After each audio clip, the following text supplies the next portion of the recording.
And here it is. It is here. Roll up, ladies and gentlemen. One man went to mow. Here it is. It is here. Here I am. Hope you're there. The session commences and your company is required.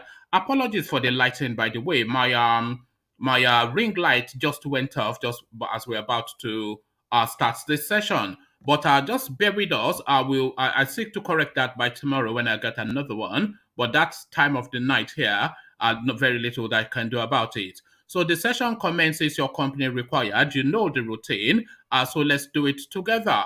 One man went to mow. The eagle has landed. Another Savior. Holy, holy, holy, holy. Another Savior. Another Savior. Holy, holy, holy, holy. Well, this is Mobien. This is dedicated to the gallant heroes of the Nigerian Biafra War and IPO families all over the world. I remember the Nigerian Biafran War, in the thickness of the Biafra genocide. Hey, one man revived the vanishing hope to life. Let the great Biafran army to fight, and they were singing out, holy, holy, holy, holy, is another Savior. They were singing out, holy, holy, holy, holy, is another Savior. Holy, holy, holy, holy, is another Savior.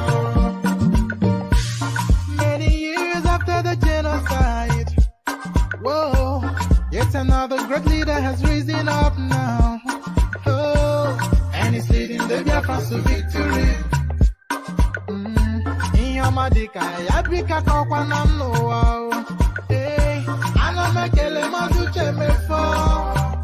One more, it's an honor having you on board. When I'm singing along, holy, holy, holy, holy.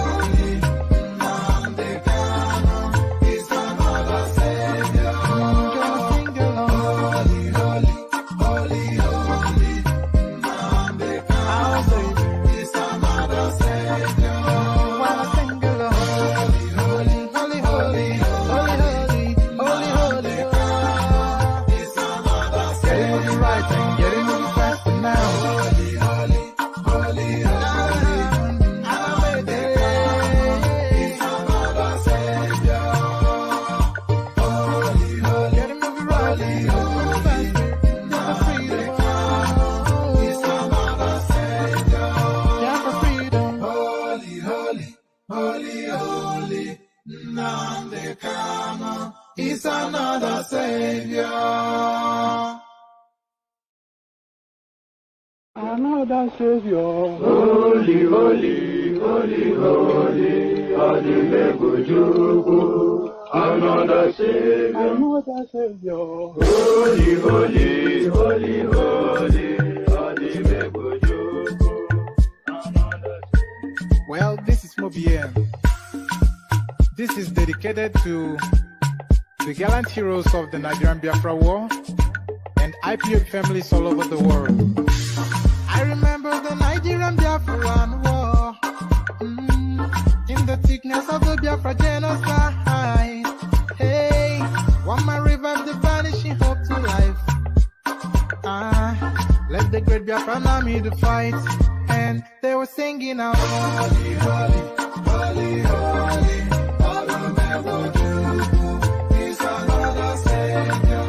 They were singing out, holy, holy, holy, holy,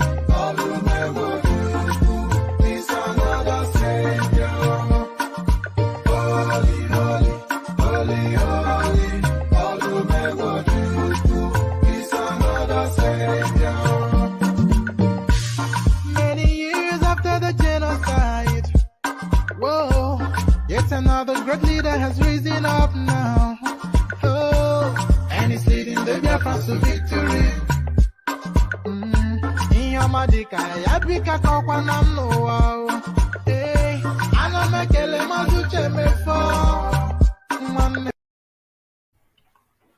And there it is, holy, holy. So apologies for the lighting. It's a bit off-putting somewhat, but we go with it as it is today, and I'll hopefully try and fix it by tomorrow. So holy, holy, as guys, I bring you this. I'll grow Nigeria's economy to compete with the United States and Japan in 4 years. So quite a bold statement, but who has the audacity to make that bold a statement? Orji Kalu, of course, he of noted achievements everywhere it goes, apparently, allegedly. I'll grow Nigeria's economy to compete with United States, Japan in 4 years, a headline attributed to Orji Kalu. So quite what led him to that and what he means by that, we'll find out just shortly. Governor UMAHI drops presidential ambition to contest Ebonyi South senatorial seat. So there's one thing that the young and funky always say these days. They say levels, levels. So everybody has to find their level. So he came in charging, preening and peacocking and, making the place all loud and noisy. But very, very quickly, he peters down when the big boys come in. So his ambition now has found its own level. Governor Umahi drops presidential ambition to contest Ebonyi South senatorial seat. So he has found his level apparently. But this one now a somewhat disturbing story. This is one that has been making the circles in Nigerian media space. Nigerians react as teen couple set to wed. So this is quite disturbing, and I'll show you exactly why it is disturbing. I'll put the photograph up so you see exactly what we mean. This cannot be right, and I hope that the age justifies it. But on appearances, this is something that should not be allowed.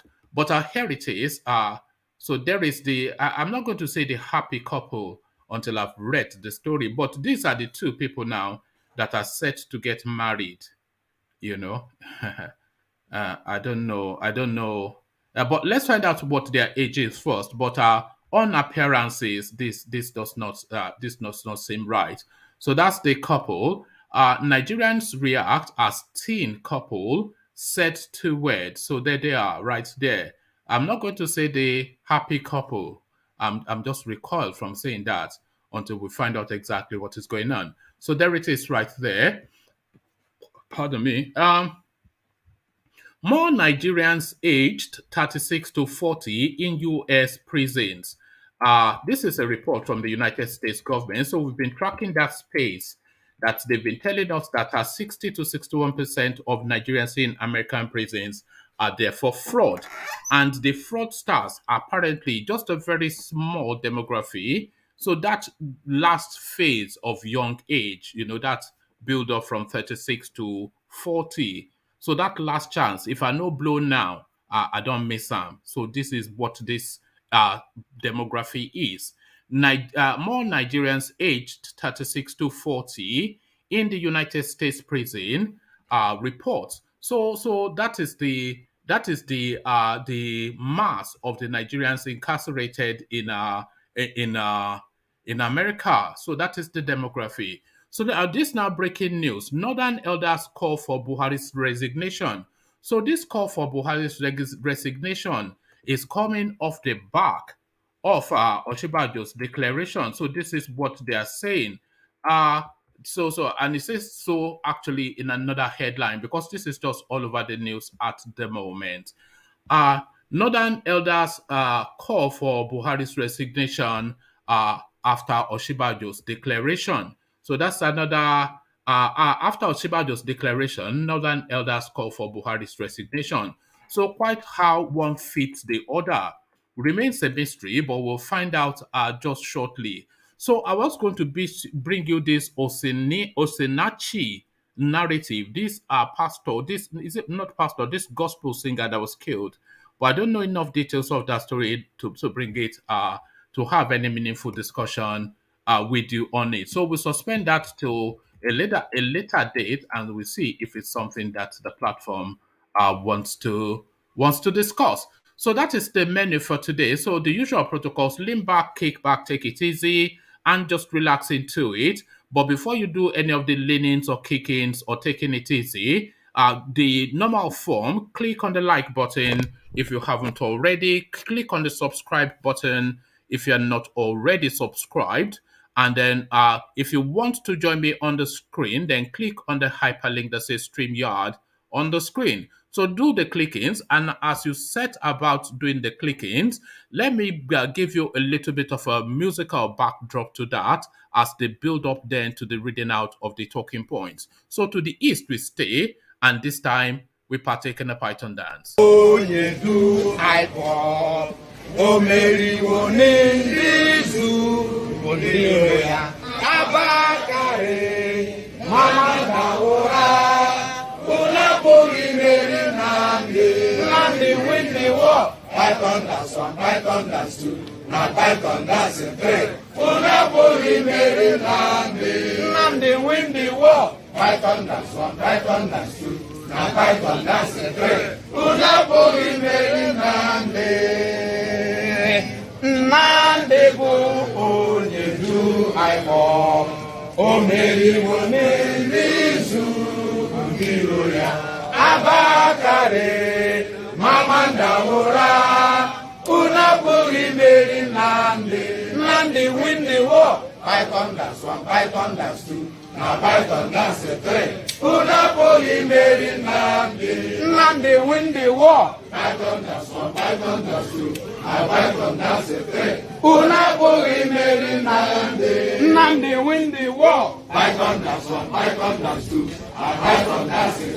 Unapoli Meri Nandi win the war. Python dance 1, Python dance 2, now Python dance 3. Unapoli Meri Nandi win the war. Python dance 1, Python dance 2, now Python dance 3. Unapoli Meri Nandi. And then you heard it, voices from the east. Python dance, another Python dance. So Python dance, another Python dance, as guys, I bring you this. I'll grow Nigeria's economy to compete with United States, Japan in 4 years. Orji Kalu, one of the presidential hopefuls, you may remember. Senate Chief Whip Orji Kalu has said none of the presidential aspirants can grow Nigeria except for him, with 13,000 Nigerians under his employment across different sectors of the economy. Mr. Kalu said this in an interview with journalists on Tuesday, said that he would revamp the Nigerian economy within 4 years if elected the president in 2023. I can change the economy in 4 years. I can bring back the gross domestic product to compete with the United States and Japan and all the rest of them. Everybody says he's a presidential aspirant. What is the experience, the public service experience, the capacity to build? I employ 13,000 workers in Nigeria and I have the capacity to manage people, he said. The former governor of Abia, so this is what qualifies him apparently. The former governor of Abia State, who was responding to questions on presidential aspirants, maintained that anyone aspiring to become Nigeria's president should be an individual with the capacity to improve the economy and security and make all Nigerians happy. He reiterated that he will contest the presidency if his party, the All Progressive Congress APC, zones the presidency to the southeast. I have told Nigerians that if it is zoned to the southeast, I am already a candidate because I am not desperate, but I am anxious to change the way of living and the economy of Nigeria, which is what I know how to do best. I can bring back the capacity utilization to under 4 and 5% like a hurricane. He said the current state of the economy was a reflection of the economic downturn in the world, noting that economies all over the world are experiencing challenges. So it looks as though we have now found the man that we're looking for, and it's been amongst us all this while. Orji Kalu, his name is, who can turn Nigeria into an economy that competes with the United States, not in 10, 20 years, but within 4 years. So there it is right there. We have our man. So we have our man, but definitely not this man. Governor UMAHI drops presidential ambition to contest Ebonyi South senatorial seat. Governor David Umahi has described Governor David Umahi has declared his intention to contest the Ebonyi South senatorial seat ahead of the 2023 general elections. Mr. Umahi, whose 8-year tenure as governor ends in 2023, was initially nursing presidential ambition and had vowed to continue the policies of President Buhari if elected. It is unclear the factors that informed the governor's decision to abandon his presidential ambition, as his spokesman, Francis Nwaize, had not responded to correspondence inquiry as at the time of filing this report. The sudden drop from the presidential race with other party heavyweights like Vice President Yemi Osinbajo, Bola Tinubu, Rotimi Amechi, has raised eyebrow amongst major stakeholders. The governor has been embroiled in legal brawl with the People's Democratic Party (PDP) following his defection to the ruling All Progressive Congress (APC). Justice Inyangeko of the Abuja Division of the Federal High Court on the 8th of March sacked Mr. Umahi and his deputy Kelechi Igwe from the Ebonyi governorship seat after the PDP successfully argued that votes in Nigerian elections belong to the political party and not the candidate. However, an appellate court in Enugu upheld Mr. Umahi's position as governor, stating that his defection was constitutional, albeit immoral. So there he is right there. Look how far his ambition has dropped. So I'm going to share the screen for this next story because it disturbs someone. It does disturb. But does it disturb from the reading of it? So let me share the screen for this one. So yeah, there it is. Pardon me. So let me share the screen for this one. Let me open the window a little bit. So let me share the screen for this one. Nigerians react as teen couples set to wed photos. So this is the photograph of the two. So guess at their age and see if you're guessing as I'm guessing. Many Nigerians on social media have expressed concerns about a young couple who are set to be married in a few weeks. The reaction followed after a public invitation was made by the groom on Facebook. The groom, named Nathaniel Caleb, shared his pre-wedding photo with his young bride, Blessing Imasua, captioning it, "Love is the only genuine principle from which a marriage with a difference can spring, and the heart of love is love from the heart." It was ordained from the foundation of the celestial. Celebrate with us and be celebrated in Jesus' name.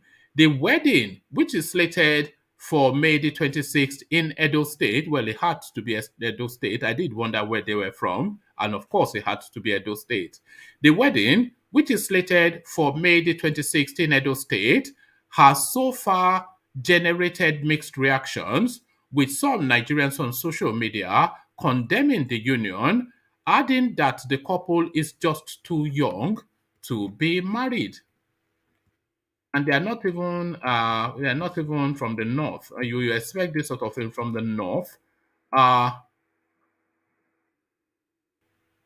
goodness. So that's the wedding invitation. It's a full-on thing. I hope you are seeing your screen. It's a full-on thing, just as God planned it. The families of Mr. Monday Amasien and late Pastor Nathaniel, and then I can't read the rest. Traditional marriage ceremony is a full-blown invitation. One commentator, child not bride, child not groom. One other commentator, I had to check them out on Facebook. They are not kids. In fact, the guy is older than me. So we have to check him out on Facebook, I suspect. But Okay, if we look at the guy's face again, hold on.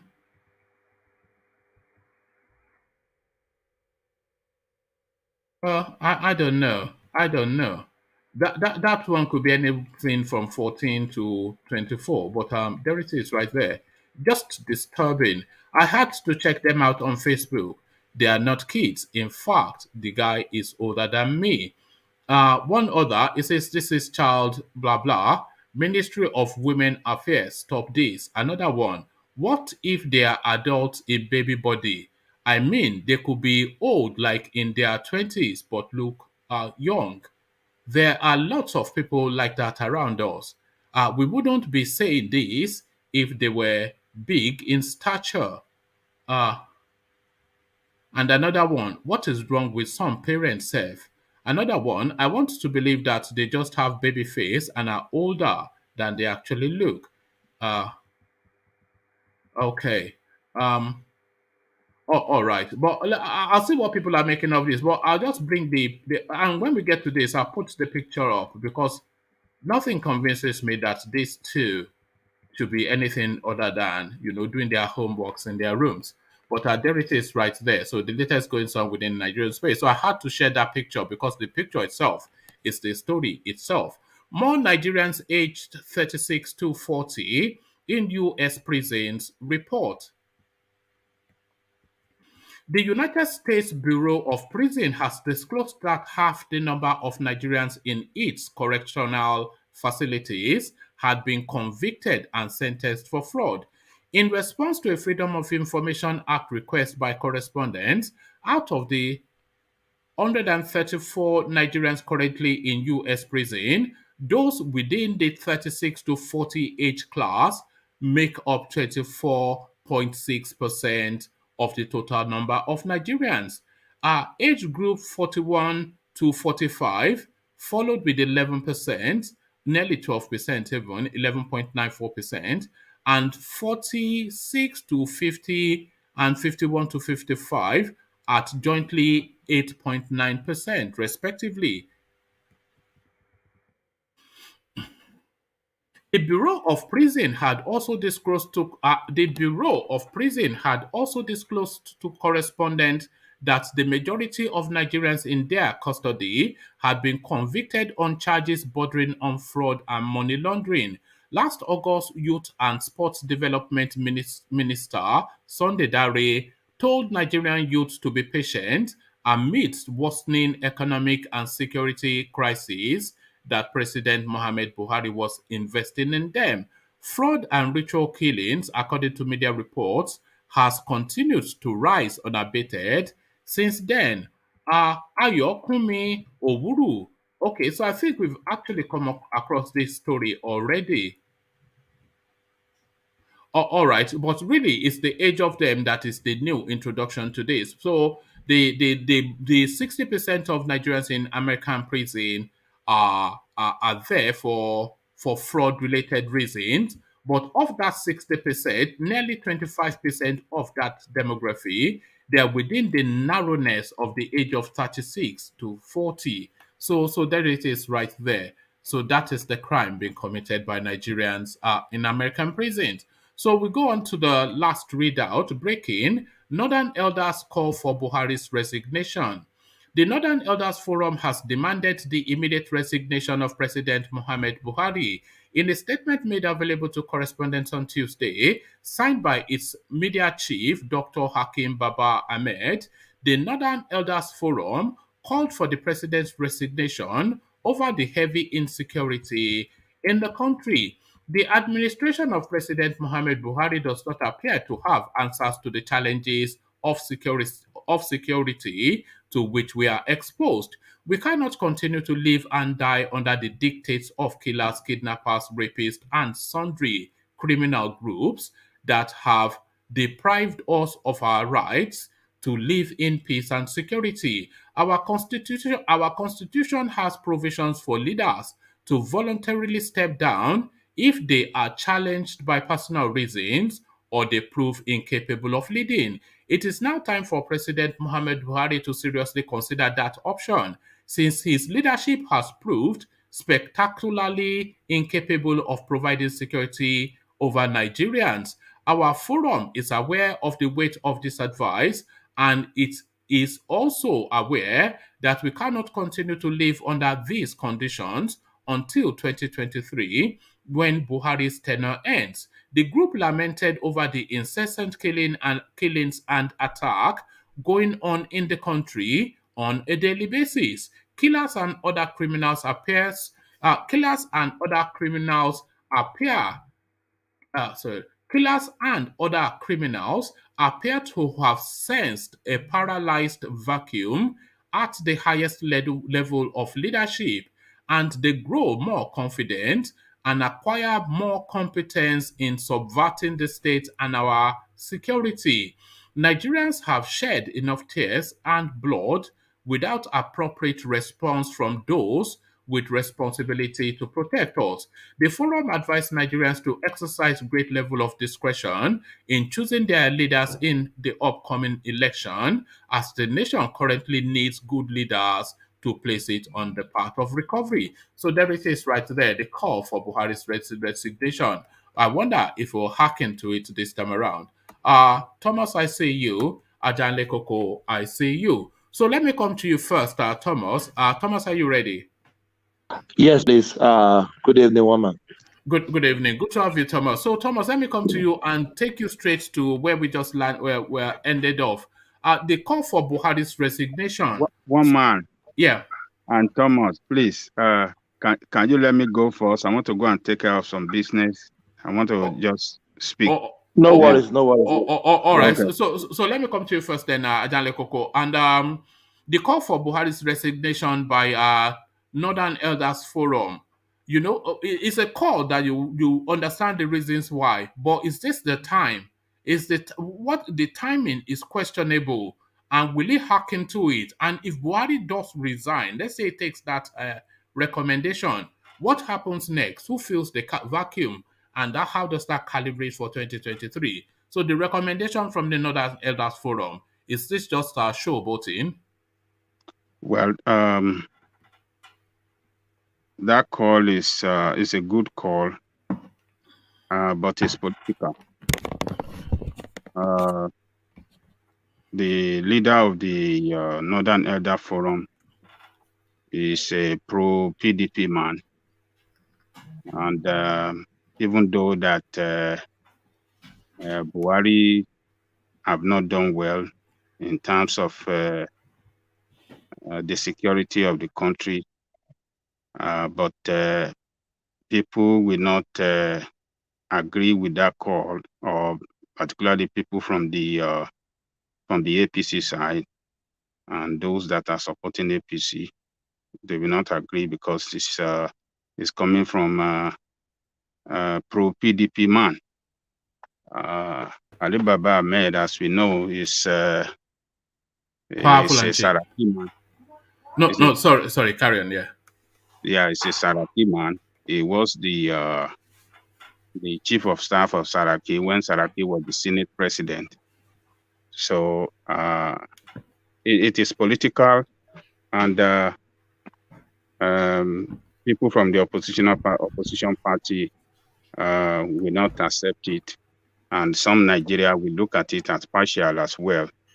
But it's a good call. It's a good call, but it's political. And if Buhari have to resign, but Ajanle Koko, why don't we normally first of all talk about the issue? Everything the first thing people will say is political. But the call it makes sense, isn't it? Yeah, it's a good call. It's a good call, but you know, if Buhari have to yield to that, that means Osinbajo will become president, and Osinbajo will use that to. It will sack the INEC chairman, appoint some pastor from RCCG to be the INEC chairman, and then they will go on holidays to come back as president in February. Yeah, so, but let's just regard it that that is not going to happen, not at this 11th hour. It should have been calling for that since It's the right first call, time but at the wrong time. at the wrong time. And the timing makes it suspicious. Yeah, But the call itself is understandable because Buhari he doesn't know what he's doing anymore. He's reached the end of his capacity. yeah. It's a right call, like you said, but at the wrong time. Still, have been making that call since the first time, particularly when Buhari was his second years or third years in office, but not at the 11th hour. What difference is he going to make? What difference is Oshibari going to make? For the few years that is left. Because it's almost absolving Oshibanjo if he's asking Buhari to resign. The two of them have to resign because we are assuming, because this is what they tell us, that they work as a team and they work very well as a team. So if this is what their teamwork has brought us, then it's a joint failure, is it not? But lead us to a situation where the Senate president will assume the office. Look at that, eh? Oh God! And what does that? Okay, if you have to make the choice, if you want to make the choice between that guy and Buhari, who would you have there? I would still prefer Buhari to that guy. Or that guy is it's just completely, totally useless. That one is the most useless man ever. I've never seen anything like it. That one failed Nigerian people because National Assembly is the backbone of democracy, and they didn't represent us well there, particularly the leadership, his leadership, and that of Bagabi Amula. They fail us completely. They are the worst ever. So Akin Baba Ahmed, good call at the wrong time, and it's not going to be acceptable by APC people and people supporting APC. Okay, there are two phrases, Adanle Koko, that my mother always, she used to say a lot to me, but I recall just in this instance that she used to say to me. She used to say to me that water always finds its own level, and she also used to say to me that cream always floats to the top. So water finds its own level and cream floats to the top. But our Ebonyi State governor, he has found his own level from presidential ambition to senator. Look at this guy, eh? I think he's just grateful that they've not dragged him out of I think they beat him from PDP as from presidential ambition to senator. Senator. He's a shameless guy. One man, he want to chill with the big boys before. No. When all the big boys started rolling in their Harley Davidson, he knew that this is not the place for me. He's a shameless guy. He you remember that when the court ruled against him, that he should vacate the office, and the reporter were asking him question that how does he feel about that. He said, "Look at me, I'm not bothered about it. People even told me that I'm looking more handsome. Look at me, and I put on weight. That guy is nothing in his head. Nothing. Completely. It was a real insight into the way you wonder how. Oh God. But how do we get these people as a governor? I don't yes. How can somebody like that be the governor of any? I don't know, man. I don't know. So it's just so ridiculous. But the way I'm looking at it, what he's trying to do, or why he's vacating that space, it could be that he's trying to align with Oshibanjo. Because if you could recall, when Tinubu declared his intention, he went to Aso Rock the next day, for a meeting, and he also came out at the media, how did they say the media section? Press briefing. That the press briefing. So he said that that was where he declared his intention. So now Oshibajo declared his intention yesterday. This man today is saying that he's no more going, he's going for Senate. So I'm suspecting that maybe he's trying to align with Oshibajo. You don't think it's a little bit as well to do with the beating that PDP gave him in the courts? Well, we could attribute that to it as well, that it just doesn't fit for, I don't know what got into his head to say he wanted to be the president in the first place. He had nothing at all that can propel him, but he was just trying to position himself to that, oh, look, I want to be speak to the president. Yeah, and every time you will see him praising Buhari, saying that there's no president that is God. Buhari is a God sent.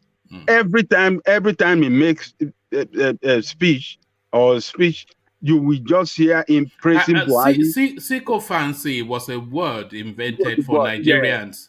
Yeah. That guy, it's just for Nigerians, nobody else. They know how to lick people's boots. There's so many.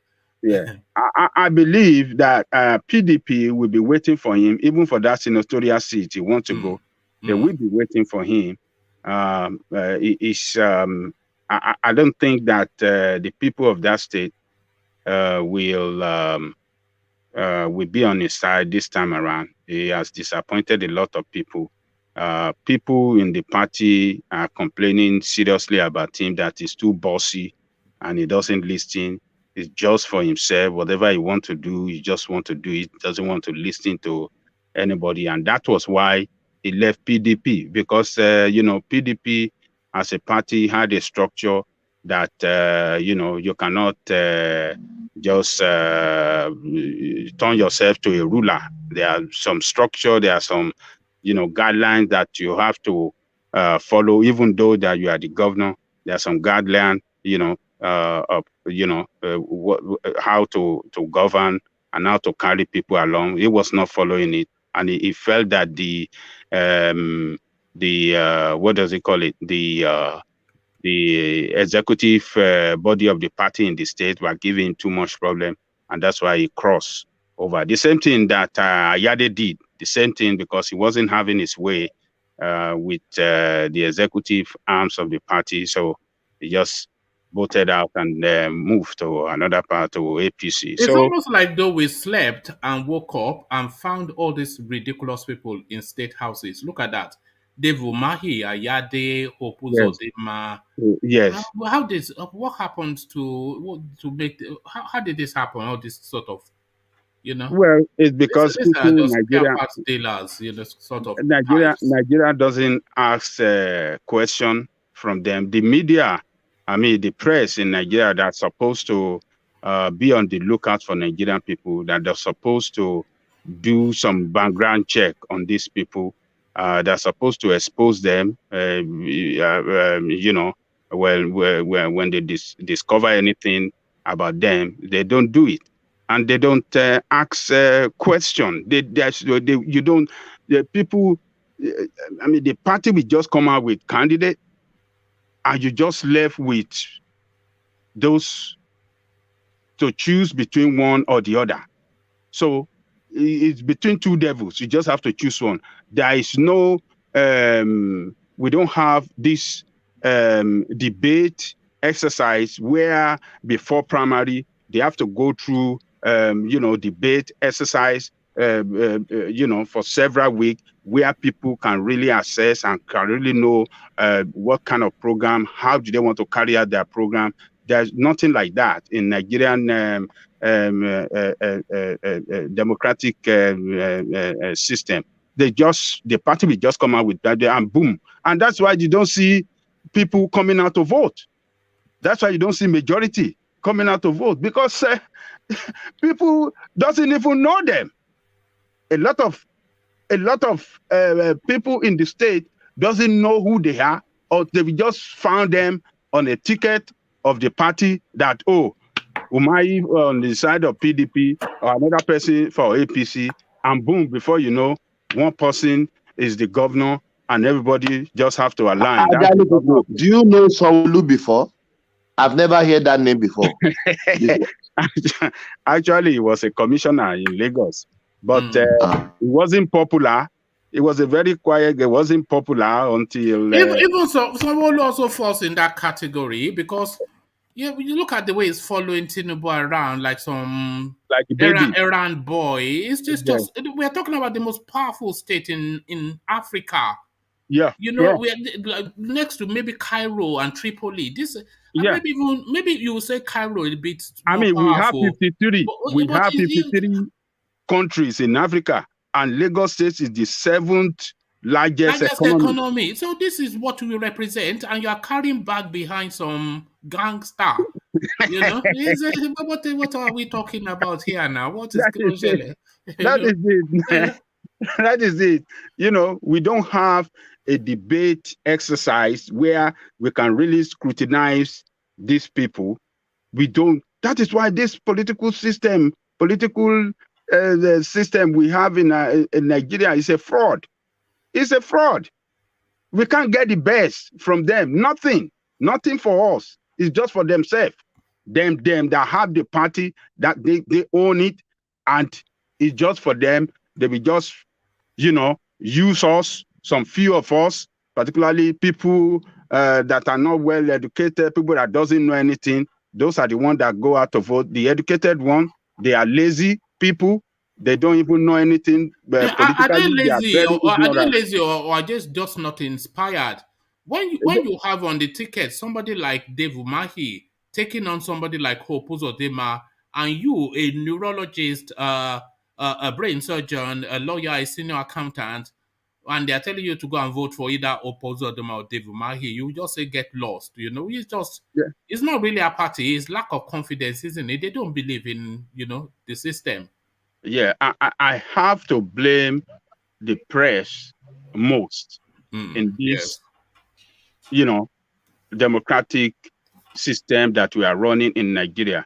The press have a big responsibility. They have a big role to play in enlightenment of the people, in checking this politician.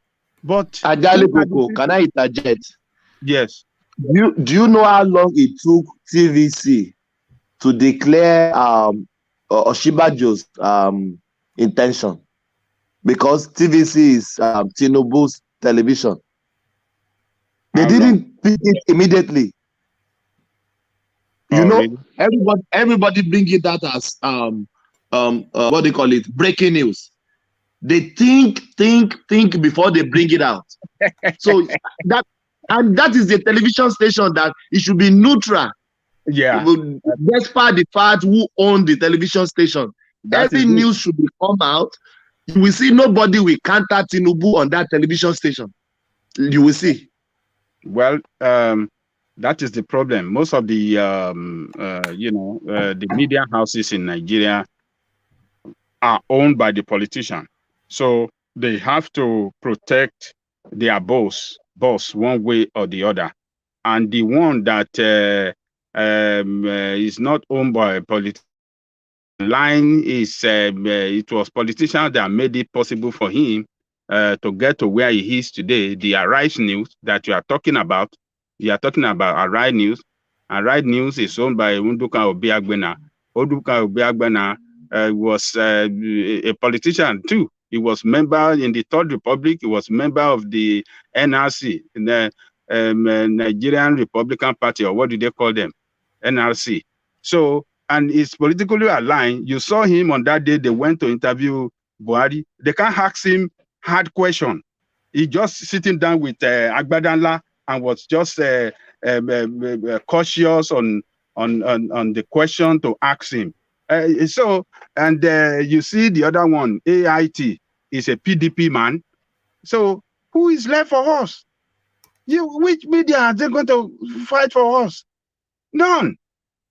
It is just we are in a big big problem, political problem in that country. So we just have to. AIT, NTA, those ones, they are even worse. No, don't They even are talk about buried NTA. in government. They Those can't one, even bring good news those at one is all. federal government. That one is federal government There's now. no point listening to anything regarding the government from NTA. No, Why would you? Are they yeah. going to tell you that the government is not doing well? They are not. So they will tell you that they are the best thing on earth. But Adele Coco, let me. This one disturbs me somewhat, but One man, let me, before you yeah. move on, are you sure the admin doesn't block some people on YouTube? Because still, I can still comment. Maybe you should go through your admin. Maybe they Well, did I don't have something. any Because admin in YouTube, or I don't know. But others are commenting. I was able to just because I just checked it now just by just typing something, So I don't know why you are not I, able I to do I it. was I was unable to comment since 3 days ago, so I don't know what happened. Yeah. All right. I don't know about that. I can notify YouTube, but they would just take me through some. It's just a grueling process. They just grind you through. You end up in India talking to some person that talks like a robot. He will say, "Certainly, I can help you with that, sir." I do. I am. So they will just torture you, and then they'll put you on hold for. It's just a real talk. I don't want to interact with them unless I have to. But Adale Koko, let me this one disturbs me somewhat. Nigerians react as teen couples set to wed. So that's the picture of the couple on your screen. So I'm just a bit reticent to call them a happy couple because I'm not sure that I'm not more disturbed than happy for. Can you see? I've seen it. I've seen it. They look Is too this is young. this They look too young, and well, according to this comment that we had there, particularly one of among them that said that, oh, I checked them on. He said he checked them on Instagram, or where did he say he checked them? That they are Facebook. Facebook. He said they are old. They are older than the way they look. That they are not teenager as being reported. So we don't know. They might be using some picture to Maybe deceive. it's or they must be using some Sagbadewe in Idola. Well, to be honest with you, I didn't want to put an age on it, but that girl, especially, that boy doesn't look older than 16 to me. And I Yeah. want to see a birth certificate if anybody tells me that girl is older than 14. They might be using some picture, that is being manipulated on by computer, and put it out there to cause controversy so that they can This generate sort of thing kind you of. expect to hear from the North, not amongst, civilized people. I don't know any culture among in the South that we allow teenager to get married. I don't know, but Yeah. I know that we Yoruba doesn't do that. No, I no, don't no, no, know. no, no, no, no. Rational mind could have something to say Maybe, about that, because yeah, rational mind is connected. Is connected yes, to everywhere. he's a citizen of no mean city. I won't be surprised if he tells you next tomorrow that it's a Chinese man. This guy. Is just a China man wrapped in a Yoruba body from Edo State. God. So Rational mind. I Don't have hide every away. gene in Eh? me. Eh? I have every gene in me. you said What, what? what are you making of the image, Rational Mind? Well, when you were reading it too, I was like, is this really true? I mean, is this some kind of manipulation? I mean, they manipulated the photograph to make Yes. them look like they are younger. So I don't know. So where did you pick up? Okay, you saw it It, from Nigeria News. No, it was all over. There's a space that I go to. News Now is where I get. Oh, okay. So this gives you every 5 minutes. It gives you the latest news. So and it was all over a stream of news.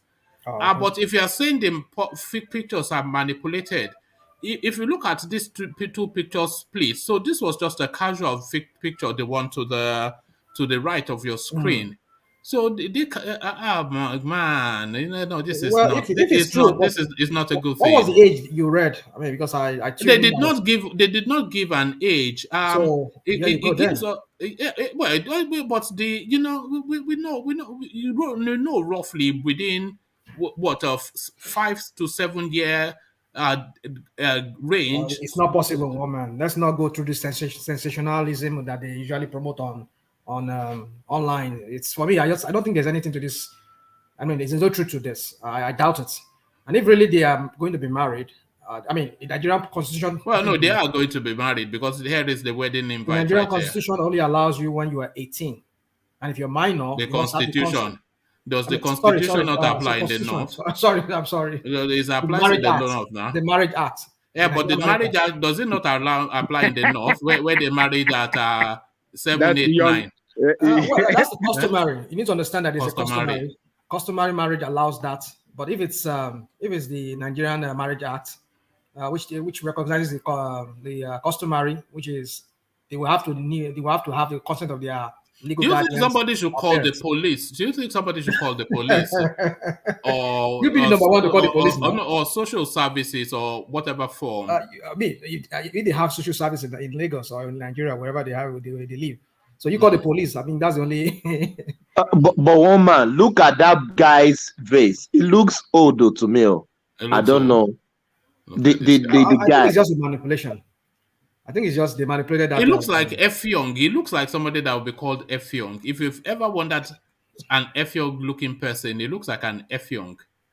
This is sort of people that call F Young. And it's really it'll be like a chef in Sheraton or some hotel like that, making sandwiches for Igbo people. Oh God Almighty! Look at that. Oh, okay. So that Photoshop, no man. Some people are very good. Some people are very good at photoshopping. I mean, all right. Photoshopping, yeah. All right. It is disturbing though, but there it is. Yeah. So we've spoken on Orji Kalu. So now let's actually take you to Orji Kalu. Those names, their name sounds Calabar name.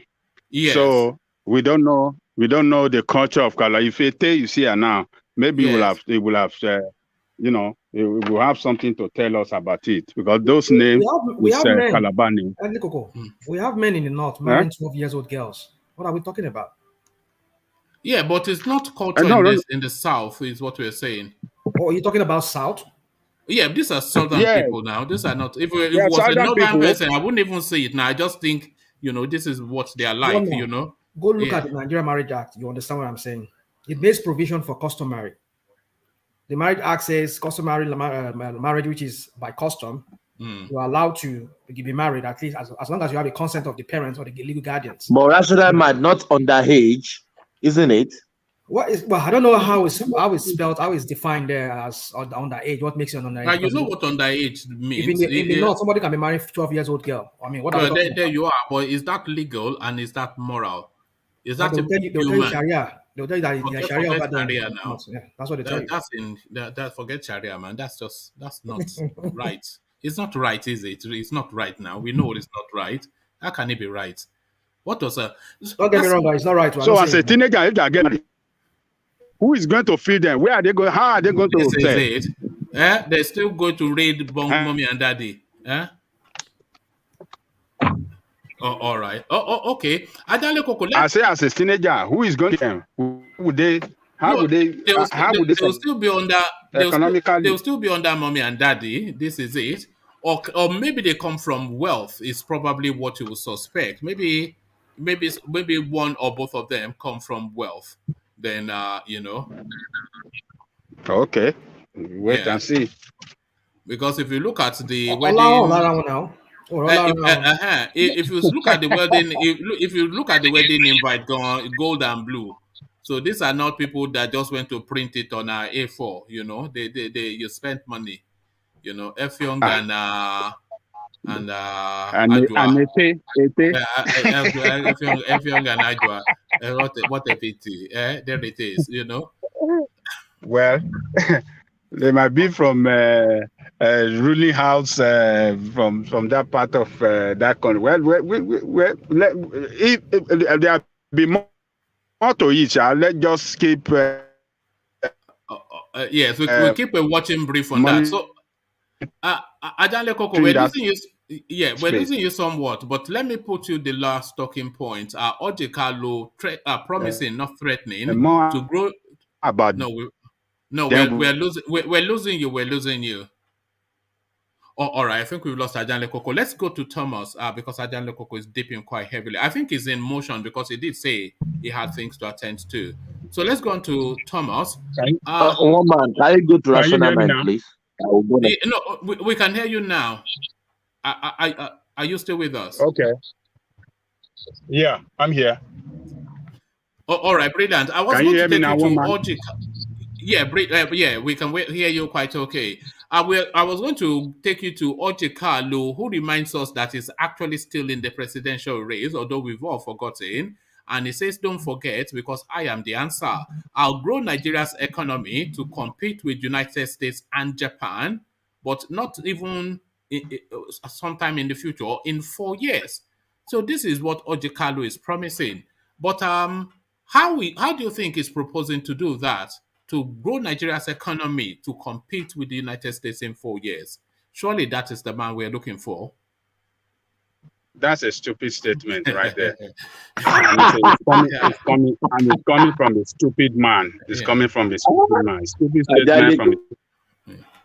He thought that Nigerians are so stupid and they can just say anything and people will just believe that idiot. Somebody that's supposed to be rotting in jail already. Well, was he not jailed briefly for a few weeks? He was jailed. He was jailed. He was in jail. While in jail, his salary was being paid while in jail. That is the corrupt system we have. And now he's a free man. He's still talking. He's still in the Senate, and he's basking around for the position of president. And that's why, because nothing has happened to him, and that's why he's talking. A person that run the whole state. So that state of what's the state of? He was a governor. Is it not Abia State? He bankrupted that state as at the time he left. It was because of his bad governance. His deputy, then Abaribe, they got into a big fight. And Abaribe he fired Abaribe. If I got it right. He fired her because Abaribe was standing tall against him that we cannot run government like this. And he didn't want somebody to, the same thing that Tinubu did in Lagos, that he fired that woman, Koforola, because that one was challenging. Yeah, Governor Bokno, that this is not what we promise people. This way that you are trying to govern this place, you are drifting away criminal. From you are perpetrating corruption. You are amassing wealth to yourself. You are not sharing this thing. You are not sharing wealth to the populace the way you're supposed to share it. And that was where Tinubu crook up and just fire her. That's what Orji, this bastard that is talking now, the same thing did to Abaribe. So it's just shameful that for that country and us as people, that they can have some criminals coming to our face and telling us all these kind of lies and making nonsensical statements. You want to change Nigeria to be competitive with the United States and Japan in 2 years. In 2 years. I mean, this statement is enough to disqualify him. Everybody ought to know that. It's an affront to all our intelligence. Because for him to say that to an audience is to say that in expectation that they will find it believable. So he must then think that we are idiots for him to be able to say. I mean, come on, man. Come on now. Yeah, because, they pay people to vote for them, and they rig the election to get to a position of power where they are. So that is why they can come out and say this kind of, because nobody is checking them. Just like I said earlier, the media, the press are supposed to be in the front to check the excesses of these people. They are not performing. And that's why they can continue. They can just come out and say anything and just get away with it. So it's just barbaric. It just shows that it's not serious, and it's not serious for that position. Nobody should take him serious. It's just there chanting, "I want to be president," nothing in his head. Why do you think some elements? Why do you think some elements actually do these things? And when I say some elements, I'm talking about somebody like Orji Kalu, Tunde Bakare, Dele Momodu, Fayoshe. Why do you think they go around media houses forcing themselves on interviewers to discuss their presidential ambitions? Is it for comedy effect, or what is it that I will take some name out of those names you mentioned. Dele Momodu is a guy with brain. I respect him. He's a guy with brain. So he didn't have enough brain not to make a fool of. Is he not making a fool of himself? No, he's not making a fool of himself. He is qualified for that position, and he's not a corrupt person. And he has managed resources. We have seen the way he turned his media houses to a global media house of a media house of international reputation. So I respect somebody like that. I wish we have a lot of people like him to come into the stage for this position and other position as well. So you see somebody like him that is well educated, that is well, how do I describe him? That is an international man, a well-exposed person. He knows how things run around the world. That is why they will not go for all those cheap positions that fit for no purpose. All those cheap positions, except for the position of governor, all that cheap position doesn't fit for. Do you want them to go for the local government chairmanship? I just surprised sometimes, like we say, hey, they're supposed to go for local government. Why must you go for local government? Now. They have to have grounding now. You cannot just look, it's a position for illiterate in Nigeria. No, forget local government. Hold on, forget local government, but they have to have some grounding. You can't just from obscurity then aspire to the presidency without any political grounding. Why can't they go for presidency when they see other people occupying position of president are not well educated, like Buhari now? No, but education. I think you're too. Education is not the panacea. It's not educated. Is Fanika they're not educated? Is Dodio Kukwe not educated? What is Femi Adesina? Is he not educated? What purpose does that? They are just as useless as anything. No, let me tell you this. For people that want to serve, that believe that the position of president is the position of authority in Nigeria that you can use to impact the life of people in Nigeria. But you cannot from obscurity. You cannot from obscurity aspire to the presidency. It just doesn't. No, it doesn't. One man. Where do you want them to start from? Tell me. Okay, let's take Banky W for instance. He's going to the House of Reps, so that's a good starting point. Maybe serve 4 years there, and then aspire to a governor. Even from there, if you say you want to go for presidency, it's still not enough. Maybe you want to go to the Senate after that, and then from there. But at least have some grounding in politics so that people can see you politically. You have an antecedent in politics, and people know your quantity within politics and managing people, not as an entrepreneur, but as somebody that governs. Because it's a different space from being an entrepreneur to being somebody in government. So you cannot just from some magazine say you want to be president. I mean, what does that even? That has no meaning.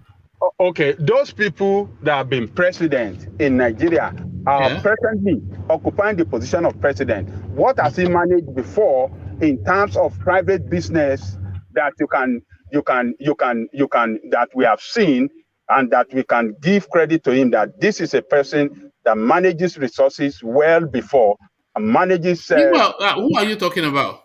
I'm talking about Buhari himself. Well, he has managed a farm and he still does. Which farm? Which farm?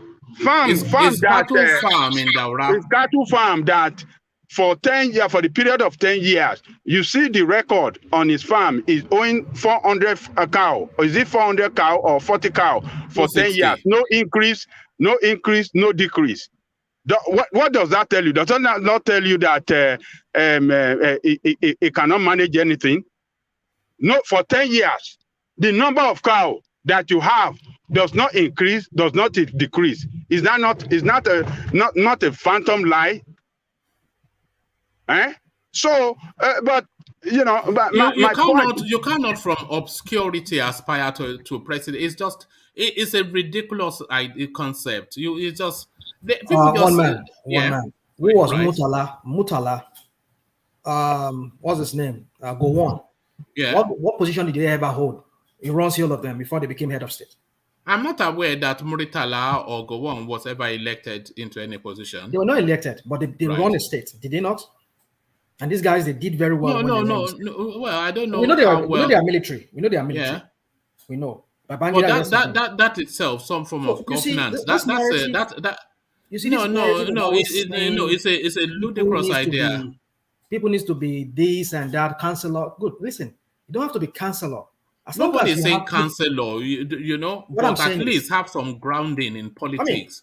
You cannot go without any grounding in politics. Then you just wake up from bed and say you want to be president. That is why, let me tell you, one man, that is why we cannot get the best of the best to occupy that toughest position in Nigeria. Because you are looking for somebody that have grounding, that serve Godfather, that is a baby. No. But that's not what I'm saying. That's not what I'm saying. No, I don't have to serve a Godfather, but he has to have political. Are you saying that he's not politically exposed enough to be president? He doesn't understand the political system well enough? No. In theory and in Aluta, but not or in Owambe as in Dele Momodu. But he has not held a political office. He doesn't have to. He doesn't have to hold political office. He doesn't have to hold a political office, and he can just from obscurity aspire to be president. He doesn't have to. No. It's not. He doesn't have to. That doesn't rhyme. Oshibajo, that you people are celebrating, or some people are jumping up that he should be president today. Does he have Does he hold political office before he jumped to the position of vice president? It was a commissioner. Which position has he? Commissioner, in Lagos, was he elected? Was he elected to that position? No, you are mistaken. I'm not saying elected or not elected, but certainly held political office. No, we don't have to. We don't have to. Does not even make sense. You don't have to, one man. You don't have to. Which part of it does not make sense? You keep saying that people have to be tested in a way, like you were saying that they have to hold political posts, whatever. They have to have political. I gave you an example. I gave you an example of the people. I gave you an example. The military guys. Like who? Go on and elected. He gave you an example of Oshibajo. Was he elected? And you were trying to spin it around and said it doesn't matter. I mean, no. I did not. No, did I say somebody has to have run an election? I said he has to have held a political office. As Oshibajo I gave you. As Oshibajo not held a political office. He has. Well, there you are. So what is the inconsistency there? Hold on. I gave you Gowon. You said they were not elected. That's what you said. Yeah, so but that's a different example, though. Those are people that took government by the barrel of a gun. They manage the country. They run the country, even though without a and are you saying they ran the country successfully? What? Gowon did better. Oh yes, he did. All right. He did. Gowon governed the country state. All right. Yeah, it's just the most ludicrous of things to me that somebody that's just running. Hold on, one man. Let me ask you a question. Owambe magazine. The other Let one me runs ask you a question. Let me ask you a question. Okay, one man. I'm from Student Union magazine and Owambe magazine to Aso Rock. No, it's not. Okay, one man. But let me ask you a question.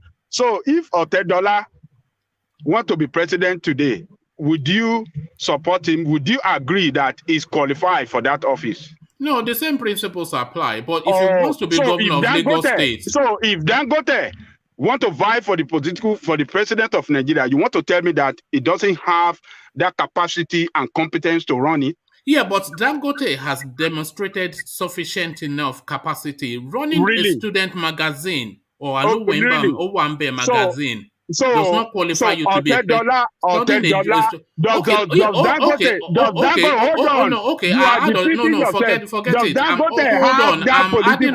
I'm adding $100 to Dangote. So I'll say both of them have sufficient enough and longevity in the highest international of business. But you cannot say that this guy that runs some student union magazine and another one that runs a gossip magazine This see your double standard. You see how you are playing double standard. Oh, God. First of all, what you are asking that they don't have, you said they don't have political experience. Now, because Dangote is a rich man, so he's qualified. No, it's rounded you are off playing enough. A double standard It's one rounded man. off. That's a double standard position right there. Is Dangote not rounded off enough? Is it not rounded off enough? It's rounded off enough now. It's already rounded off at all, if not even enough. It's just somebody on the streets now. Oh, but let's leave that. You just say somebody on the street. Do you know how many people? Do you know how many people that works in Sahara Deporter? Do you know how many people he pays every week or 2 weeks? How many people? Do you know them? Do you know them? I doubt if there are that many. Do you know how many people? I'll be surprised if he has a team of 10. Do you know how many people that work with? Do you know how many people? Hold on. Do you know how many people that work with? Dele Momodu Media House? I'll be surprised if Sahara Reporters has a team of 10. It's not possible. Do you know that these people, independent journalists, they submit stories to these people, and sometimes they commission stories, but they don't necessarily have people on their payroll. I'll be surprised if Sowore has a payroll of 5 people, if not 7. If it's more than 7, I'll be shocked. Well, you don't have to know, but Dele Momodu, I believe he has many people working. So from Owambe magazine to Asoro Kabi, Owambe magazine. One man. This is why you can't get the best of the best brain to govern your country. You allow criminals to take over this and then run it down the way you see it, the way it's been run down. But we have to go for the best of the best, to govern that country. And we have is Dele Momodu the best of the best? He's one of the best in that country. The best of the best. Dele Momodu. One of the best in that country. And the only way is one of the best of the best. Yes, it's one of the best. Nigeria must be a very poor country in capacity if one of the best of the best that people like Dele Momodu or Sowore, it must be very poor in capacity if that's what we have to offer. Now, let me tell you, you can't know the best until you set them on the debate floor and you let us ask them questions on how they want to run Nigeria. That is how you can know the best of the best. The way it is done in United States or your Great Britain there. That is the way you can know the best of the best. But you don't see that practice in Nigeria. Only what you have is the criminal political party. We just bring out a candidate for you, and Elero and Alata, and some of the dumbest educated one that cannot analyze political situation around them, we jump with their sentiment and just support one of them.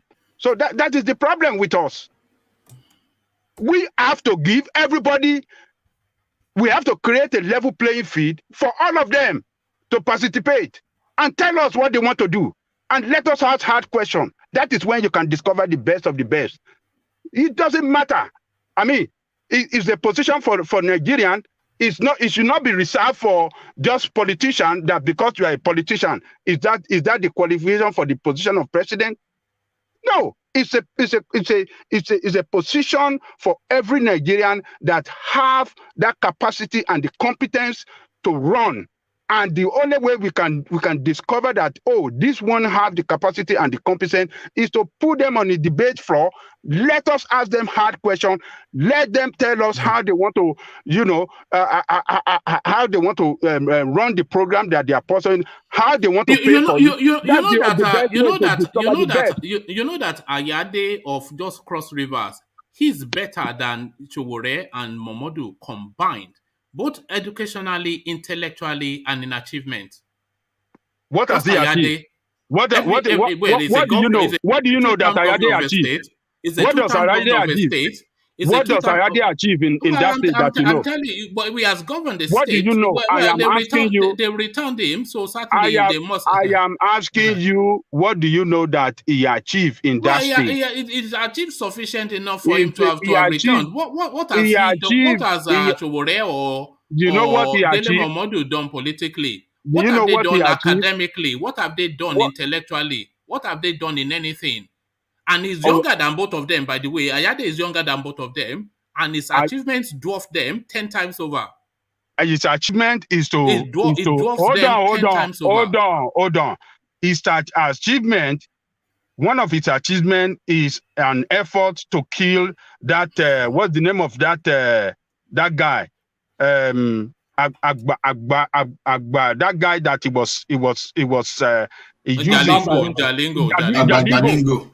Jalingo. So that was one of his achievements. His achievement was, another achievement is he looted so much. That's very easy to say, much, and the party was so hard on him, and that is why he ran away from that party to APC, because he was looking for where they are going to forgive his sin. So don't worry.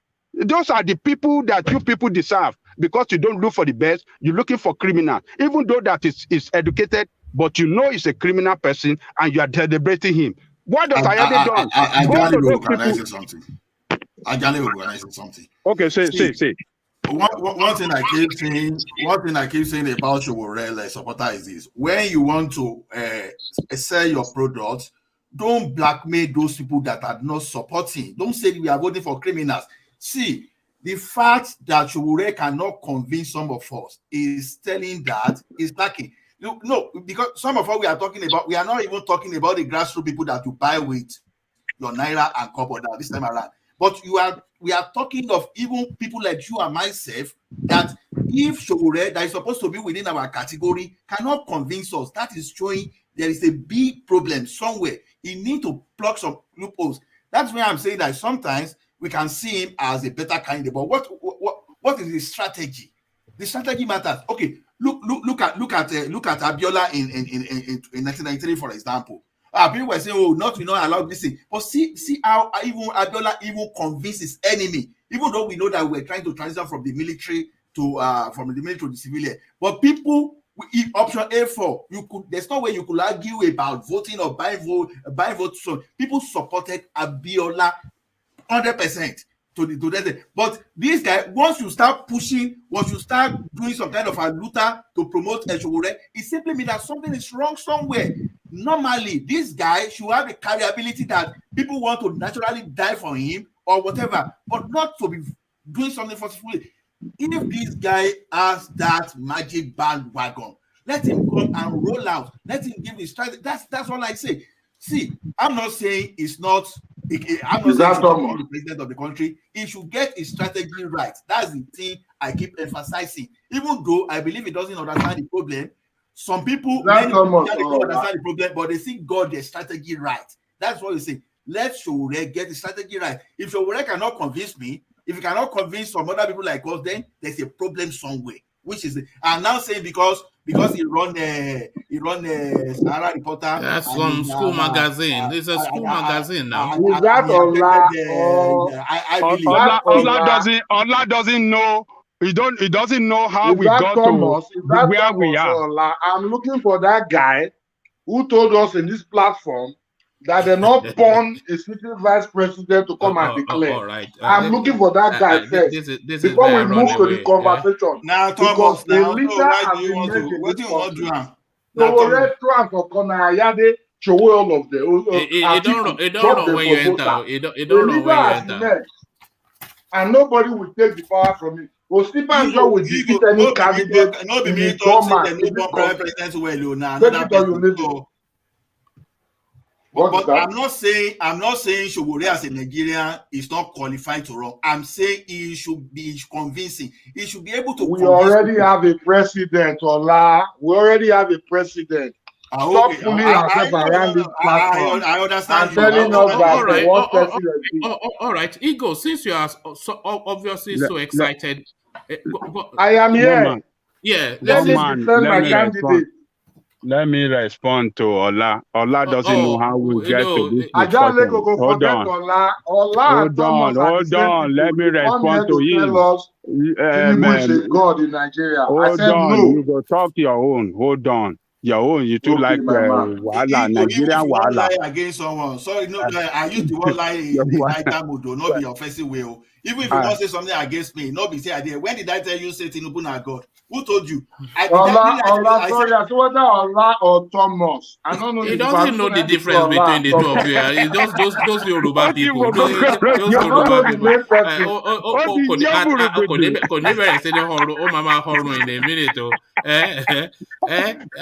Ego, we are mocking you. The last time you fell asleep and we spent 5 minutes listening to you snoring. 5 minutes. Don't mind me, man. I just man. That we thought there was an earthquake in Lagos. Look at this. It was so healthy for me. I worked too much, man. That was why. What do you mean? And I was unhappy when I woke up and find out the section is over.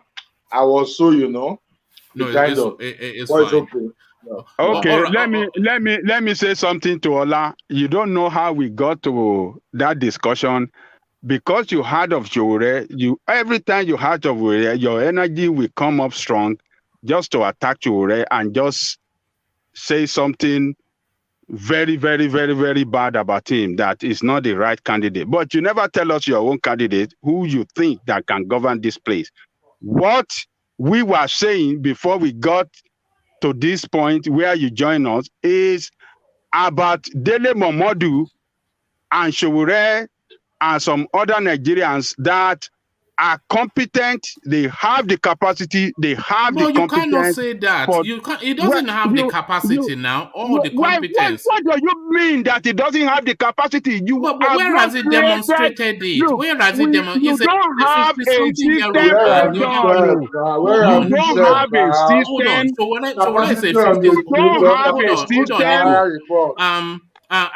Showore is a 50-something-year-old man. Dele Momodu is a 60-something-year-old man. So they're not fledglings. So where have they demonstrated capacity to govern?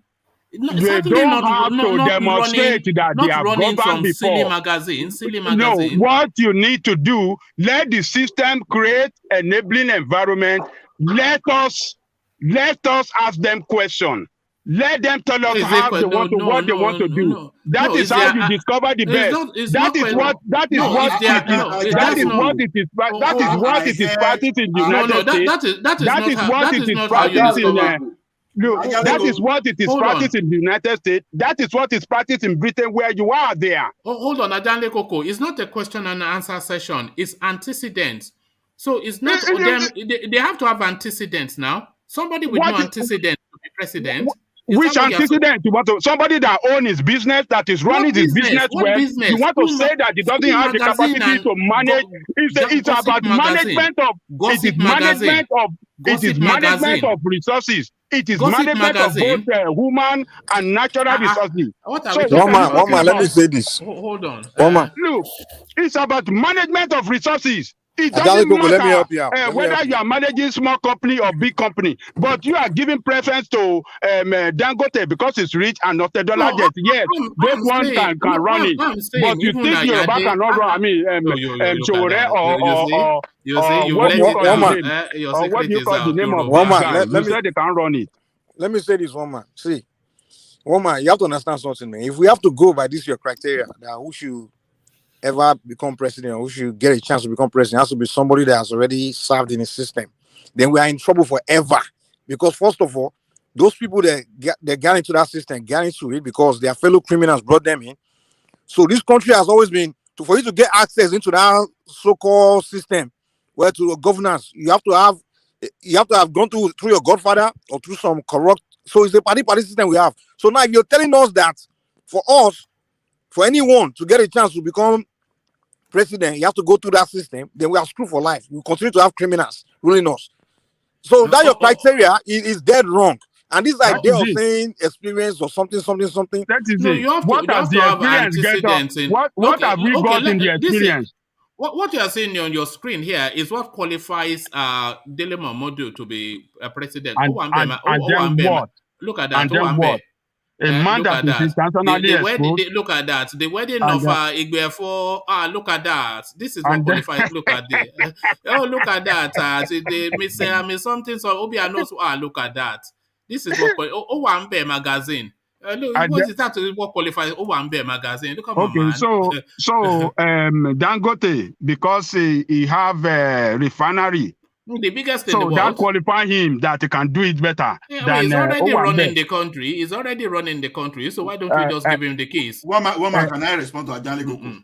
Yeah, go on. See, Ajanle Koko, when you say someone manage resources, it's a thing you know very well. Take the bias of Showore away from it. When we are talking of resources, managing human resources is different from managing non-living things. Now, when you see the like of... No, you are not going to take us down some economic lecture. Showore manage both. Showore manage both. Ajanle Koko, let him land the point. Yeah, go on. When you talk of Ajanle Koko, when you talk of $10 and Dangote, one man. It's a business politician. You understand that for even their business for them to even sustain their business, they have to manage even critical stakeholders within the economy. You have to be in good tune with the president, with the politician, everything for you not to run foul of anything that can even ruin your business. Now, but look at Showore, for example, when he was campaigning the other time, even for him to even prostrate at the presence of Oni, even if you even tell Oni that okay, he didn't honor that appointment at the right time, you should not go to the transitional school and start making unnecessary drama in presence of that thing. That is human management. Your soft skill. Then he didn't go to Sanusi, Emir of Kano, to do the same thing, but he went to Onirisha to started telling him what he should do. You want to know more than those people? The Tinubu was right. When Oni went to party where the Tinubu stand up for Oni. The Tinubu stand up. Did you see that video where Tinubu was sitting condemnable? It's equally condemnable. Did you see? Hold on, Ajanle Koko, was it not condemned even on this platform by you and I, Tinubu? Leave Showore alone. What does that got to do with the service to the country? Why did we condemn? You just want to look at, okay, he didn't do this for me. So does that stop him from becoming the president? He's not qualified to be president of anything. Well, that's stop him from becoming the president. He's not qualified for anything, man. It doesn't stop him from taking the form, but Nigerians will judge if he's qualified. Is that okay? That is what we are saying. You don't have a system that creates a level playing ground for everybody to showcase what they have, to tell us how they want to do it. That is the problem. All right, Ola, thank you, because I think this can pretty much dominate the rest of the session. But let's hear from Henry, who's scared clean to. You sound a bit like UK. Is that you? Now UK, are they Port Harcourt as I'm talking to you? Oh my goodness me! They let you enter. Look at that. You've got to eat all those. Well, you've got to monitor your project, Abi. Yes. Yes. How is it going? Are you happy with it? Are you happy with what you see? I'm happy. Yeah, I'm happy. I mean, Buhari is working. I think I will send Buhari is working. At least I drove from Aba to UMAHI. It was a smooth ride, even to my village. So Buhari is working. Then there's some part that is bad. So I will send a picture when I come back. I just said okay. That means Osibajo has the right. Hold on. Let's hear from somebody. Oh, you are in Nigeria too, but let's hear because this is our Calabar correspondent now, because he's in Calabar. So let's hear from our Calabar correspondent. But UK, what you are saying, it rhymes with what our Mike told us when he also went to Nigeria, that he also saw marked improvement in infrastructure. So are you saying the same thing? Yes. That you can see improvements in infrastructure? To not lie, the road from I think from Enugu to Aba is good. Then from Aba to Port Harcourt bad, but they are working. In terms of road, I can say kudos to them. You know, I mean, I'm not saying it because I like the government, but if you see this truth, you have to be fair now. You have to be fair. Thank you. You're not like a back red. I went there and came back and say, no, I didn't say anything. No, I didn't say anything. Now, because he didn't say anything. No.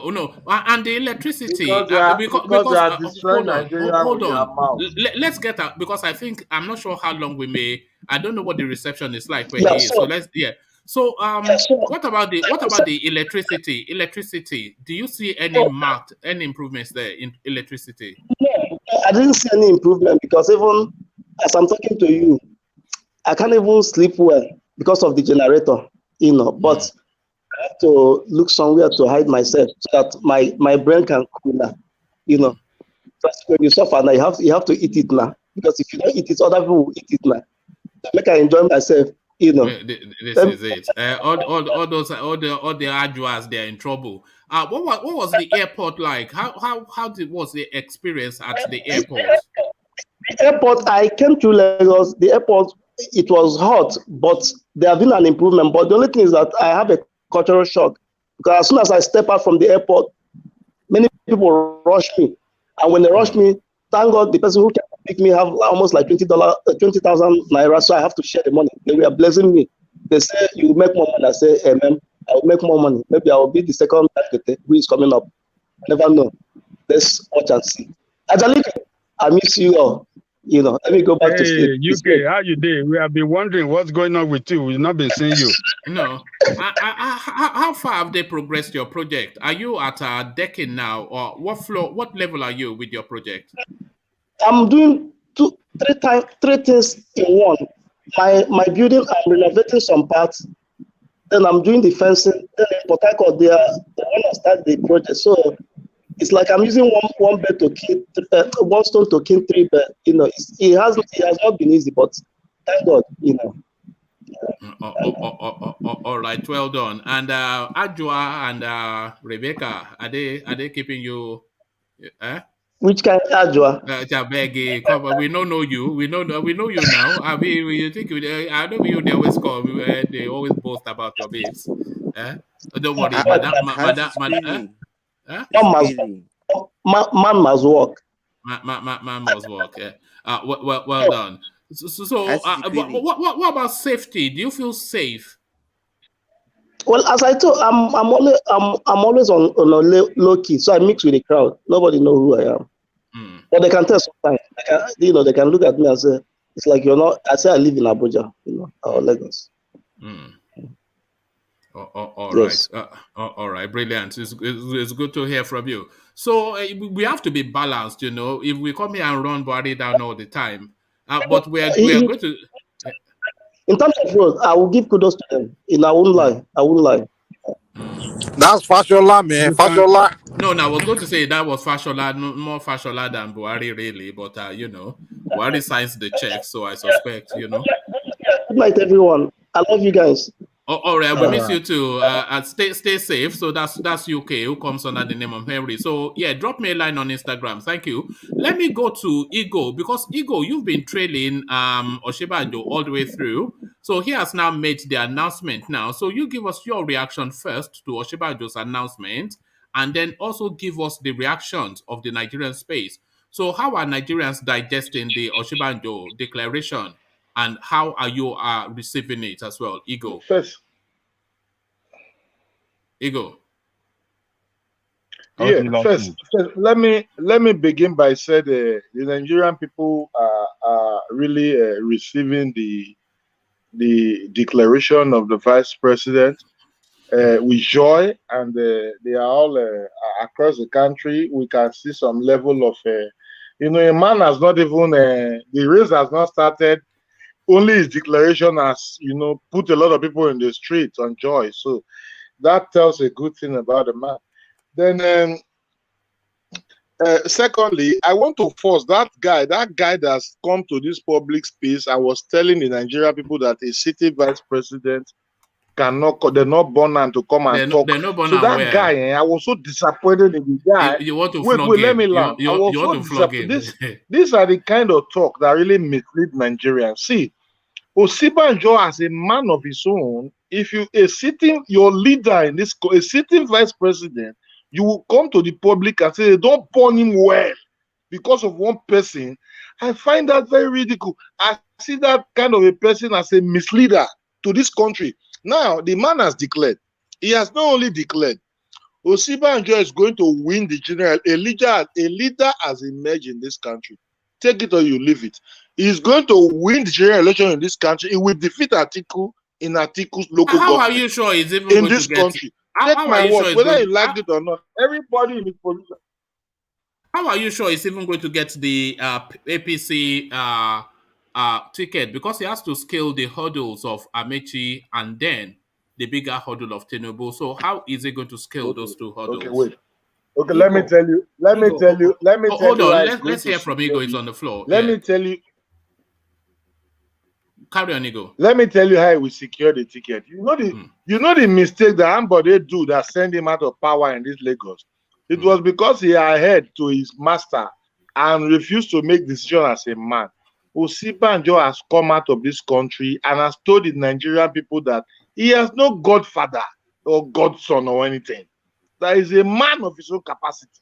That is why he come to the public space and tell Nigerians that he wants to be their leader, and nobody can stop him. Take it or you leave it.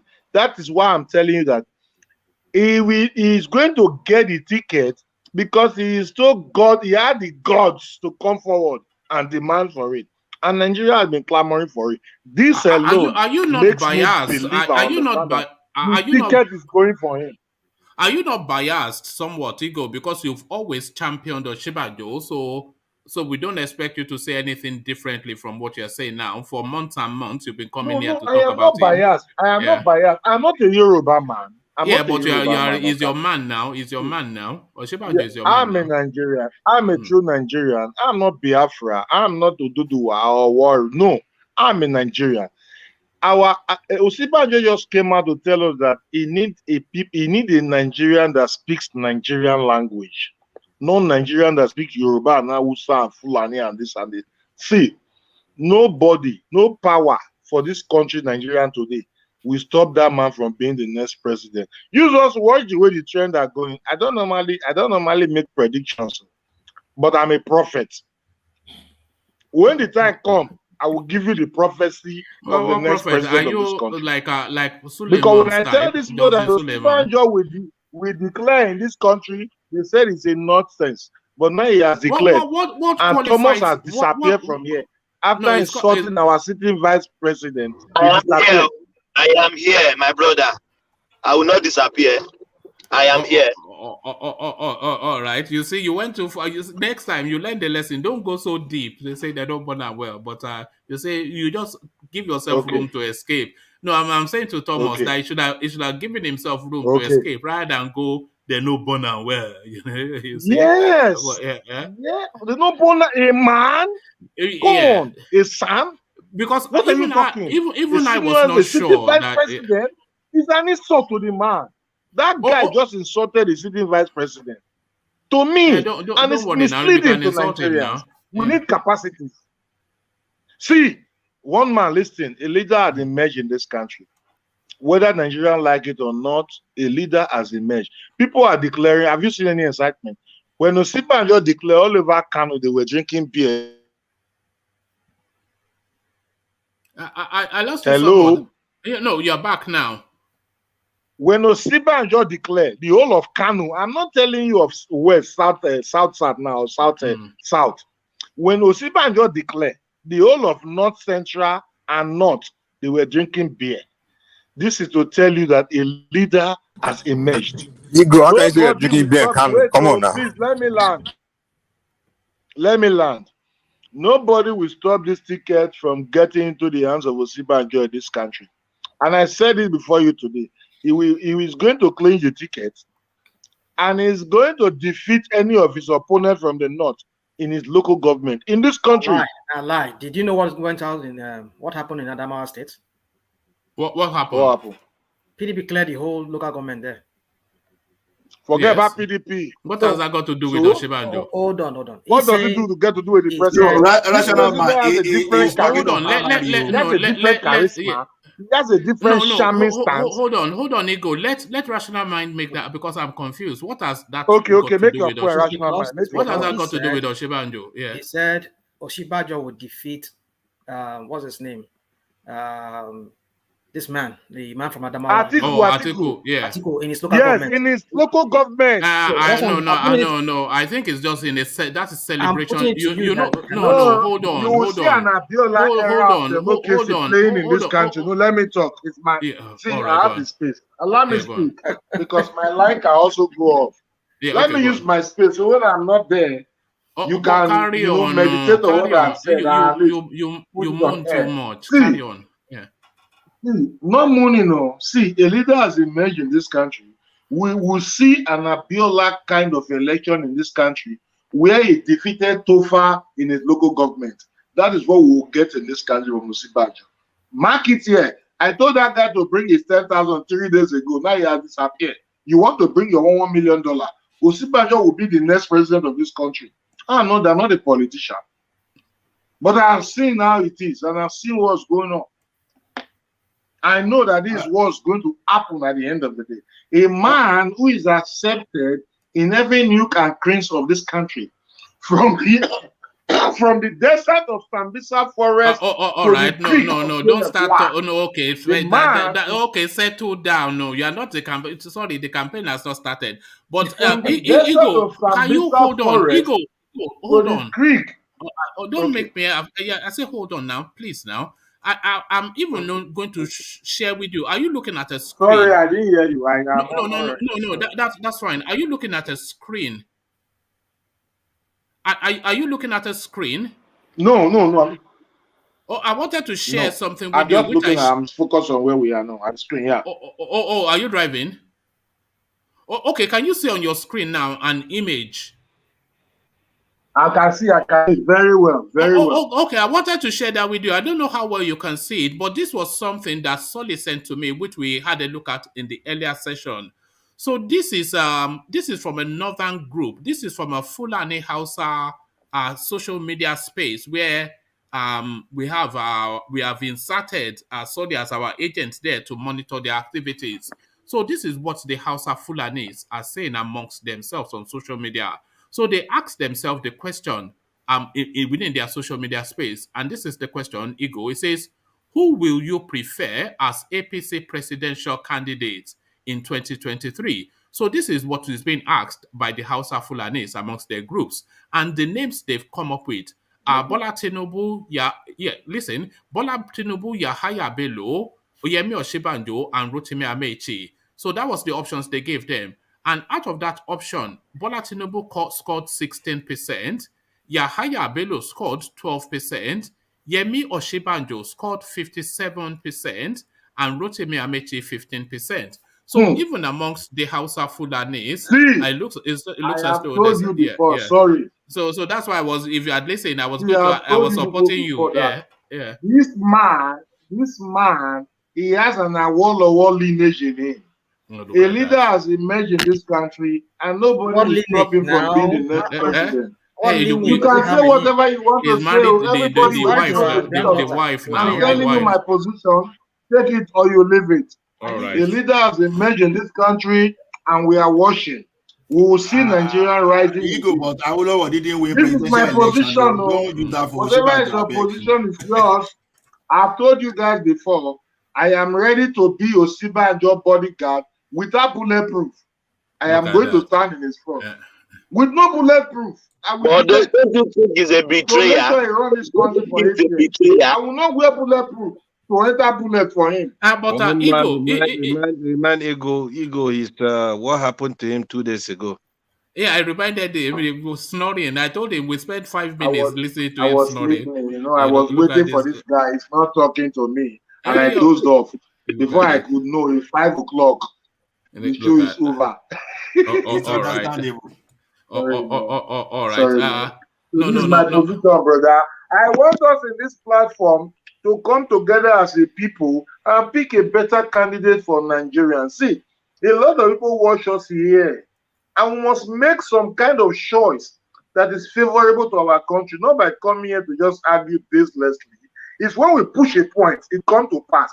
So that at the time, even as we debate here, we'll be having an award. I have won one award now by telling this guy that he don't have right to tell a sitting vice president that he's not born out to declare. And this person has declared. I have won an award. See, we are going to be here. We are going to direct and discuss matters. And people will all right. No. Let it go. Just have this moment because he's been waiting for this moment for for a while. Stop mentioning my name. That is my opinion. Stop mentioning my name. If you want to say your sin, say your opinion. But you should not have gone as hard as you did now, Thomas. They're not born and well, You went too hard. But there it is. So there is Ego in a celebratory mood. So I wanted to ask you Thomas, one. I'm not the one who say you say. No, I didn't say so. I said the two boys. The reason I always say Thomas or Ola, the two boys, the similarity, you can never distinguish them. That's the truth. All we Yoruba people Ola we and sound Thomas, alike. listen to their voice very well. So each time that guy Thomas is talking, I'll be thinking it's Ola. Now I get Ekiti accent. I'll be thinking it's Ola. That's why I normally say Ola. Guys, we did say about the guy has run away. All right, he has run away. How can you come and tell Nigerians that they don't point your vice president to declare? For who? I have to step you down. I have to step you down because otherwise you have to let a conversation take place. Ego, I know you are excited that your man has declared, but he hasn't. You know what they are calling Oshibado on social media now? They are calling him Iscariot. Do you know what they are calling him Iscariot? Ego. Judas Iscariot. So that is his name now on social media. So all those are the people that are misleading Nigeria. They are the people misleading Nigerians. You will not understand one man. I said the youth of this country, they are brain dead. They are the people misleading Nigerians, calling him Iscariot because Tinubu Naibona, my father. Come, you people should try to guide this Nigerian youth well, this public face. Because the youth, nothing is in their brain, not absolutely just do what they like. They just go to this. Come, how can you be calling a father of someone, a sitting vice president, who have worked with the former minister Ajibola? Did he come into limelight through Tinubu? No, of course. He worked with the former minister before he even had an appointment with Tinubu. It was his competence that made Tinubu brought him into his office. If I'm not mistaken. So why are you making him whatever? Come. Osibanjo is going to defeat any candidate in his local government in this country, whether you like it or not. All right. Thank you, Igo. So you had your celebration. So can we now continue with our conversation? So I suspect that when the guy declared, Igo would have popped a bottle of two of Gouda. But that is Igo celebrating. You have to understand that Igo, he's always, since he's been coming to this platform, he's always been championing that look. He feels that Yemi Osinbajo is the best man for the Nigerian seat. So it looks as though what he wished for is taking that step nearer to how he will want it to be. So that is the celebration that you're hearing from Igo. But let's go to Engineer. So, Engineer, good to have you. Let me take you then. So Igo has just taken over with his celebration of Osinbajo, but let me take you instead to a celebration of Orji Kalu, who promises us that it will grow Nigeria's economy to compete with the United States and Japan in 4 years. So it looks as though, forget Osinbajo, the man we're looking for is Orji Kalu, who is going to make Nigeria better than America in 4 years. So that's not like Radio Biafra to me. Yes. So that's to Engineer. Yeah, greetings, one man, and greetings to my brothers.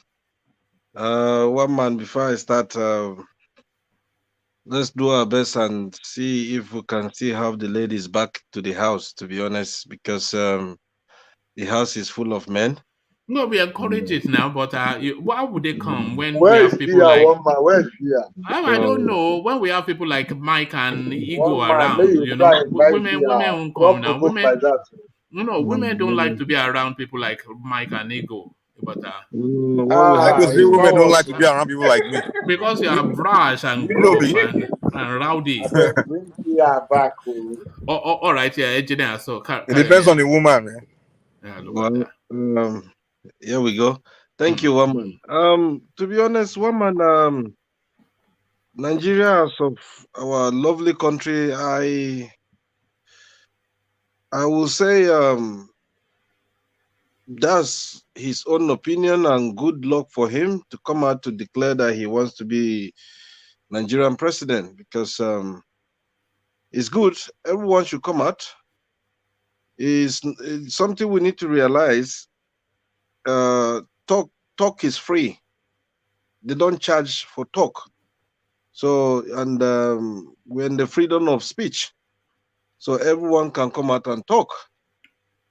He has done well. If he says he wants to come out within his 10 or maybe 4 years time, he will change Nigeria to become London or America. Well, all the best. Or something we need to realize here is these politicians, they can't fool us anymore, because I will go with what Baba Akure said. They can come out and talk, but don't risk your life or don't risk your hope in them. You understand? Because people like this, if they wanted to fix that country, they should have done it a long time ago when they're in power. So those are the things that we should look, and we should start thinking way forward. The way Nigeria it is, all of us, everybody knows the problem of that country. It's not because presidential race is just approaching. Everybody will come out, oh, I want to be the president, or they start giving their own. It's just ridiculous, isn't it? We are even actually in a political discussion about presidency. We're discussing people like Dele Momodu, Fayoshe. This is what we're there. Look, what are we talking about? Imagine. So it's like I said, talk is free, but it's not he who started the race who finished the race. And it's something that Nigerians should see, should like look back during their tenure. What did they do in their state? How good are they? Those are the things that Nigerians need to start looking onto each and every individuals that they're coming out to say, okay, we're running for presidency. It's an easy task for them to come out and say it, but one has to be very careful. Don't rely on them. Don't put your trust, don't put your hope there, because if you end up having trust in these people, you'll be the one to hurt yourself, or you'll be the one to be emotionally damaged. So one have to be very, very careful. All right, brilliant. And let me echo your thing. Actually, we do need more female participation. So if you are female and you want to join us on the screen, please come and join us. Just to break it up a bit. You know, boys, they get out of control when you're not here to supervise. So if you want to come supervise, then please just feel free to do that. So I echo that with engineer. So engineer, you've not yet had the chance to respond rather to Oshibanjo's declaration.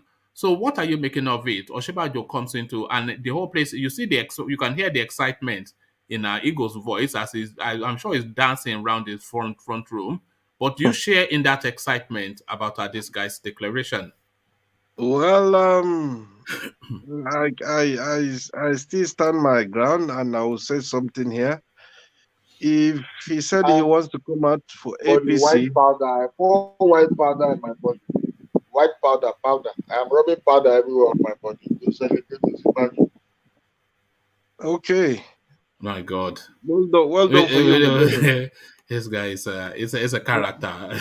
Carry on, engineer. Something we need to realize here, one man. If truly APC will give him the ticket, well, all the best.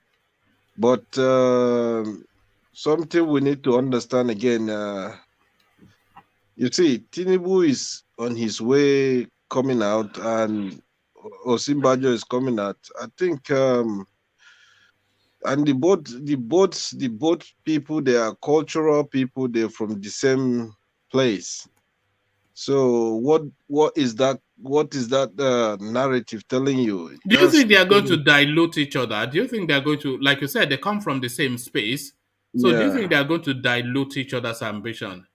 Well, if truly they respect their tradition, it's something they have to dilute it as soon as possible before it's going to get out of hand.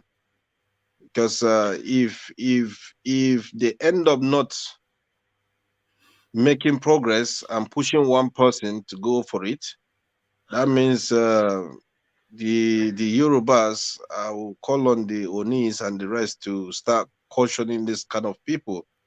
Don't let power, don't let politics overrun your tradition. So those are the things that one have to be very careful, and is something that one have to be looking.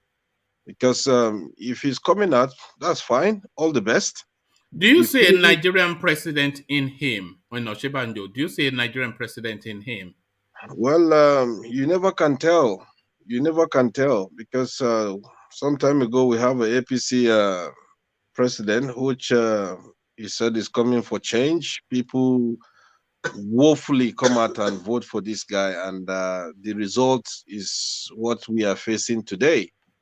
So Osinbajo, if he wants to come out and run for presidency, it's 50-50. I can't say it's 100% on him or 95. No, I'd rather go for 50-50 because we never can tell. Human being can change at any time. If today it happens for him to be Nigerian president, then he has a long way for him to do. A long way for him to deal with. Because, who do you want to give this country to rule this man? Who are you giving this country to? We can give pick your candidate. Hold on. Can you?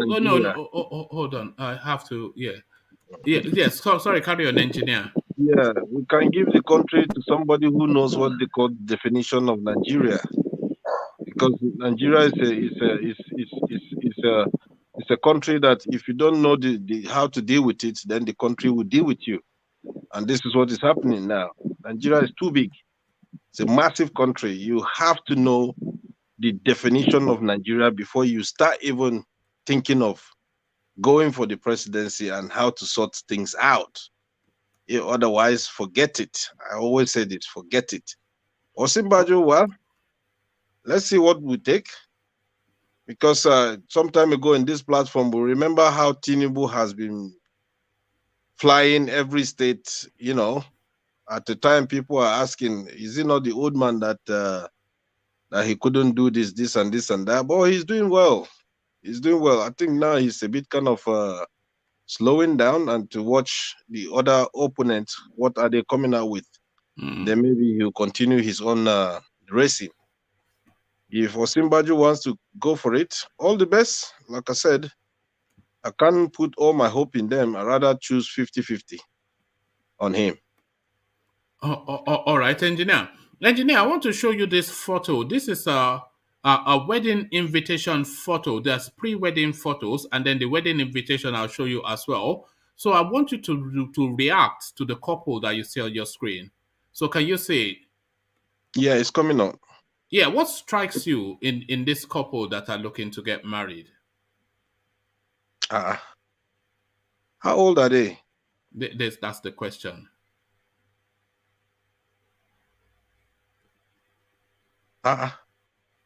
Is that right? Does that strike you? Is that something that should happen? How old are they? That's the question, one man. Well, the girl looks 13 to me, and the boy looks no more than 16 or 15. Well, I must be honest to you. I'm only showing you because the whole of Nigeria is they're also outraged. This is going on in Edo State. The whole of Nigeria is outraged by this wedding invitation. People don't know the definition of what they call wedding. That's number one. Two, they have no clue what they call for better, for worse. You understand, one man. So, and if you look, social media is there, and if truly it happens, these people, this couple, they're not up to 18 years, then I can call it child's play. Or they just want to make themselves feel among the social media, things like that. So, but if they are above 18, sometimes you see people like this, they look older. It's just they have baby face. Yeah, it's those people from the creeks, isn't it? Yeah. But if they are above 18, all the best. But if they're not, do they look above 18 to you? I want to see a birth certificate. If anybody tells me that either of these two are of legal age. Oh wow! They're to me, I'm looking at them. They're not up to 18, or they just clock 18. How do they do? Where are the parents? Is what I'm asking. Especially of the girl. One man. Something we need to realize. One man. So you're saying these two can fend for themselves because that's what a couple have to do. Yeah, but this is what I'm saying. It all depends. Maybe they want to make their life or their self publicity on social media. Okay. You know Maybe what I it's mean? okay. Cloud chasing. It could be. Yeah, so all these kind of things, everybody now, social media is a place that if you either you make the money or you go fool yourself there. That's what is happening now. But the way I'm looking at them, they're very young. They're very Yes, young. especially when you look at the picture to your right. That really, if you look at that girl in that picture on your right, there's nothing on earth that tells me that that girl is of age. Yeah, the boy, I could remember I have a picture like this at the age of 16, 17. We all I have was it just, now, where we are yeah, wearing bow tie, and the mommy will tell yeah, us to go and take photo. yeah, exactly. But like I said, one man, maybe they need publicity on social media. Otherwise, their parents, something we need to understand, not every parent are parent. I could remember 10, 15 years back, if any kid come home with lots of money, the parent will console the kids. Where on earth did you get that money? But generation parent, if any kid come home with bunch of money, they're rather even happy that their son is making it. So those people, honestly, All right, because I'm only bringing it to you because the whole of Nigeria is talking about that picture. The whole of Nigeria, everybody is just outraged. no, the thing is, Everybody's. something we need to understand. If they need to verify their age. Mm, If they're above 18, which is that's fine, that's good. But if they're not, I think they need to take that nonsense out of social media, because it's just it's like you're making things to the younger ones how to start misbehaving. You know what I mean? And they're not giving good image in that country called Nigeria. That's setting a just bad example. exactly. All right. Now, so engineer, so back to politics, and this one, there is such a loaded. The headline alone is there's so many things loaded into this. Northern elders call for Buhari's resignation. So it's Hakim Baba Ahmed, of course, he's the spokesperson of that group, and they are saying that he has shown just a chronic lack of capacity to address the country's problems. And they are saying that the country cannot even afford to wait till February for this guy to leave. So they're asking him to resign and resign now. So nobody can quibble with that and the reasons that they are adducing. But then there's nothing that is significantly worse that's not been the case all the way through Buhari's administration. So now, why now? Anyway, let me not put words in your mouth. What are you making of that? Northern elders call for Buhari's resignation. Is it Buhari the only person that they should call? All of them, they are sick in their head. They are not well. They are very, very sick. Is it only Buhari they're calling? Huh? We have 36 states in that country. And what are the governors doing? Nothing. Nothing. Absolutely nothing. What are the House of Rep doing? What are the Senate doing? They're calling for Buhari to resign. If he resigns, what about others? Others will find opportunity to still loot triple. So sometimes they need to weigh things before coming out and talking. If Nigeria has problem, man, one man. These people, they are sick, man.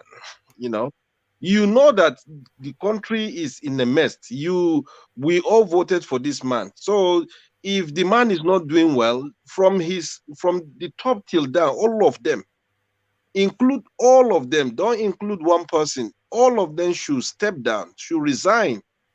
You understand? If not for, if God's willing that we have a good president, these people who ruled our country for 8 years, from Senate down, vice, everything, those people need to go to jail.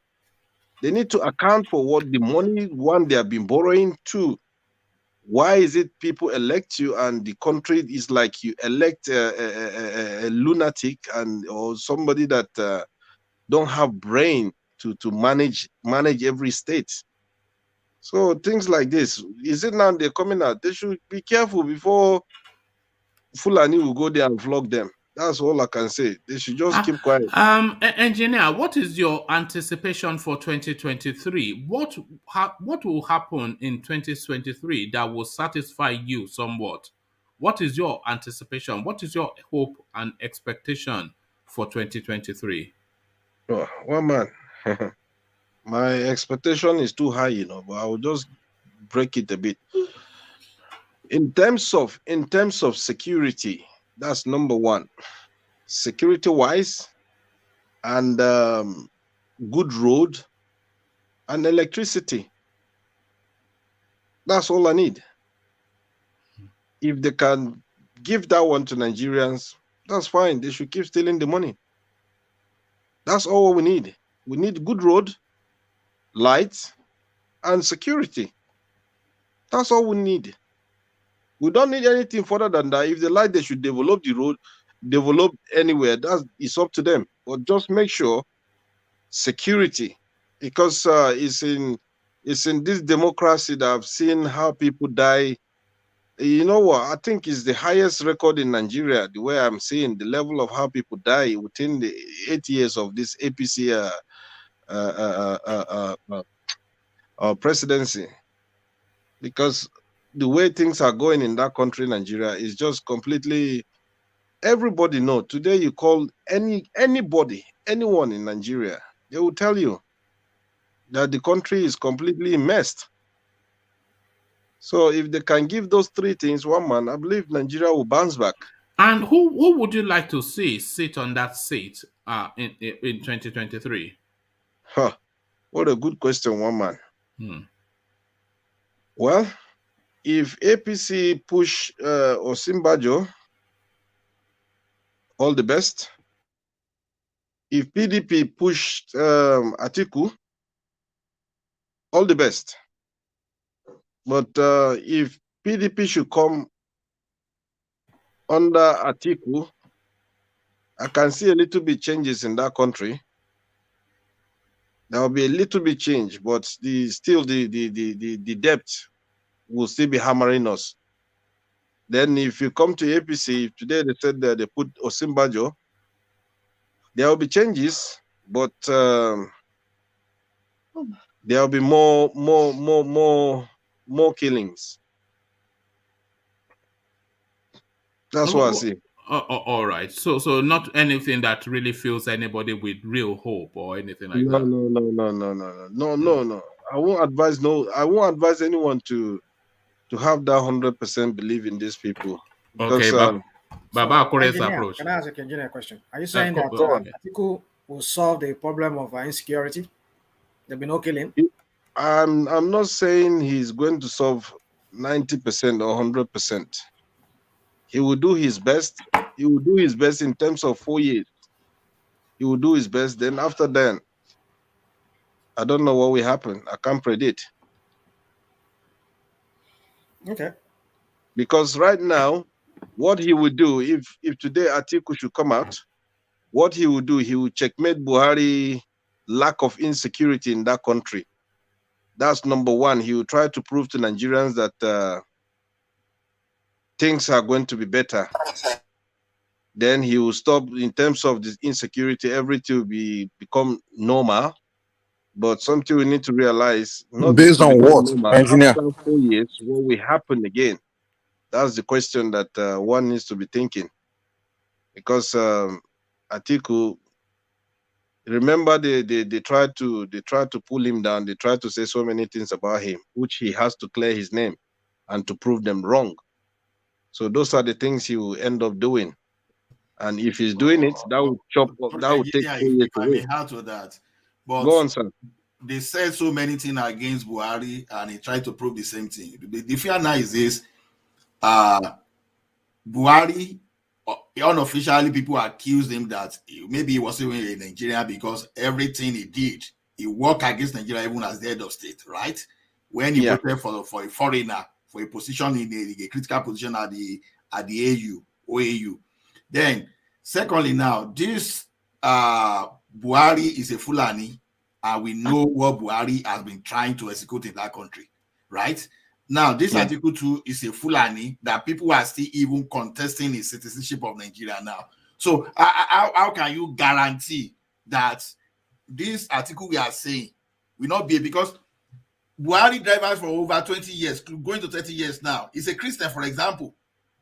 You understand? They can use that one to deceive you, to say, okay, You see, I'm not saying something religious, but I'm just telling you how some people call him. Are you asking a question or making a statement? No, I'm just putting because engineers say we have to prove a lot of things. I'm saying we are to prove a lot of things, and he has led us to this mess, right?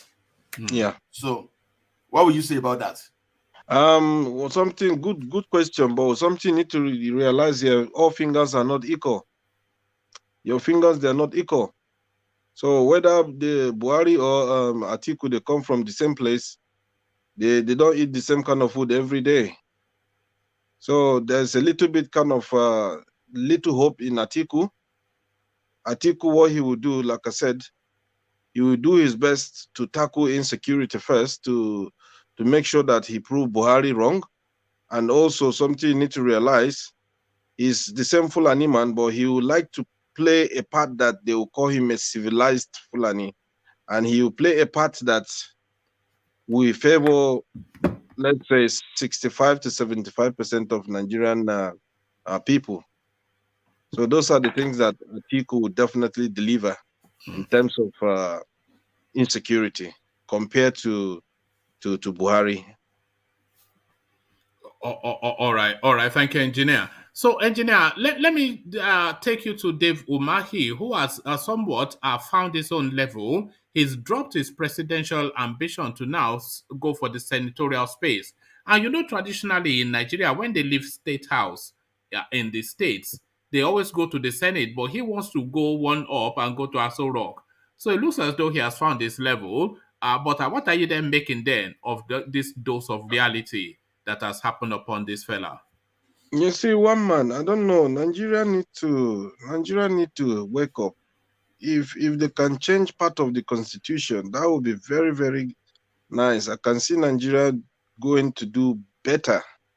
You see, all these people who have been serving in politics, if they can serve that 8 years, and after that 8 years, anything about politics, they should just cancel it.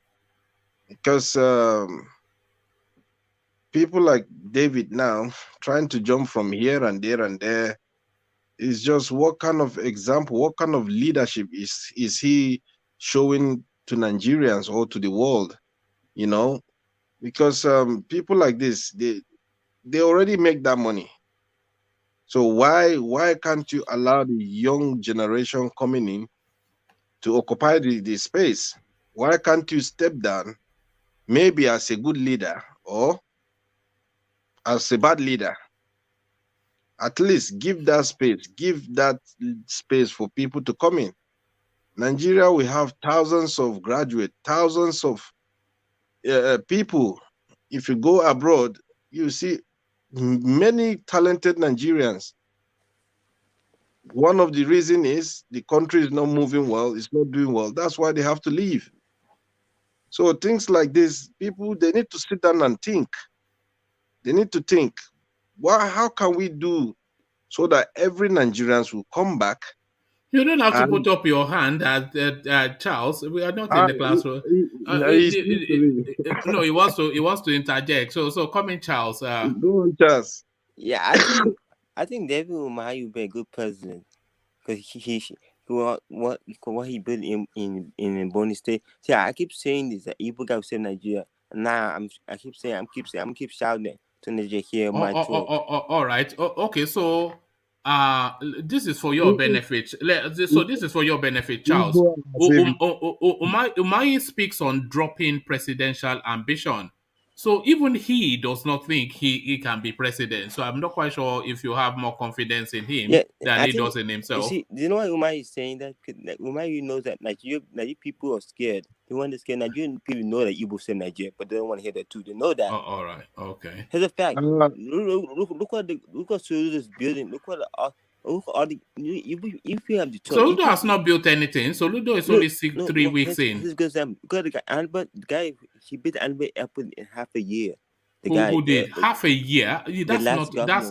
That's an engineering impossibility. How can you build the airport in half a year? Guy just can't even finish the airport in Golden State. Have you been drinking that? You've been drinking Kool-Aid. Have you look at this guy? Look at the guy in the Golden State. He couldn't finish the airport. The guy and the speed up. Come on, man. He built an airport in half a year.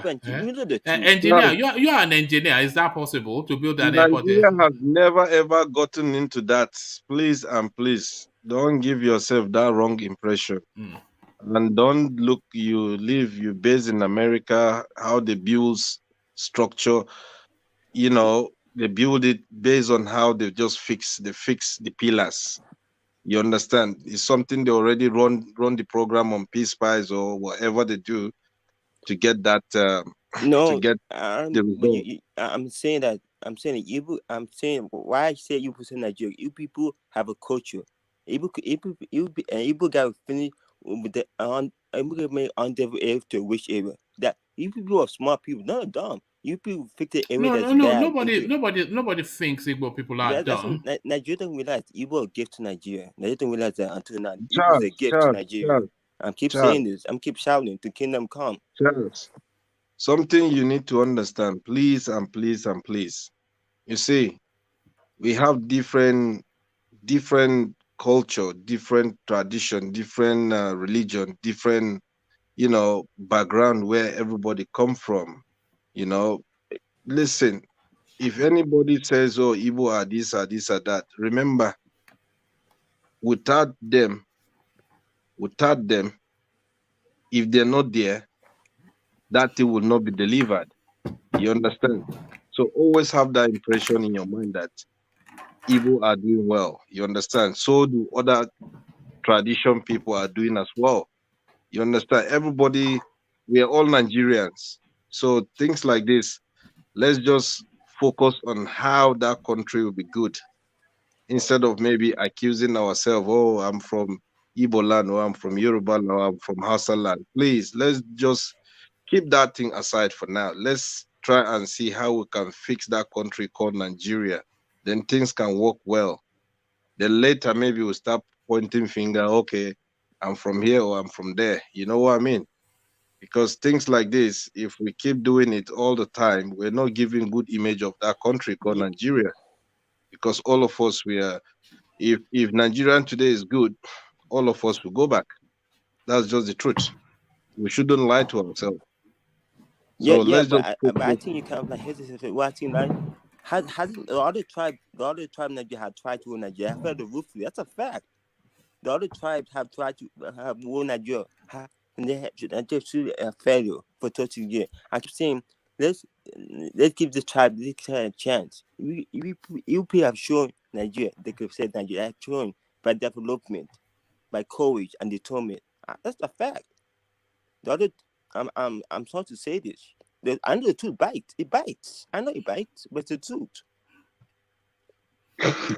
All right. I don't know why Igbo people just like to tell themselves that they are just some kind of special people like that. Mike, you don't want to hear the truth.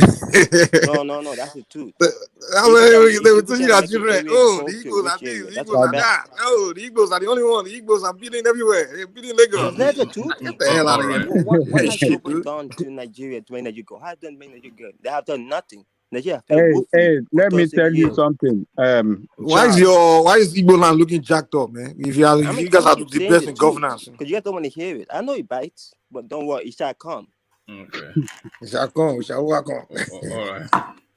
Well, back to Ebonyi State Governor, right? Nigeria is too big. I keep saying it. If you don't have that mindset to manage that country, Nigeria is a big country. Nigeria is still giant of Africa, regardless of what we're passing through right now.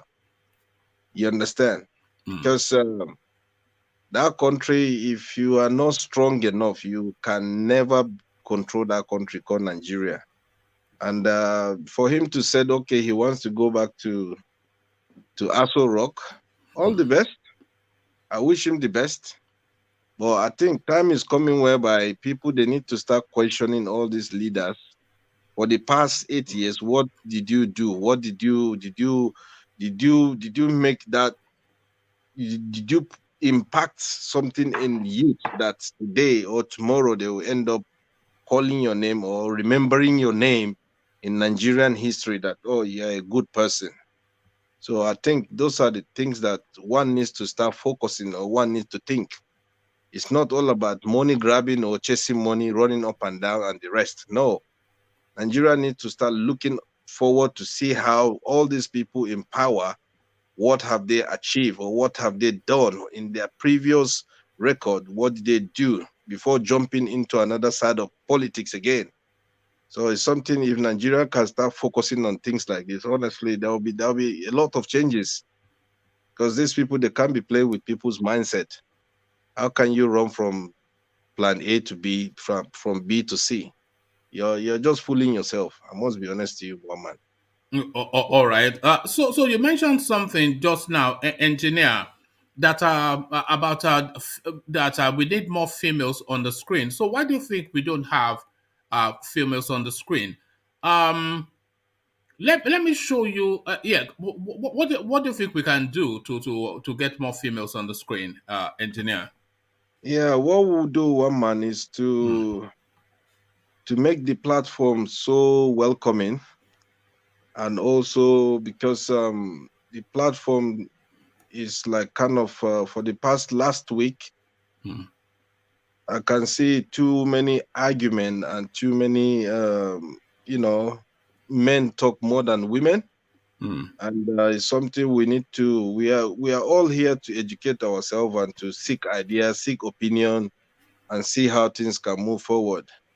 And also we need to be championing the women in terms of like, regardless of anything, if we do talk, we need to remember them, still table the matter to them. Please, they should come on air, they should feel free, because if we end up doing things like this, I can see some ladies they will love to come in. And if there's too many arguments, one man. Hold on. Let me share this with you. Can you see your screen? Yeah, it's coming. It's coming on now. Yeah. Okay. Can you see that? Can you see it clearly? Yeah. Let me see until I come very close. Yeah, I can see. Okay. I'm not sure how clear it can be, but that's the back end of the platform. So that's the demography of the platform. That's the data, the figures. So if you look to the where my cursor is here, can you see my cursor as I'm hovering it? Yeah. Okay, so where it is there, that is where the bulk of our audience is. They're in the United States. 26% of our audience, they're in the United States, followed by 16.3% in the United Kingdom, 13.8% in Nigeria, and 4.5% in Canada, and 4% in Germany. So that's where the audience is. But let me take you to where I wanted to take you to. So a lot of people still not subscribed, but they watch the platform. But this is where I really wanted to take you to. Only 16% of our audience are actually female. Can you see that? 83.9% male, 16.1% female. So clearly, there's something we're not cutting through the female. So at 25 to 34, 13%, 35 to 44, 26%, 45 to 54, 27%. So really, the bulk of our audience are between the ages of 25 to 55, thereabouts. That's where the strength of the so from 25 to 55. So yeah, so those are the data. So that will probably tell us why we don't get females. If we only get if we have 13%, yeah, go on, 16%. Yeah, something we need to realize, one man. You see, I just put it down to the topics because it's essentially politics, and I'm not quite. Yeah, that's what I was going to say. That's what I was going to say. The topic. Yeah. The topic is the women generally are not in tune into political conversation. Something you need to understand. We need to call on the ladies. We need to encourage them to join the politics, Because women, trust me, women don't like getting engaged in political, especially with men. They don't even say that. If they have the opportunity to do, they will definitely do. They won't have anything to say. Even I've seen shows. Men Even think about it. Even the woman, when Bia comes there, things she talks about, she's usually not very into the political part. If you go analyze things that she likes to get engaged in, she's really not into the political part. Even when one man trying to push her into the political topic, she will just brush it off. Women usually don't like engaging in political conversation. It all depends. The only way one man listen. Let me say what the only way one man can get women to come on is if he can diverse the topics, like mix it with other topics, like things that women like to talk about, like maybe gender conversation or family conversation, those kind of things. You see them coming in. Nobody is perfect. Everybody is here to learn. That's something you need to know. What's your point, man? Here to learn. Engineer, let me tell you this. Go on. Political conversation, you don't see Nigerian women there. They don't like it. Yeah, exactly. It's nonsense to them. If you are talking about Nigerian movie or those exactly, that is what they like. I don't believe that, to be honest. If you don't believe, why do you say you don't believe? Why are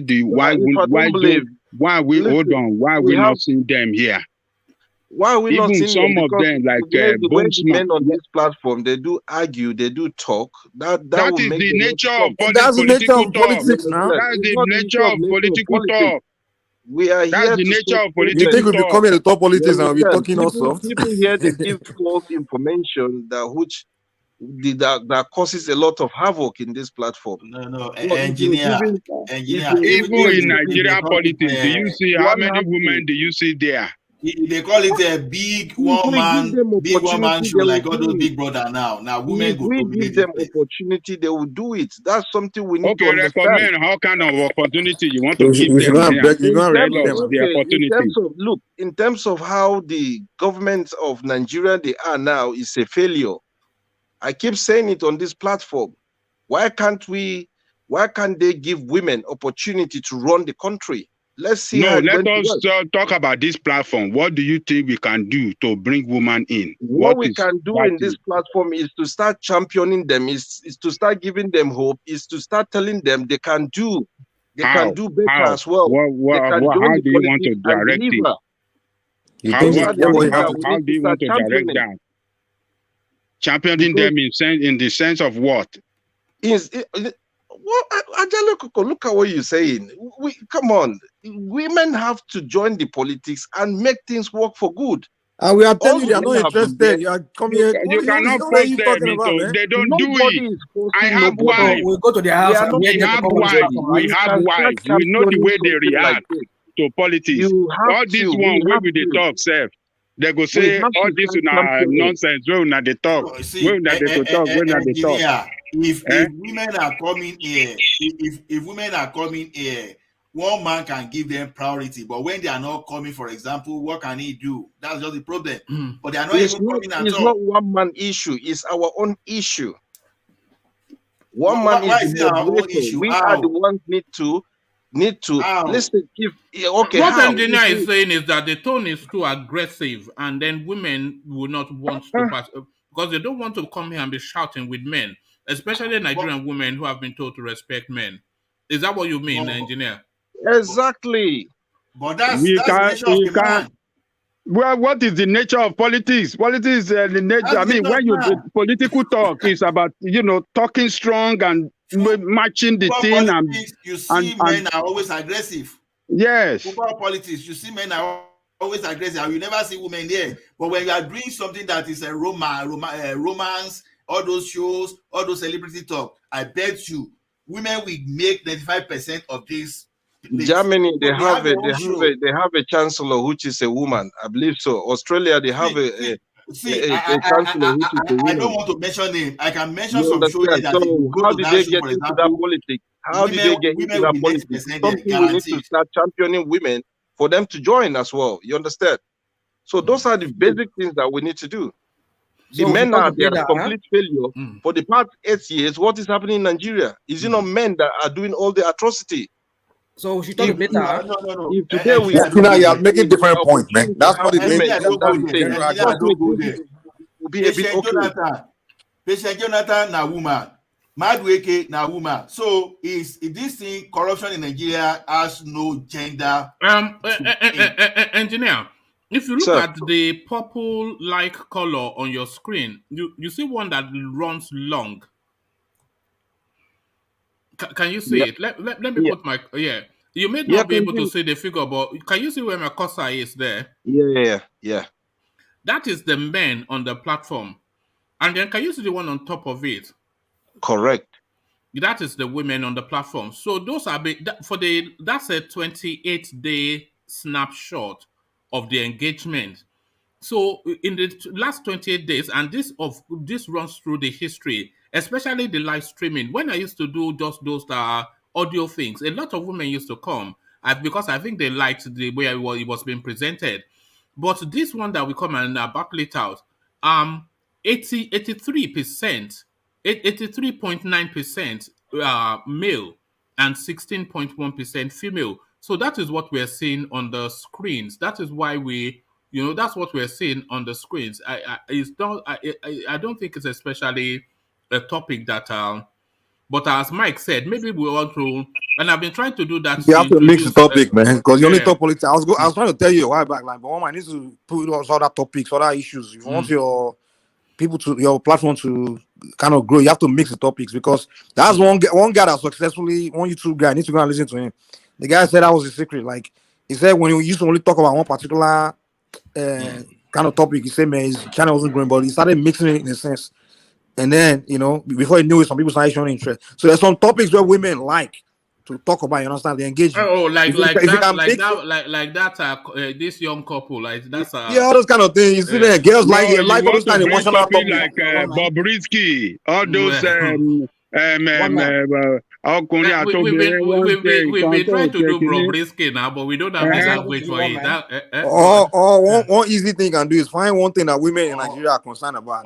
Maybe the issue that affect the women in Nigeria, and you make it a topic. You see them rushing to come and give you their opinion, man. For example, this lady that is about to get married, Which one? Can I say something? Hold on. Yeah. Go on, engineer. This Nigerian actress, I think, what did they call her? Is it Tonto Dike or so? Oh, no, I don't want to go. That one is too toxic. But there was this gospel singer that was apparently killed by her husband. There's something that I wanted to do, but I don't know enough about it. So maybe I have to start paying attention to those type of stories. If you cover that topic, I guarantee you at least two women will call in this show and give you their opinion. I guarantee you that. That's what women like. Things that are emotional, that touch them. That's what they want to hear about. All right. Rational mind, you wanted to say something. Rational mind, you wanted to. Yeah. I don't know if you know this woman, this Obodo Igbo woman. I don't know her very well. We used to be friends, but then we fell out. If you get stories like that from diaspora, even maybe Nigeria, and you talk about it sometimes, usually relationship issues like that, analyze relationship and like that, which I don't think is going to help your platform, because your platform is more political than those relationship. No, it's a politics and lifestyle is what I bought. It's more politics. It's a lifestyle. There you go. Maybe you have to make a separate section, a separate segment for that, whereby you just strictly talk about relationship. You source your materials or your stories from. But I'm not sure that I have the language for that. But I don't want to go out as well. You bring in experts like people like Adele Koko, who has been married for many years. Because Adele Koko knows less than me now. Adele Koko is hardcore now. You want him to be talking about soft matters. He's been married for many years, so you can bring him, and then other people. I'm sure people will come. People you've not even met or you've not even seen on your screen. All right. Or just surrender to the fact that we are not going to get a women audience. That's more. We'll get them, one man. We'll get them. It all depends on how people think and how people focus on things, to be honest. If the women didn't cook for the men to go into politics, or they eat very well, nobody will go to that stage and start jumping up and down or shouting. So let's just try our best to see that someday we just need to champion the women. Let's just motivate them, give them that positivity, give them that hope. I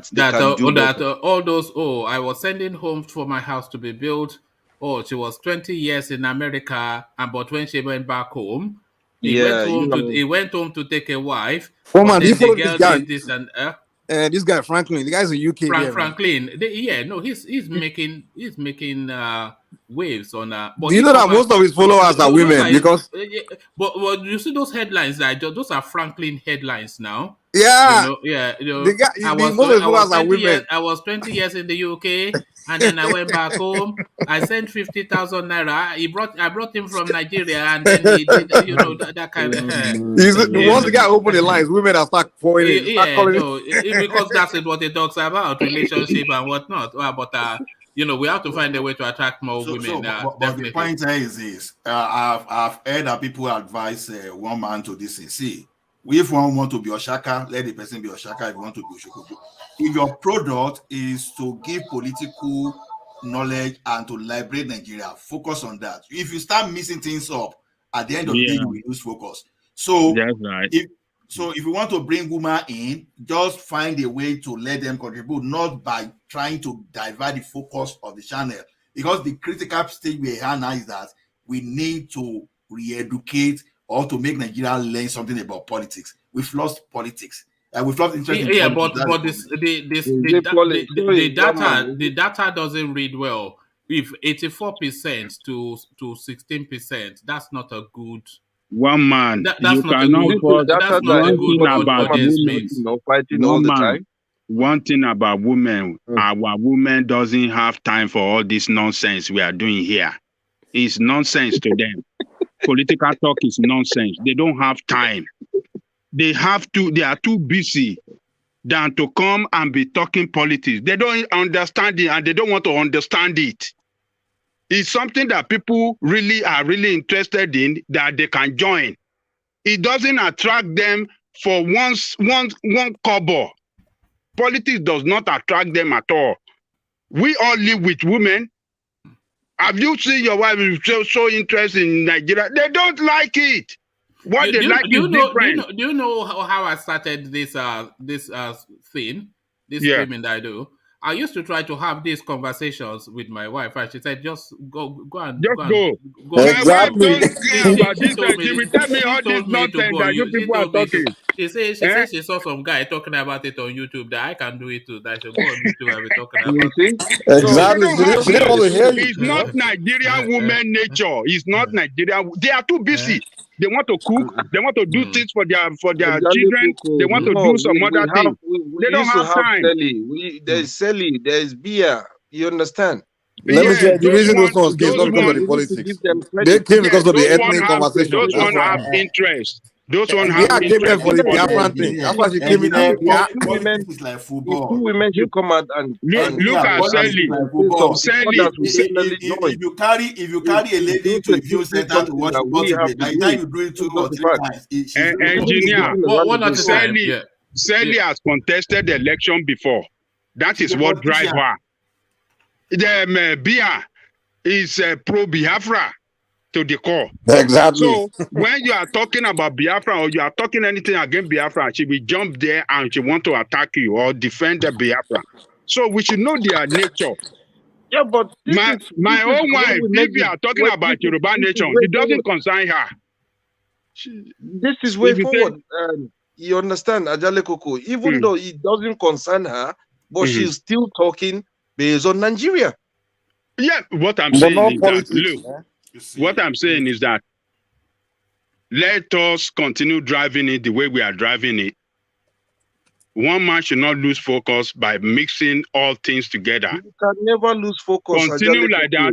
Anytime he can be talking, you see, as he drives this platform, intermittently she can invite women, or if she notices a woman on the commentary section, she can call on her and tell others, let us have her. We want to talk to you, just to ask some few questions. Let her invite her in. If she doesn't want to come in, you cannot force her. But one man can do that job. People at the commentary section, like Akashi and the rest, can tell her, just go and talk, say something. If you want to come out to a commentary section later, that's fine. But just show up. We acknowledge you that this is the tradition here. Every time there is a woman on the platform, we let them come in and talk. Let us start doing that. One man should start pushing them, and we talk to, hey, we want to see, we just want to answer few questions. I'm even asking in the comment section, type F Yeah. if you are female. And Yeah. the ones responding so far, they are all Both men. man. We're just it's just testosterone here. I'm afraid. So let us just do that. But even look at your parliament in Britain. How many women do you see in your parliament? Plenty. There are There plenty. are How many? many. Are there plenty than men? I don't know, but they may well be. I watch your sessions sometimes. You know, I don't see like them. that yabu. I like it, man. I like it. I like it. Well, the honorable minister from the right honorable minister from the right secretary of the state from yabu. They call it yabu. The House of Commons. I like it. Even America. As big as America that champion women this thing, how many women do we have in the parliament? Most women are too busy with their children and too busy with their body, their profession, than to come and be talking, wasting time. This is a waste of time to most women. But some women that have politics in them, some women that have politics in them, that are politically oriented, like political talk, yes, they can jump in. Like Bossman right there that comes. I believe she really loves politics too, but we can tell her to come on the stage. I think the very little female audience that we have, I'm not sure that they are here for the politics. I think they're just here for the vibes, just for the vibes, just for the banter, for the gist and the personalities. Let me tell you, if you want to check most of these women, I'm telling you that you see come on this platform permanently, like Bosma and Sally B. If you want to go down their record, Sally B is a politician, though. So I want to guarantee you. I want to guarantee you, if not 100% politician when they are Nigeria, or into politics when they are Nigeria, I am telling you, they relate to some politician and they have it in them too, that practice of politics, and that is why they come. Women that doesn't have that practice of politics in them, they won't come to this platform. They won't. It doesn't, I mean, but we need like you said, we have to encourage them. We need a female base. Because if you see them on the platform, encourage them to come in. Let us say, oh, we want you, just come in. Just come and say something. We need a female base, not just because we want to grow the audience, which we do, but we want to balance the conversation, which we must. Oh my, can't balance conversation with women. Forget that. The only reason I can advise you to bring women is to grow your platform. But if it's for any other reason, forget it, man. No, because we speak from this is what we do now. But we need a softer tone to bring a different sense. It's just like you fight all the time. Like maybe engineers should organize something like Ling and Lamb, and you carry women on the screen so that you'll be talking of relationship.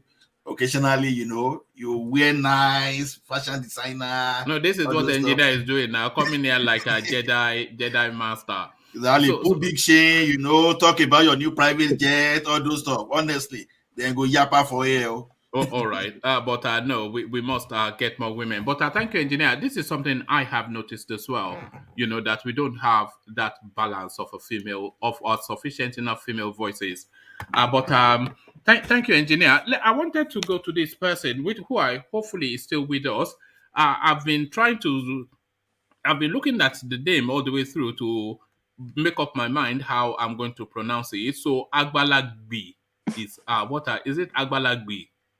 Are you there? Agbalagbi Rabbit. Agbalagbi Rabbit. You see, this is it. Which kind of name is that? No, you wanted to rival Ajale Koko. Agbalagbi Rabbit. Oh, yeah, start from explaining that name. Mike, must you make that comment? Which kind of name is that? I mean, no, it's curious now. You remember that guy now? Excellent. That guy really do. That's what. You don't remember. If the guy wants to talk, even with you now, what you just said, the guy wants to talk. All right. So no. Agbalagbi Rabbit, as you can hear, the name is a curiosity. So can you talk us through the name first as we welcome you to the platform? Agbalagbi, are you there? Look at that. You've chased him away, Maybe Mike. you need to unmute him. I don't know. No, I didn't mute him. So yeah. No. Maybe No. Sometimes people come in, and then because it takes that long to get to them, they just but hopefully we'll get to him at some point. But let's go to Mike then. So Mike, let's come to you and have you speak on this Orji Kalu saying that he only needs 4 years to turn Nigeria's economy around. So this is forget Jemi Oshebanjo and all this nonsense. Somebody that can fast forward that progress, it will make it better than America in 4 years. This is what the high achieving Igbo man wants us to believe. The same Orji Kalu that ran Abia State, that place was that like shit old mess. You know, saying I radio Biafra they talk with that now. That guy is a scammer, man. You say criminal that scam that looted I mean, come on, man. That guy is a criminal, man. Forget him. They should be in jail, not be running for office. That's why Nigeria is so jacked up, man. In America, once you have a criminal record, you have no business anywhere near public, public service or anything, you have no business there. This guy was convicted and he wants to be my president. I'm going to kill him. Come on, man. Which kind of rubbish you have, man? This guy is obviously a crook. Now he can't tell us. That statement alone is deserved to get slapped. Say him will turn Nigeria to Dubai in 4 years. He has turned better than an economy like Japan in 4 years. When you ran Abia State, he couldn't do anything but steal money. And some people are falling for that. Someone like Charles will fall for it, because they convince themselves. It's almost offensive something to say, because he must think that he's talking to why would he even say something like that? It's almost like his because the guy knows all this bullshit people always say. Now, do you remember Charles saying earlier, Igbo man is this, Igbo man is that, they can do this. Yeah, but he's not speaking to an Igbo audience. So he knows that he's speaking to Nigeria, not the Igbos now. So he must know that. Man, even some non-Igbo believe that rubbish. Some like engineer believe that thing. Like, I know Igbo people,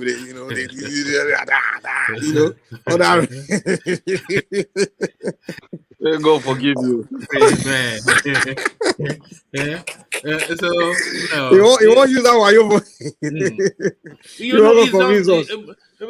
maybe we should just abandon a lot of these ridiculous names and not even bring them up anymore. Fayoshe, Orji Kalu, Okorocha, Dele Momodu, all these kind of people that we know is just there. We put them in the nonsense basket, and maybe we have a nonsense session where we just come to have a laugh at these people. So we laugh at Orji Kalu and we swiftly move on. But as somebody that is also laughable, but he knows that the joke is on himself and is decided to quickly move out of the space, Governor UMAHI drops presidential ambition to contest for Ebonyi South senatorial seat. So he's found this level, I would say, because that's the tradition, isn't it? You leave the state house and then you go to the Senate. So he's following Rojas Okorocha's path. From what I heard David UMAHI perform well in his state, in Ebonyi State. That's what people, my Igbo friends are telling me. They say, man, the guy turned that place around. They say the guy really performed well. They say the guy is really a good performer. But unfortunately, people like, I don't know what it is with that space. People from that area, they don't know how to politic. Because what people were telling me, I was stunned. They was like, dude, if you go to Abakaliki, say the guy turned that place, meaning Las Vegas. Say, man, the guy turn things around. Like they over there, they hail him for that stage. I can say, then why are you not using that to push yourself, in the national stage? You understand? Well, instead, he performed well, and he's leaving to go and sit down in the Senate. That's the same thing. Even when Okorocha did the same thing, he left, he go and sit down in one Senate. Aim for the national space. You understand? These people don't know how to politics, man. David UMAHI, I don't think, based on what people told me, I say the guy did well, but I don't think, I think he realized he doesn't stand a chance.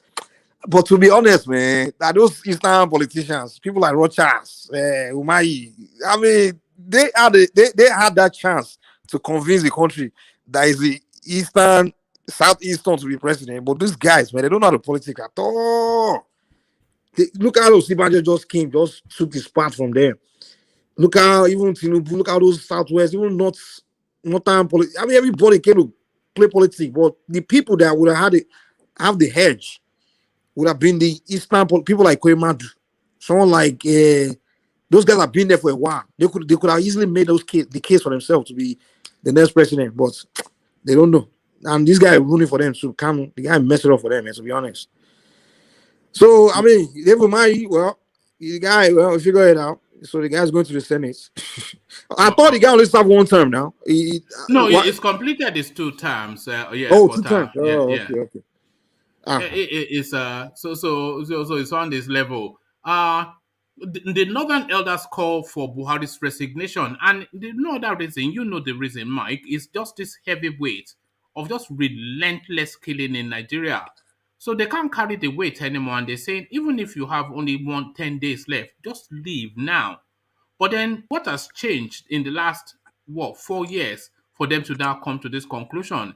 Is it the right words, but at too late a time? What we're hearing from the Northern Elders?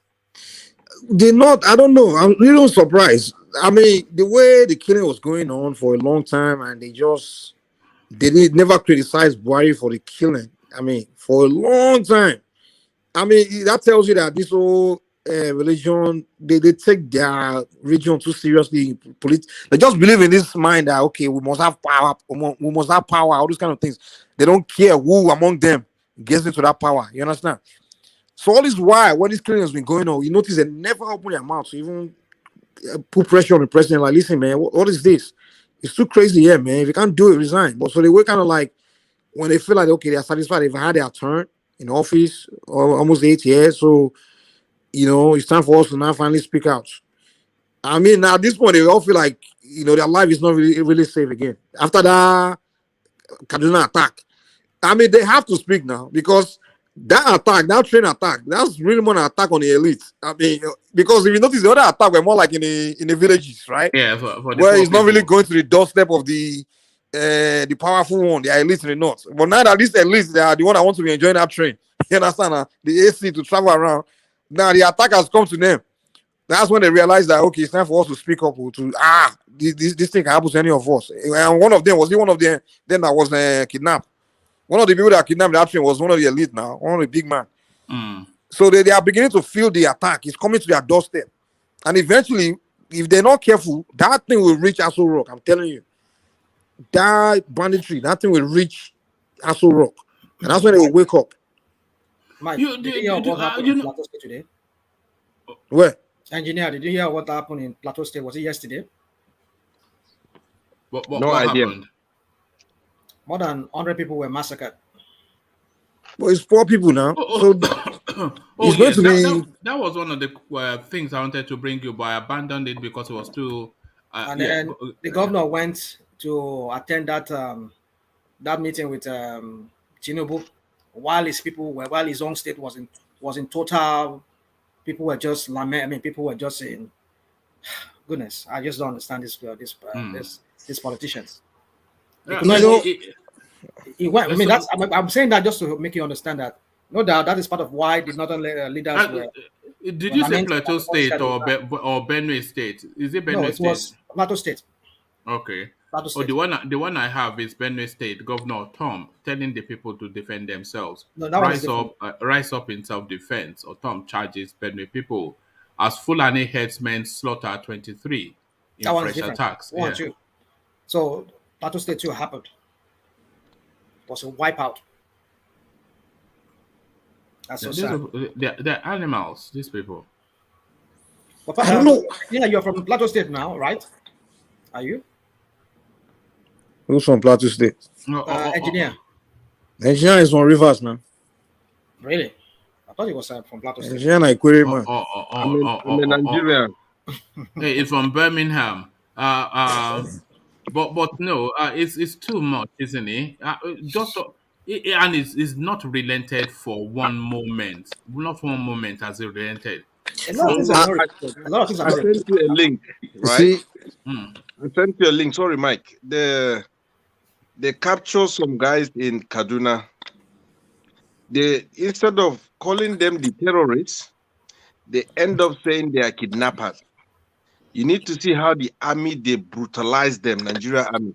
If they want to do their job, they will do it. I think I saw that one. We're dumping all of them in the back of the truck. And they were piling them each other. They call them kidnappers instead of calling them the real name that belongs to them, that suits them.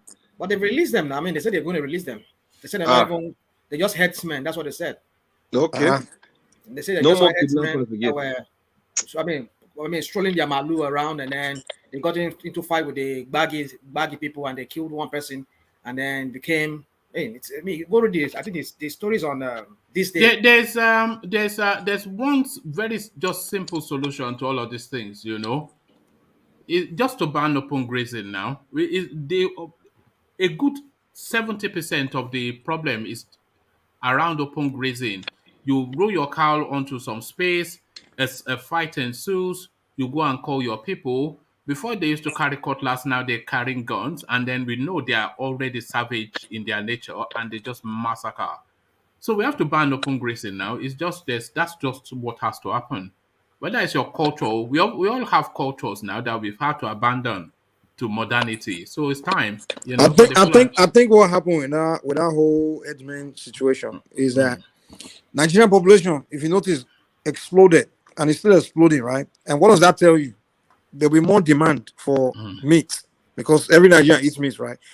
The more the population, the more meat demand for the meat, right? So now the elders, I guess the community of elders are realizing that there's more demand. So now they are recruiting more and more elders, or even the ones from outside of Nigeria are saying that the market is in Nigeria because their population there is just growing and there's more demand for meat there. So now everybody is now flooding to that market to sell their cow. Now that's what's creating this whole rustling and bumping with where they run into farms and just No, I think things. it caused deeper. Ife came and broke it down for us the last time, which I can't recall what he said, but it made sense to me. But yeah, but it's a whole swathe of that Sahel region, the battle between the Fulanis and the Tuaregs. And I think he said the Tuaregs, they slaughtered the Fulanis and rustled their cattle, and then taking the learning of that experience, the Fulanis are now slaughtering the Hausas and rustling their cattle and taking their land. Woman, see, also, I think this thing, what Ife said is true, but they also had wars with the Dogon in Mali.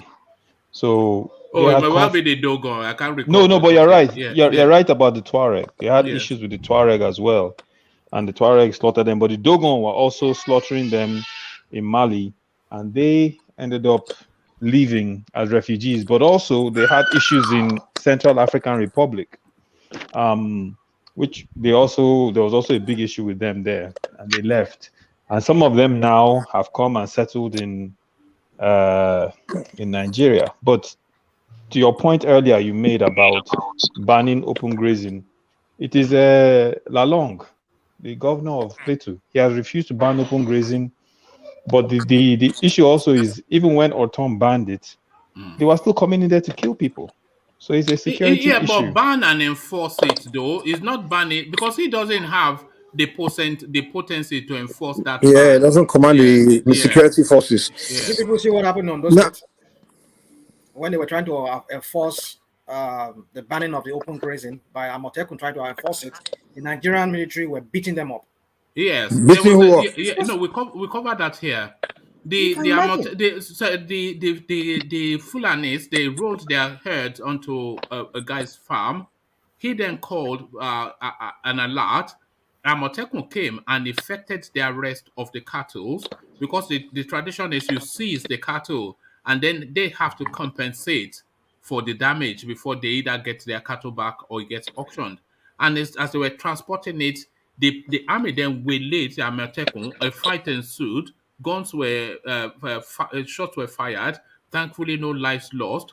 But of course, the army overwhelmed the Amotekun and rescued those cattle back. They said the cattle belonged to a senior personnel in the barracks here. Well, we all know that the majority of recruits in Nigerian army are from the north. In a sinner society, should that be? Imagine the police, sort of a police given by the state's legislature, they're giving it a backing that it's illegal by the state, considered by the state of Ondo State, that they can effect an arrest by virtue of the open grazing law. And then some other military people are coming. I mean, in a sinner society. You see, I don't think that the ban is being aggressively enough pursued. if all the southern states, because all of them virtually they have it on the statute books. So if they said with everything that they have, they don't have enough, but they all have all these quasi forces. If they use that to seize aggressively all these cows, seize and seize and seize and seize and seize, but don't give it back, auction it off, and tell them that you know the problem with Southerners. Let me tell you this. Well, let me say this, man. Let me say this. We always claim to be very intelligent people, right? But then when I look at whenever we have problems, we don't like to apply our intelligence. We just do is complain. What about the very easy way to hand this thing is to take over the business from them? Just take over, get in competition, take over. Just create. You mentioned it. Let's create ranches, put cows there. When they come, they don't have a market for their cow. They'll stop coming. Simple as that. It's not take that over the simple. business. What's so difficult? If people are these dumb people, it's not that simple. As a crate, they'll come and rustle it en masse. That's what they will do. Yeah, they come and attacking your line. I support what Mike is saying though, because it happened in that country before. It's not what Mike is saying. We know I will have the template for time has changed. We should understand that time. No, rational mind. If our leaders in the south, if they are not playing politics, it's what they can do. Look at what Fayemi is doing in Ekiti now, for example. When we go to that, it confirm and Russell that they are rustling. They are rustling. Let me tell you, even where Fayemi allocated for farming, all those experts, they don't step into that place. Exactly. I see people doing this. If you have your government involved, if you have your governors involved in the regulation, in the listen, man, it's simple. You can't tell me some guys in company know their car, come and rescue your own car. One at a time, though. Yeah. You understand? Because they want to go back to the National Assembly, they don't want the FCC to start running after them. That is why they are keeping quiet for political gain. If they want to shut these people up, they know what to do. So, see, what Mike is saying is a very valid and solid point that will eradicate this nonsense. Yeah, so it's a good idea. You know the issue of elders farmers clashes is not only in Nigeria that Nigeria will not be the first. Even in this American and this thing we are talking about, they use this ranching to solve the problem.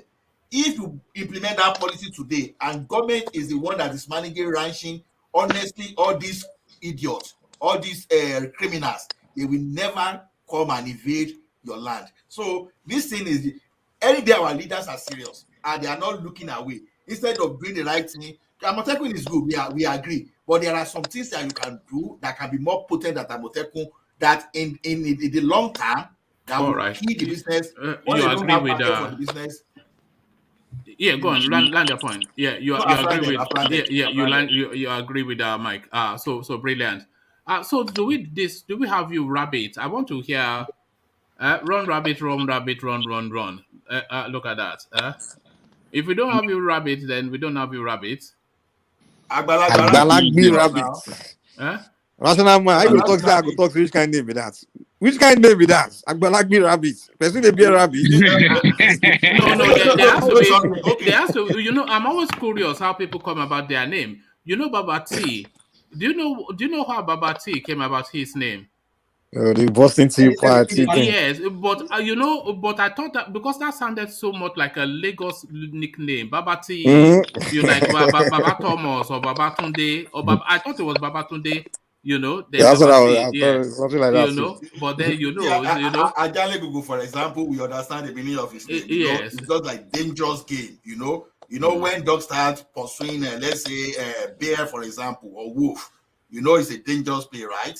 Then Agbalagbi rabbit, you have some elders, but some elders want to prove to you that they are sick. Is it a Yoruba word? Is it a Yoruba word? Agbalagbi. I thought it's Agbalagba now.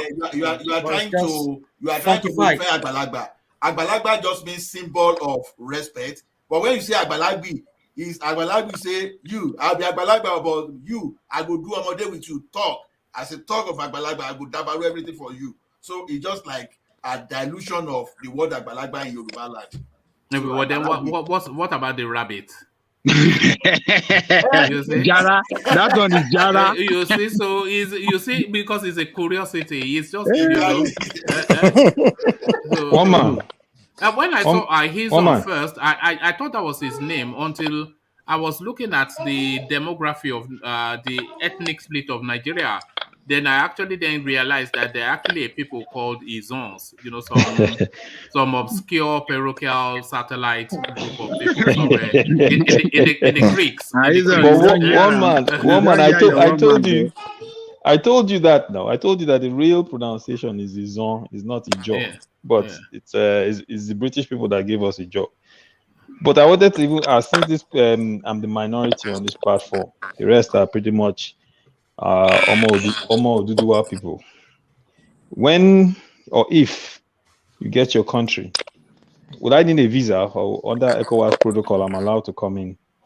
Well, no, you would need a visa, but females from your tribe, females get in free, but you would need a visa. Female visa free, but all these men with their eye open like this, no, we go check you for our border. But what if I'm married to someone from Southwest? How does that work? I don't know. See? No, if you marry to our daughter. Do Yoruba okay, I was going to ask that, do Yoruba women marry outside the tribe? But I know that Atiko's wife is Yoruba, isn't she? Yeah, so is mine. Yours? Yes. What? How did you manage that? Woman, what can I say? I have skills, Look at this guy, eh? Yes, so I do in Lagos, people marry. I'm only joking, as you know. But no, thank you. One man, excuse me. Go to the YouTube. Somebody is putting some scam and something there. No, I'm deleting it. It's all this. Please don't click on. I'm sure you know not to click on those things. Those are viruses. If you click on it, so I'm deleting it as fast as I'm blocking them as fast as they're posting it. But this is a YouTube matter which they are aware of. But these people, they find new and imaginative ways to do these things. Woman, why these kids are bad? These kids eventually make Nigeria on safe list. Eventually, that happens. What is? The killings going on north. Eventually make Nigeria already is unsafe. But they make it more worse. And that's why I'm mad at the North Party. What they're doing, they're standing doing nothing. Come on. You know the people, figure who they are. They're not doing nothing because you know that they are actually bearing the brunt of it. A good 60% of it actually happens in the north to northerners. Yeah, but they could stop it. Seeing they speak the same language, they know who they are. They could at least talk to them. If they could stop it, they would have. Don't you think? Yeah, but I think something's suspicious. Someone's letting them come in. Who knows? Someone's letting them come in.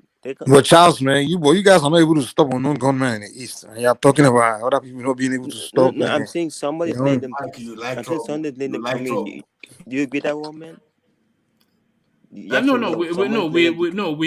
that there are shadowy things happening in Nigeria, but there's always things happening in see, Shaz, those guys, some guys are using them as their political tools, and the thing boomerang. So they don't know where to stand, whether to finish them finally or to kill them, because when the election period comes, they will still use these people, because these were the people they use. These are part of the people they used to hijack power from Jonathan. They thought Jonathan would not hand over, and unfortunately he handed over. So, but they could not execute their plan, and the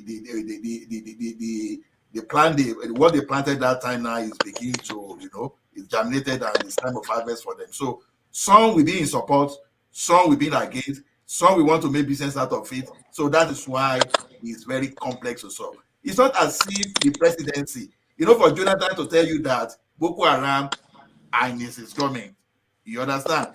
It's just for this Buhari, this common president to be telling you that we are going to mention the names. It's not as if they don't know. But the problem now is this: by the time they are now executing this thing, they are dealing with some of them, their core political class members. I'm not sure that Charles understands it to that level of complexity. What Peter B said something very shocking and scary. Which is what? He's an next of Afghanistan. If you know the king stopping, he even said, he's scared. You see, something's going on. This king must stop. They must stop. Well, next Afghanistan, that'll be bad for the country. I know why I'm not particularly do something. Stop these people from killing people. 100 people got killed in that state. This is Well, shameful. Charles, This is sad. it's not the north. You have to understand this thing. The way the thing is structured in Nigeria is that the executive controls the monopoly on violence. So even the state governments don't have arms enough to fight this thing. So when there's an attack, they have to wait for Abuja to deploy security to come and protect people. And in some cases, that could take a very long time. So these people move very quick. They go into communities that are unarmed, defenseless. They attack people, and then they move out. And by the time Abuja reacts, it's over with. So the problem is our security system is is not able to respond quickly to these attacks. And but the one thing I'll give you a point on is that they are benefactors, no question about that. There are people that are funding them.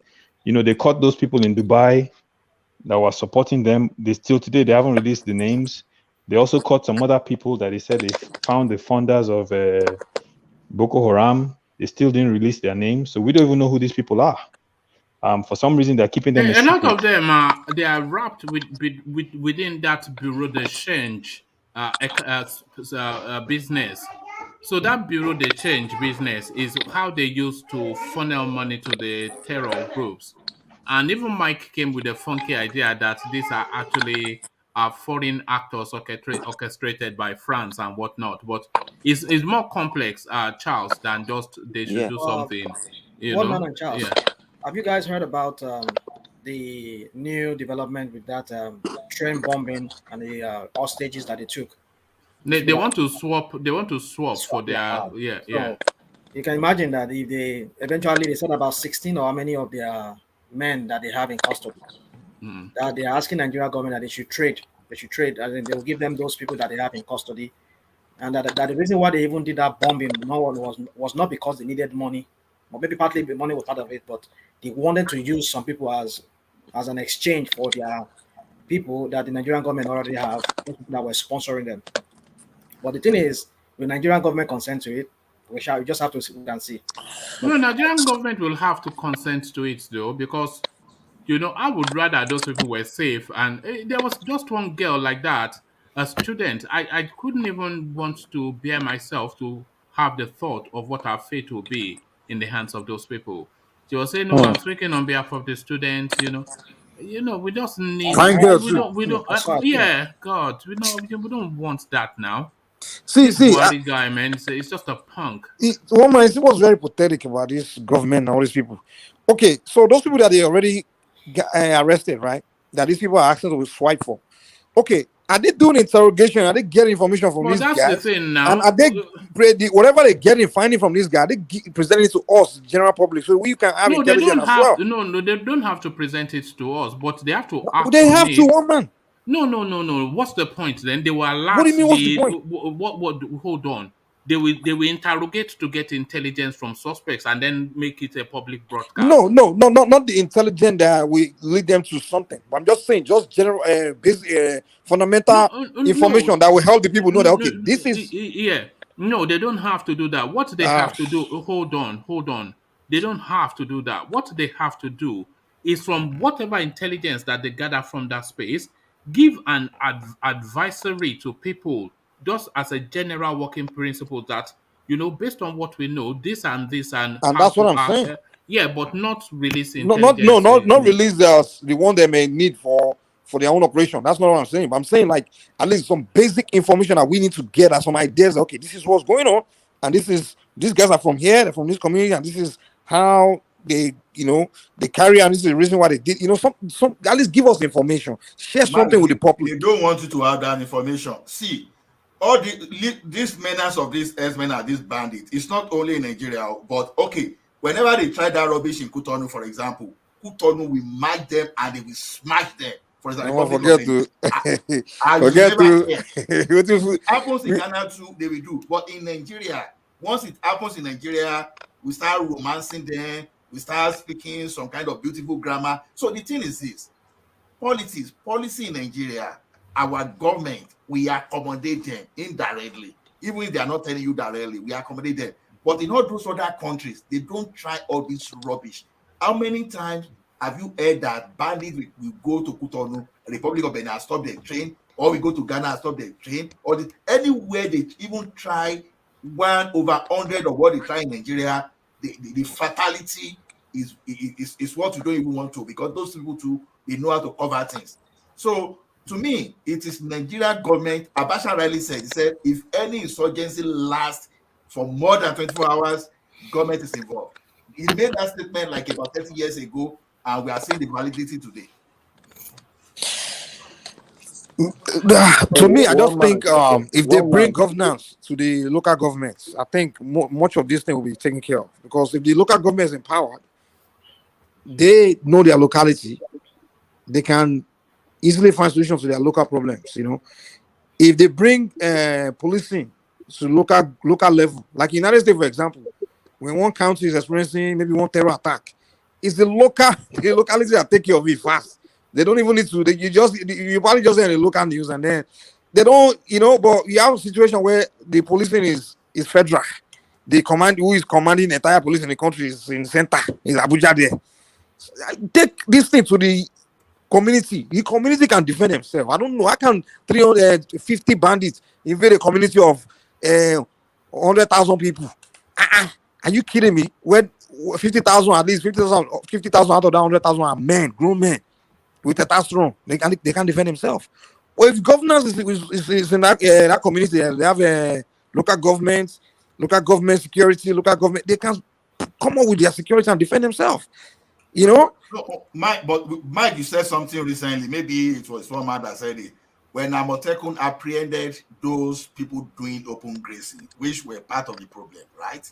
What happened? Soldiers went to beat those people up and release them. See, all those barbaric things, even if you bring that into local government, to the local government area, as long as you see someone that will send soldiers to go and beat those people at the local level, that thing will still not work. You see, this is what's going on. See, since the end of Nigerian Civil War, it's like the Nigerian army have this agenda where they don't trust any community to be completely independent, because they have any phobia that these people might do another secessionist kind of thing movement, and so they want to be in full control of that country. You understand? They want to make sure they are in control of everything, armed force. You understand? I'm sorry, Mike. I've got the map of West Africa on your screen. I'm not sure how much of it you can see. So Nigeria is bordered by Cameroon and then Niger Republic, largely to the northern part. So largely it's Niger Republic that we were bordered to the northern part, but there's slivers of Niger Republic also going into Benin, and then Burkina Faso, Togo, Ghana. But as I think was Ola that was pointing out, we don't hear them making these incursions. Maybe we just don't follow the news of that space. What do they have in common, woman? All these countries. How do you mean? They are these countries are surrounded. Thank you. They all speak French. And guess what? Do you know that 70% of GDP of that whole area are Nigeria? You know that, right? The whole West Africa.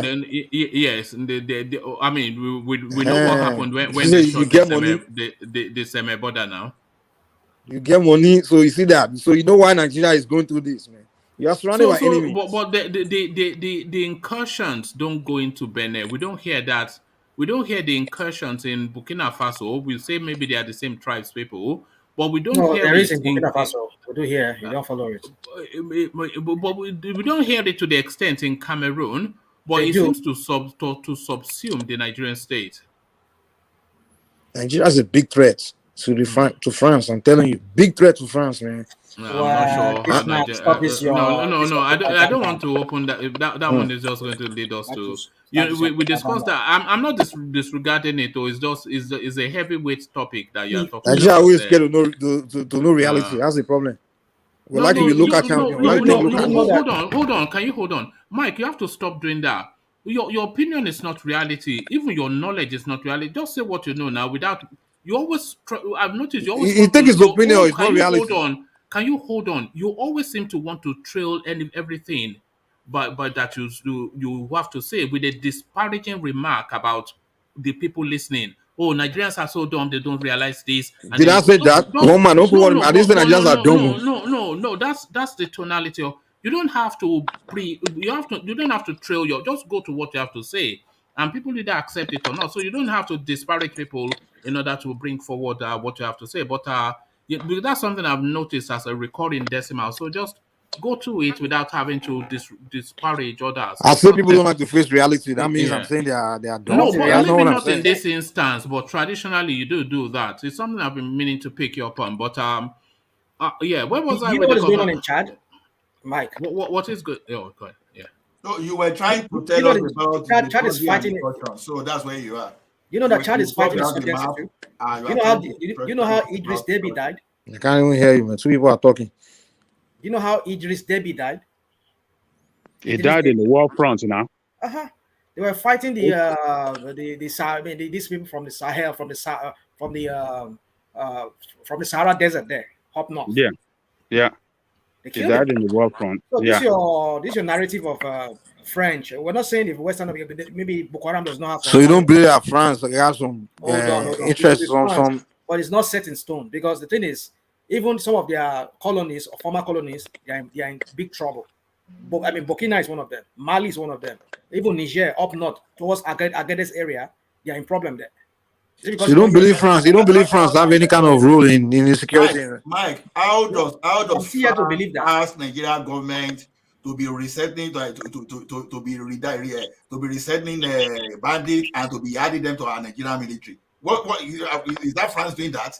For example, there's no question that our military is useless as well. There's no question about that. Our military is not useless. It is the government that is incapacitating them. Because you see, if you are made commander now, for example, and you go into some kind of warfare and the commander in chief started asking you questions, later, who sent you on that project? See, if you unleash Nigerian military and the Nigerian government is sincere, I can tell you, within months, Nigerian military will decimate these people. I don't think so. Yes. Do you know that? Let me support what Ola is saying. Did you see the interview with Kabiru Ali Usman, who was the security official that came in, and the one that said between God and Buhari is the person that could tell us what these terrorists want? That guy, when they asked him about that was a rubbish interview, by the way. He didn't say anything. He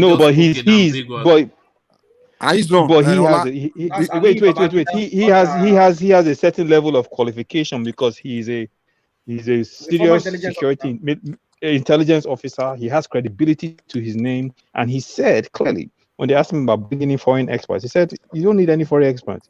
He said, "Give me 48 hours. I'll rally some real Nigerian patriots and we'll clean these people out." He said it on Arise. So our last point is valid. This thing is, they are incapacitated. They are hamstringing the military, and they can't go out there and do the needful. Do you know that those Boko Haram guys are using javelin missile? You guys know what javelin missile is? Mike, where did they get that from? You capture thousands of. You can buy it in the market. You can buy it in the black market. Which black market will buy javelin missile? You can buy it in black market. It doesn't even matter. It doesn't even matter whether they use more than javelin missile. The question is this: you arrest thousands of. Even the Russians can't stop the Ukrainians with their javelin missiles. Now you want them saying that Nigerian army will stop them. You arrest thousands of Boko Haram members. The next thing you say, you are giving them amnesty and you feed them again. Let me tell you, Nigerian army are not arresting Boko Haram. They just arrest a bunch of boys in the villages. So what are you telling the commander and those people that lead the war, that capture all those people? What are you telling them? You arrest people. You now say, okay, you give them amnesty. You even employ some of them in the military. What are you telling them? You are just telling those people they are stupid to have done the job. So will you do that tomorrow at the expense? You want to risk your life? This thing is, politics is what is allowing terrorism to fester in Nigeria. It's not like alone. Are you saying the Republic of Benin is more equipped than Nigeria? Are you saying Cameroon is more equipped than Nigeria? I know. Those ones are not facing what we are facing, trust me.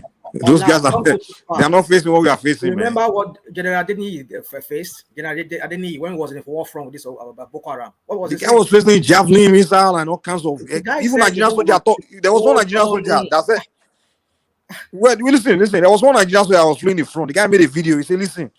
He said, me, I'm going with this weapon, and they are coming with something bigger than this times 3. He said it now. He said it kind of. You are missing the point. Nigerian government is giving these people money. These people. Nigerian government is giving who money to even buy more equipment, and the full soldier you get, you are releasing the full soldier that they've already trained to them back again in the name of amnesty. How do you want them to fight? So you are not decimating them. Instead, indirectly, you are increasing their capacity. You are sending signal that okay, even though you commit your crime, by the time you capture you, we are going to give you amnesty. That is how politics encourage insurgency and terrorism in Nigeria.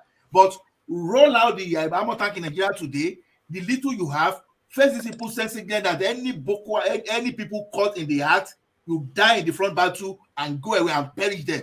Listen, they won't come again because these people, they fear death like the normal people they are terrorizing too. So it's just because you are pampering them, you are telling them they are okay. Okay, when you get these people and you give them money, those people that suffer the losses, you leave them alone. You are not doing anything. Even the community. Look at the stupid bill in the front of National Assembly that anybody that are staying in a particular region, they will make them indigene. Now, look at those people they display from their farm, right in Borno, in every area. It simply means that if those terrorists can get Nigerian national ID card, they become the indigene of that place, even after displacing innocent people. So that is how government is helping these people. It's not our soldiers. Release our soldiers to them today. Our soldiers are not dumb. They are not powerless. When you back them politically, I trust them. They will decimate these people. But when the commander-in-chief, for example, is the grand patron of the ATLA, for example, what will they do? When you have so many sympathizers in the government, even for government himself, for Jonathan to come out that there are Boko Haram in his government, even for this government to say they are sympathizer of these people in the government, you know how complex it is. So yeah, Ola, if I can interject, one quick question. I don't understand, and maybe anyone can answer this question. Why wouldn't they release the names of the perpetrators they have caught funding these people? The names of the people that were caught in Dubai that were funneling money. The Dubaians released it, but they have a bigger list. I think the Dubaians they released about 6-7 names. Yes. Because the people they caught in Dubai, they were like a cross-national bunch. They were funding terrorism, and there were about 6 Nigerians amongst the totality of those names, and they released all the names. And then when they released the names, the government was saying, oh, they were aware, but there's remember when I think it was administration that was saying they don't want to do name and shame. That's what he said. They don't want to do name and shame. I don't understand it. That part is very confusing. And it's hard for Buhari's administration to make an argument that they're not showing leniency to these people when they fail to release their name. They didn't waste any time in prescribing IPOB. They wasted no time in releasing the name of whomever they need to release on IPOB. So why show this sort of reluctance? I don't want to come up with any conclusion on this matter, but why show this sort of reluctance to these people that are murdering your kinsmen? I don't understand it. Do you know that, like yesterday, these criminals and these terrorists went to one village or one town in Plateau State and killed 70 people. They took some hostage, and over 50 were injured. They killed 70 people in that village instantly. So it's just, what we are saying in Nigeria is just like death is so cheap. People, the human life has lost its value. Yeah, that's if it is part of life that people can just be killed easily and we just walk away. We just live like that and don't bother. I think this is just northern Nigeria, though, man. Well, let me tell you this. As long as we don't have a secured border, this problem, we can't get it solved. One thing I know in Yoruba have land. to See, get secured border in the north. If we don't have secured border in the north, this problem of Fulani criminal herdsmen from outside Nigeria coming into our space, killing our people, it can never stop. The what do you call it? But the idea of a banditry. border, the idea of a border is anatomic to them. This is what Buhari told us. This is even what Burutai told us, that the idea of a border is anatomic to them. he said it's the creation of the British. Yes.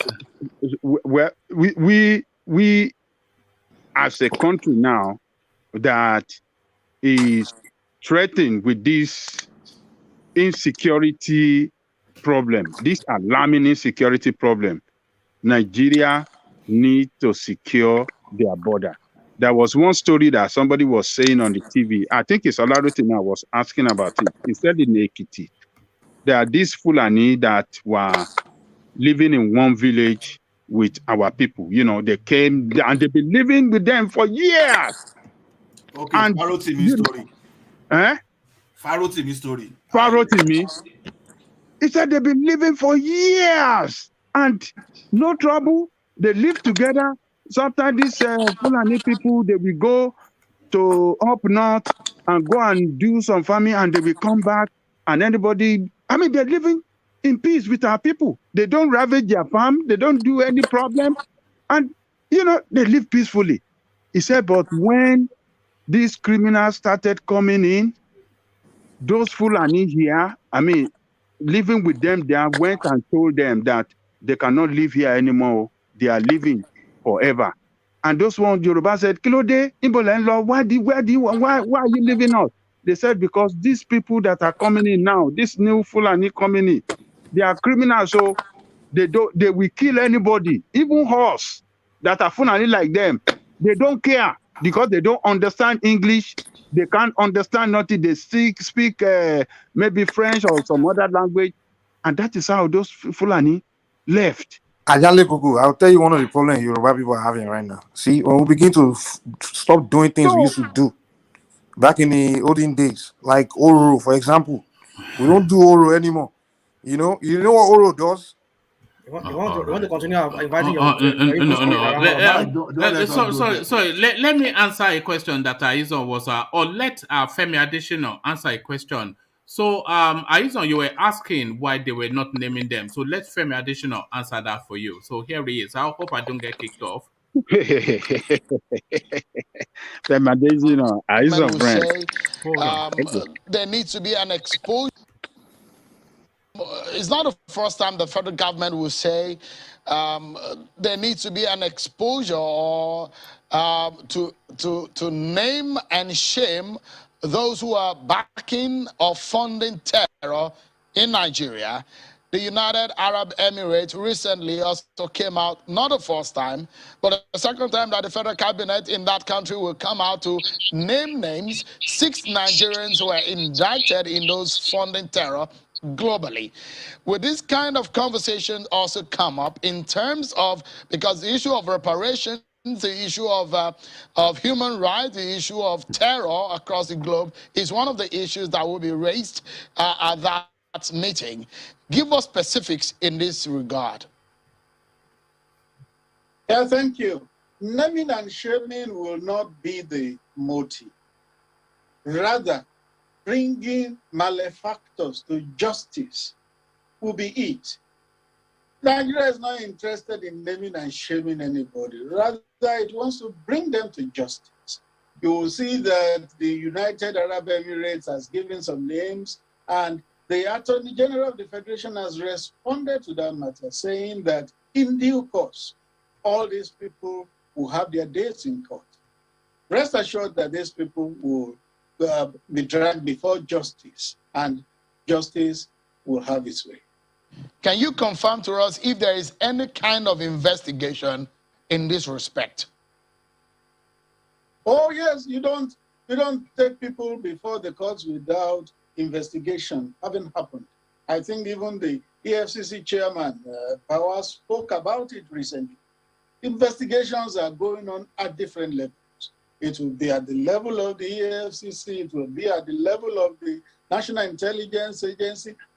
All different security agencies will be working on it so that when those people eventually appear in court, that there will be what the lawyers call a prima facie case against them.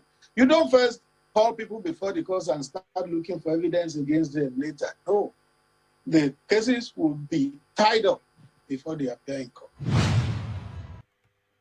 So that is your answer right there, Izon. The Nigerian government don't name and shame. They don't want to shame them. Is why they are not Jesus, naming. Jesus.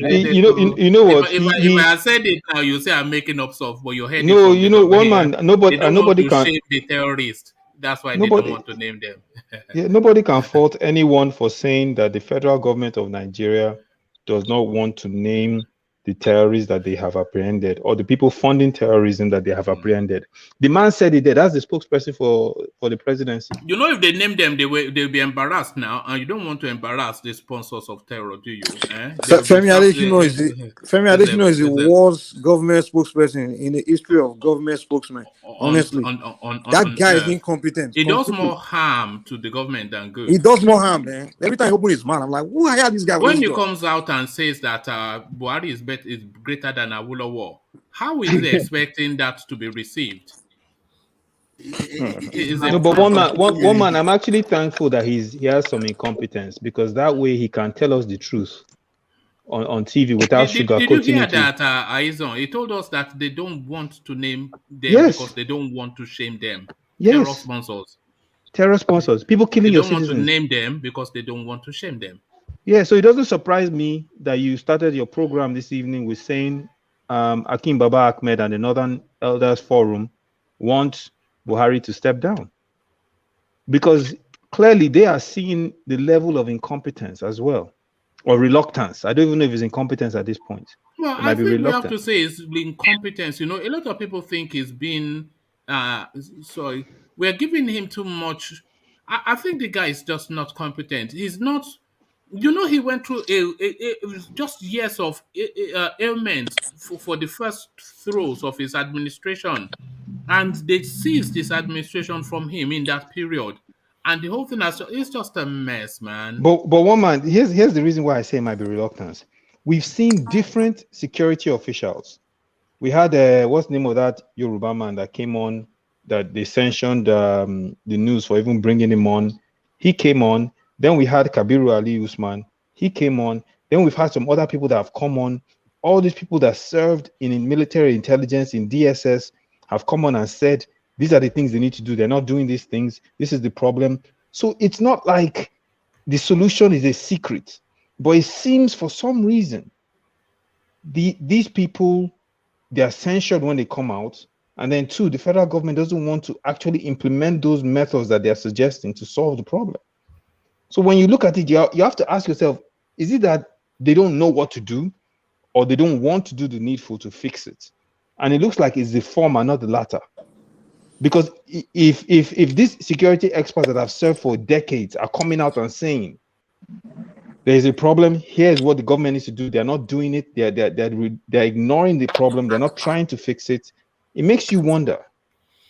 I think they know that it's the French, but they're afraid of the French. That's why they're scared to speak up. Mike, wait, this French thing. Wait, let me just ask Mike one question on this. No, let me ask you one question, please. Let me address just one question. One question for you, Mike. Mike, where is your evidence? That's all I have to say. Okay. On top of that, before you do that, before you answers, but then you heard that they caught the sponsors of this Boko Haram. They were all over in the Middle East, perhaps in Dubai. They caught them. And then even in Nigeria, they were sponsors of this Boko Haram within Nigeria. Does that not tell you that? And that's a factual statement. Hold on. Let me land this point. Oh, my own is not factual, but your own is factual, Abi. Yeah, it's factual because your own is not based on any fact. Because this is what is there in the public domain. Public domain. He just played you one. One man just played you one where Adesina was asked about the people that they have in custody. And they mentioned. Hold on. Are they going to name and shame them? And he said they're not interested in that. But they have this. And that's what I'm telling you, because they know that the people behind those people, they know that it's the French.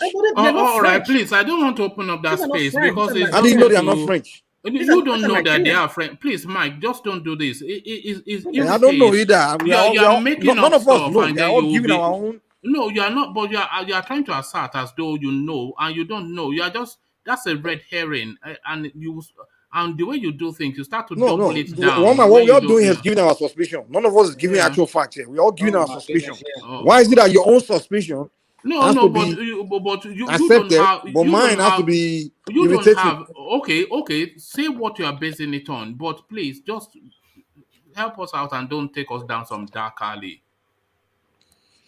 Okay. From my knowledge, I know that countries carry out covert operation around the world. You understand? They carry out covert operations. Now, I know from my intelligence, the French has control of this Francophone country, their central bank, the economy, they have every control of it. You understand? And they have their bases all around those countries. I mean, I know bases that are bordering Nigeria, French bases. I know it. Now, if these guys are carrying weapons like javelin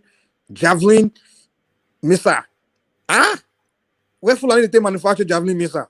My own suspicion will be the French supplying these guys, man. So if I'm saying that, and you are telling me that no, it's not them, it's just the Fulani that's doing it on their own, mine is making more sense than your own rational mind. No, it's not making any sense at all. Because I'm not even aware of this javelin missile, but I'm not saying it's not true. I'm saying I'm not aware. But look, there's a lot of armory in the Sahel, and you know where they came from. You're talking about Libya? Yeah, they came from Libya. They came all the way through that. Are you aware of that? The Libyans didn't have javelin missile, and they didn't have some of these. Forget all these javelin missiles. One man. The Nigerian government itself. Hold on. Do you know that for years and years and years, these people, they were sacking military bases and cutting away weaponry within Nigeria and all over. So I don't know what I'm talking about weapons that African countries don't possess. Have you heard about black market? The black market. Sorry, where is this javelin missile? Where is the javelin missile? Do you know the technology to propel javelin missile? It's only Western countries that possess it. And no, do you know the technology? Where do you even hear or? That's the only missile I can take out a tank from a far distance. Can you hold on? Yeah. Where have you heard that they have javelin missile? I'm not saying it's not true, but I've not heard of it. The Nigerian army said it. They were taking out the Nigerian army tanks. They were taking out their tanks, man, like from far distance. Hold on. I will find an interview when the Nigerian army. Okay, until you do, let's suspend this conversation because when the Nigerian army said the Nigerian army has never said they were throwing javelin missiles. I don't know what you understand by javelin missiles. They found weapons made by Western countries. They found weapons made by Western countries. Who makes weapons? No, sophisticated Western weapons, brand new in the hands of these guys. And let me tell you, what's his name? Gaddafi's weapons were Soviet weapons. Right. Exactly. So when you keep telling me that the weapons came from Libya, who told you they're Soviet weapons? Gaddafi got his weapon from the Russians, man. They were the one that gave Gaddafi his weapons. So you guys need to start thinking like that. You need to start thinking when these Boko Haram are possessing weapons made by France and all these Western countries. No, don't worry about that. Gaddafi has weapons from everywhere, but no, it was only Russia that was supplying Gaddafi weapons. That's not true, man. It's just a nonsense. It's not even not true. It's nonsense. How do you prove that it's nonsense? I just want to round off here because this is going to tap out of control. You guys want to have a real conversation, man. That's no, it's not a real conversation with you. You're just making up stuff, you know. I'm making up stuff. Mike, you live in one you guys have been saying all days, no?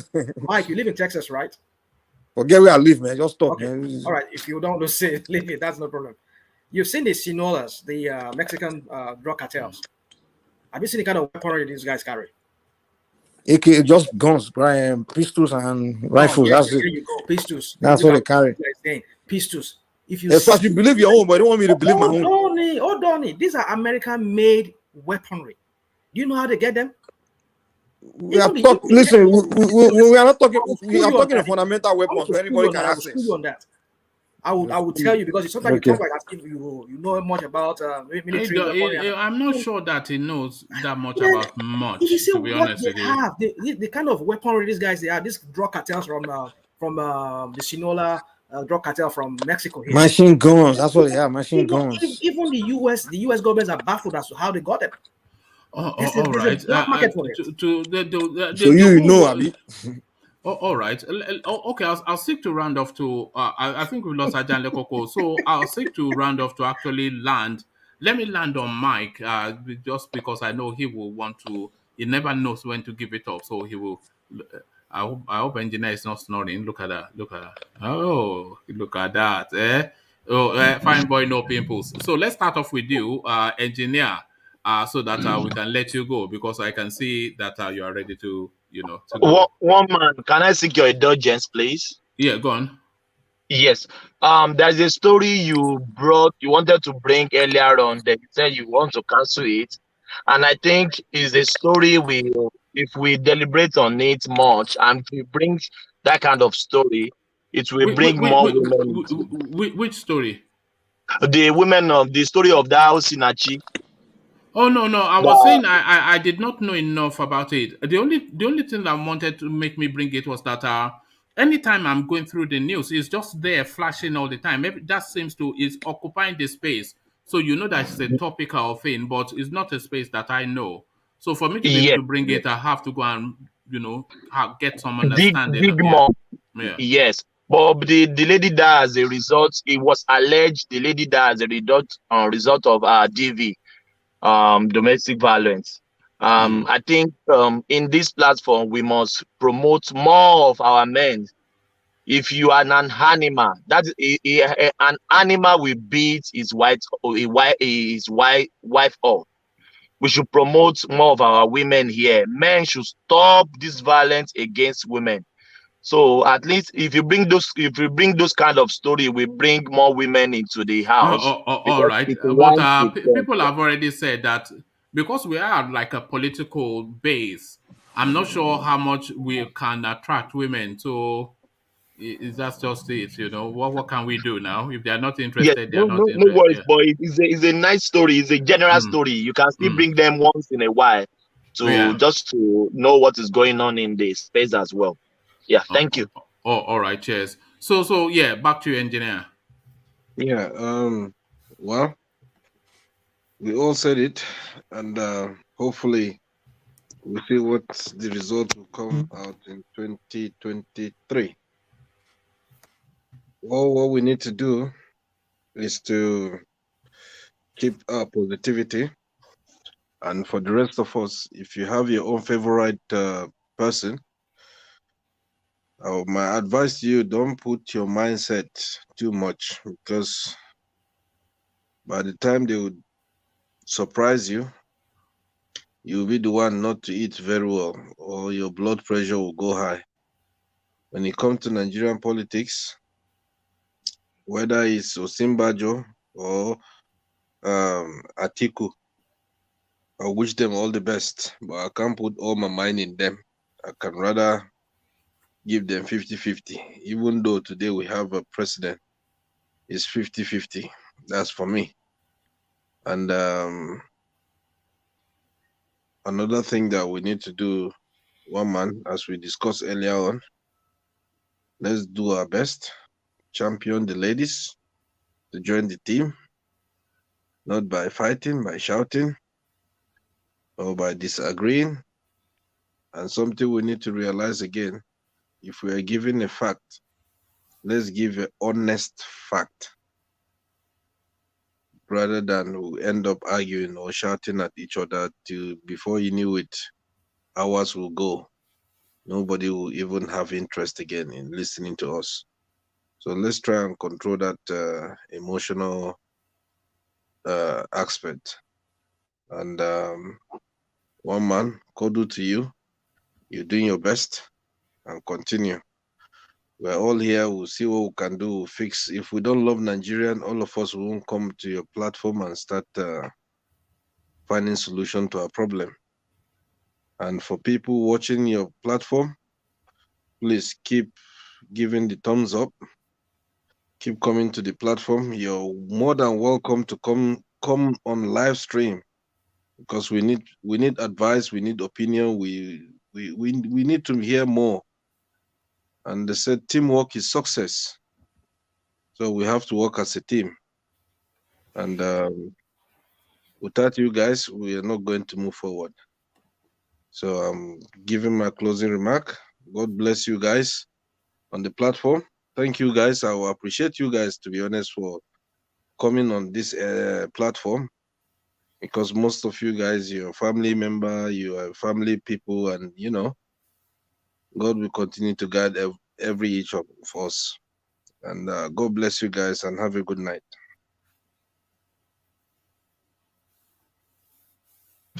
God bless you too, engineer. All right, thank you, engineer. So thank you, engineer. So from engineer, we go on to rational mind. Right? Yes, let's go to rational mind. Rational mind to you. Yeah. Thank you, one man, and thank you, everybody. Thank you, those people in the chat. I can see a lot of people attacking Mike. Mike, it's up to you to deal with them. Think me, I give a shit how people think. Up to you. Anyway, so as a closing remark, I just what the Northern Elders said about what is going on concerning Buhari and his nonchalant attitude towards the people. I mean, under Buhari, life has become it's considered as nothing. Even the life of an animal is even considered of a cow. It's considered as even worth more than the life of a human under Buhari. Well, it's up to Nigerians to decide. But why are they crying foul now, the Northern Elders? Are they just knowing that Buhari is a failure? He has been a failure even from 2015 when he got elected. For several months, he could not even name any of his cabinet. So, but then, is it too late then? Is it too late for them to call him, ask him to resign? Well, I don't think it's too late, because we don't know. I mean, almost like 1 year or two from now, a year and a few months from now is still a long year for us to still expect more people to die in that country. Well, it's up to Nigerians to decide. If they really want that guy out of that place, they know what to do. Maybe go on a mass protest and shut down everything. So, well, not only else, I would say, well, it's a good thing they are crying. I mean, they're asking, but this is for me. I think it's just too late for them to be asking him to resign at this point. So that's all I have to say. And good night, everybody. All right, thank you, Rational Mind. So from Rational Mind, we go to Thomas. Thomas, your words. Thank you, woman. Even though I don't have time to contribute, I'm coming in and out. It's a pleasure having everyone here, woman. We just say this: 2023 is coming. We should fasten our seatbelts. We should choose the right leader. And may God help us to choose the one that will change. And I hope 2023 will be, maybe God will help us. We have a new sheriff in town that will change things. May God bless everyone. May God bless woman. Thank you, woman, for having me. Thank you. God bless. All right, thank you, Thomas. So from Thomas, we go on to let's go to Ola. So Ola, to you. Yeah, thank you everyone for your participation, both the audience and the panelists. As we fly today, you can see that the problem of our country is just because maybe we are not doing enough.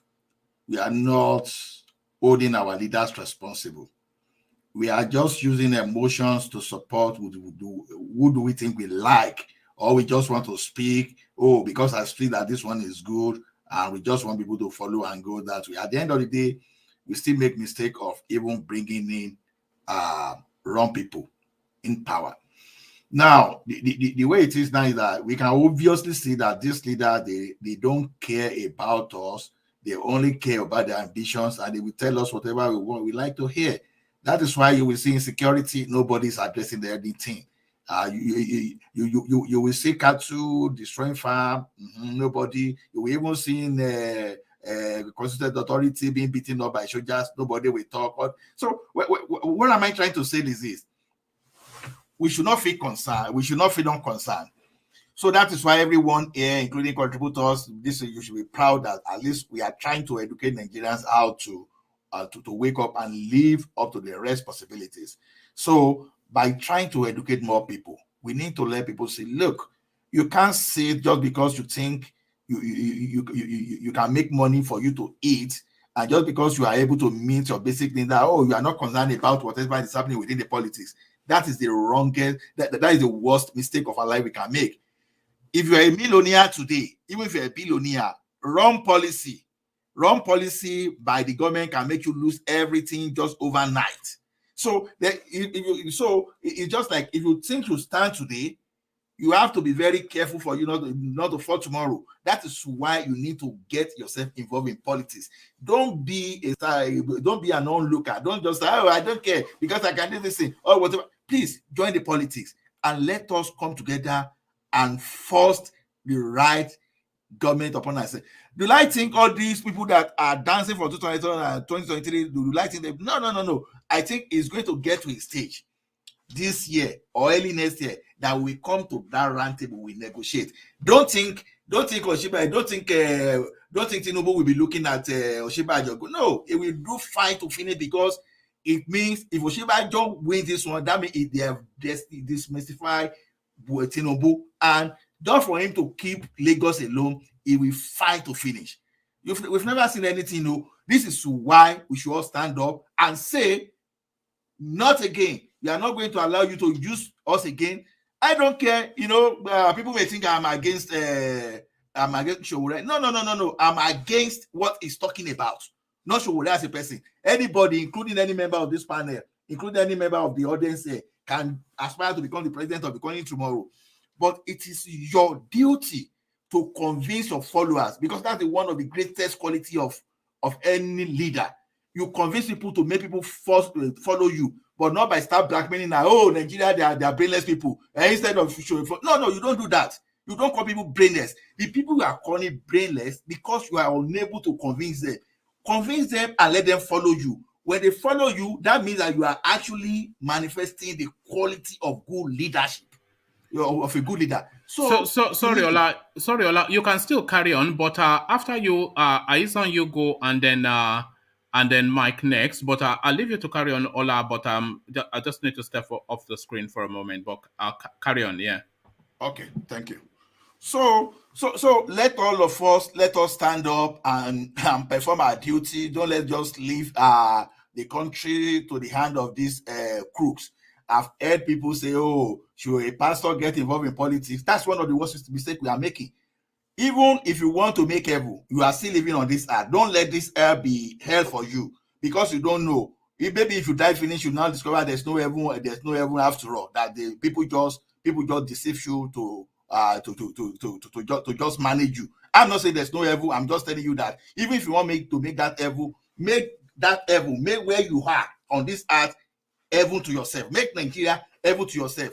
Don't be like a person that you will wake up in the morning that you don't know what's going to happen to you in the evening because of insecurity in the country, where some people will be flying jet around. They don't care. They sleep in Abuja, but after 4 years they come to you to come and give you maybe 1 derica of rice and 1,000 naira to go for them. Never. Don't allow that.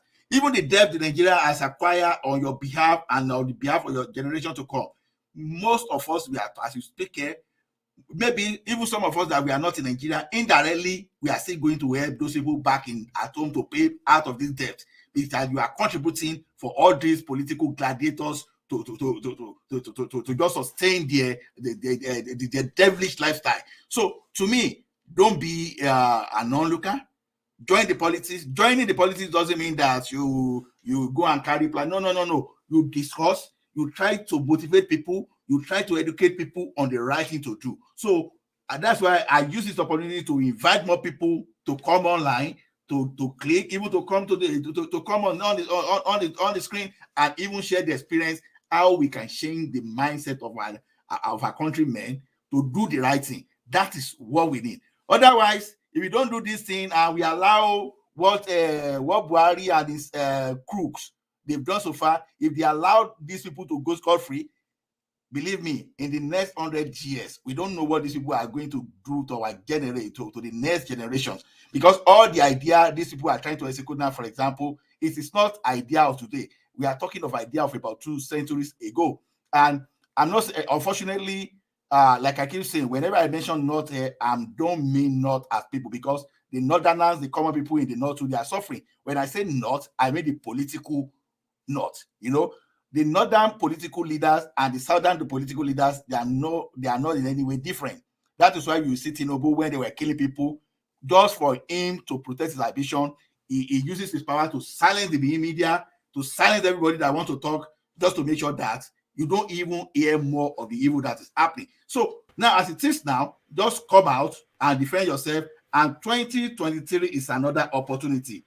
Guys, let us use our sense and let us make sure that we don't intro another devil again. Thank you, everyone. Hope to chat with you later. All right. Thank you, Ola. Always a delight. So from Ola, we go to Aizon. Alizon, to you. Yes, thank you, One Man, for having me on today. I think, you know, people listening, please like, share, subscribe. This platform does a lot of different things, one of which is education.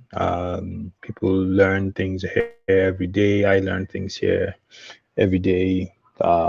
Different facts, different fun facts that I may not have known.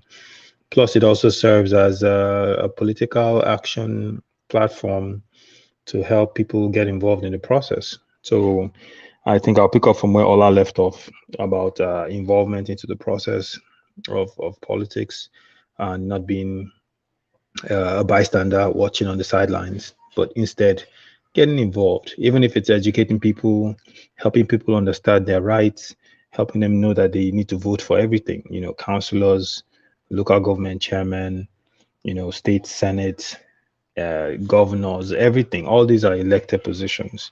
And the more people that you can get there who are willing to serve, the better off your local government or your state would be. So it's important that people kind of look at it and start to learn about how to really get involved in the process. The one story that really caught my eye today was the Northern Elders Forum asking Buhari to resign. That statement has so many reverberations because it signifies that people in the North will be willing to consider a non-Northerner for the office, which presents an opportunity to some of these Southern people campaigning. You know, they've clearly seen that these people are fed up with the insecurity in their region. They want it fixed. And if a Southern leader or whomever of these candidates, any of them are smart, they would find a way to really appeal to these people, you know, go over there, have a conversation with them and talk about their method of governance that is going to serve the interests of all Nigerians, specifically some of the interests they're facing, which is primarily security at this point. So it's an opportunity. That announcement was an opportunity for the candidates that are trying to vie for the position from places south of Lokoja. So I think, you know, some people are starting to see that just because someone comes from your backyard doesn't necessarily mean the person is going to govern in your best interest. They all championed Buhari in 2015. They all put him in. They all had high hopes. But like Akim Baba Ahmed said, it's been a woeful presentation. I have a friend that lives in Kaduna who's Hausa, and he has told me several times that we don't even have a president. You know, the country is flying on autopilot. So, you know, it's clear. It's clear. And I think this is going to be a really interesting election as it goes into the final stretch, when the smoke has cleared and we see who the final candidates are for each of the two major parties we have. So, anyways, I'll stop there. One man, thank you again. I'll pass the mic to Mike. No pun intended. You were meaning you have been building up to say that. Look at this guy, your ways. Thank you, Aizon. So that was Aizon. So the final word in the absence of Ajande Koko, the mighty Mike. Mike, to you. Well, it's been a great session. You know, some people were upset too. It's not like rational mind. Master. To me, I just think It's very sad the way when I look at my people, man. The state of the continent and black man in general. I just notice the general trend among when I'm having conversation with black people, whether it's black Americans or Africans. The moment I open mouth, I talk about point finger at Oyinbo man, they will start to shake. They will start shaking. It's like why I get so much fear for Oyinbo man like this? You know, it's like why some of them have so much Stockholm syndrome that they even want to attack you. I could see some people in the comment section. They're already attacking me. They're shaking and attacking me in the comment section. How dare you mention France? How dare you talk about master Oyinbo master? You know, I don't know if Africa can ever free himself until we free ourselves from this slave mentality, this captivity mentality. We can sit here and point finger at Fulani being the bad guy. We can point finger at the Hausa being the bad guy, or the Yoruba being the bad guy, or the Igbo being the bad guy. But the moment I say, oh, maybe it's the French that's the bad guy, everybody won't kill me. How dare you talk about our Igbo master like that? How dare you mention France? Somebody, you are crazy. You can't say you're acting tough to me. Come down, Niger people, please, man. Come down. Grow boss, man. Now they feel Igbo. Igbo is not special, man. Maybe not because now they worship Jesus Christ and I'm Igbo man. That's why I get this complex. Say Igbo not God. If you want to talk about Igbo, you have to be careful. You have to talk nice. You have to talk like you're talking to God. I know they worship. Why? That's why I'll never let my children, my descendants, they worship Jesus Christ, man. I go they worship Igbo man. When I get Ogun, I get Shango, I get African gods are more powerful than Oyinbo. Who the fuck is Oyinbo, man? I'm not gonna fear white man. What's the warrior now? And that's the problem in Africa. When our leaders, useless people. They when you go to tell them what to do, they go bow down. What people want to do, nobody to kill you. Until you get leaders like people will get when I need to go Nigeria won't solve your problem. Go and be making Babala was your presidents, man. Those people will fear white man, man. Making all these imam and pastors your presidents. They will fear woman. Man, Nigeria black man they frustrate me, man. To me. The biggest coward, those are the cowards. If you fear woman, you are really a coward. You talk like it is, man. See, Femi Adesina, you don't know saying that France they are attacking him. You don't want to talk and they fear.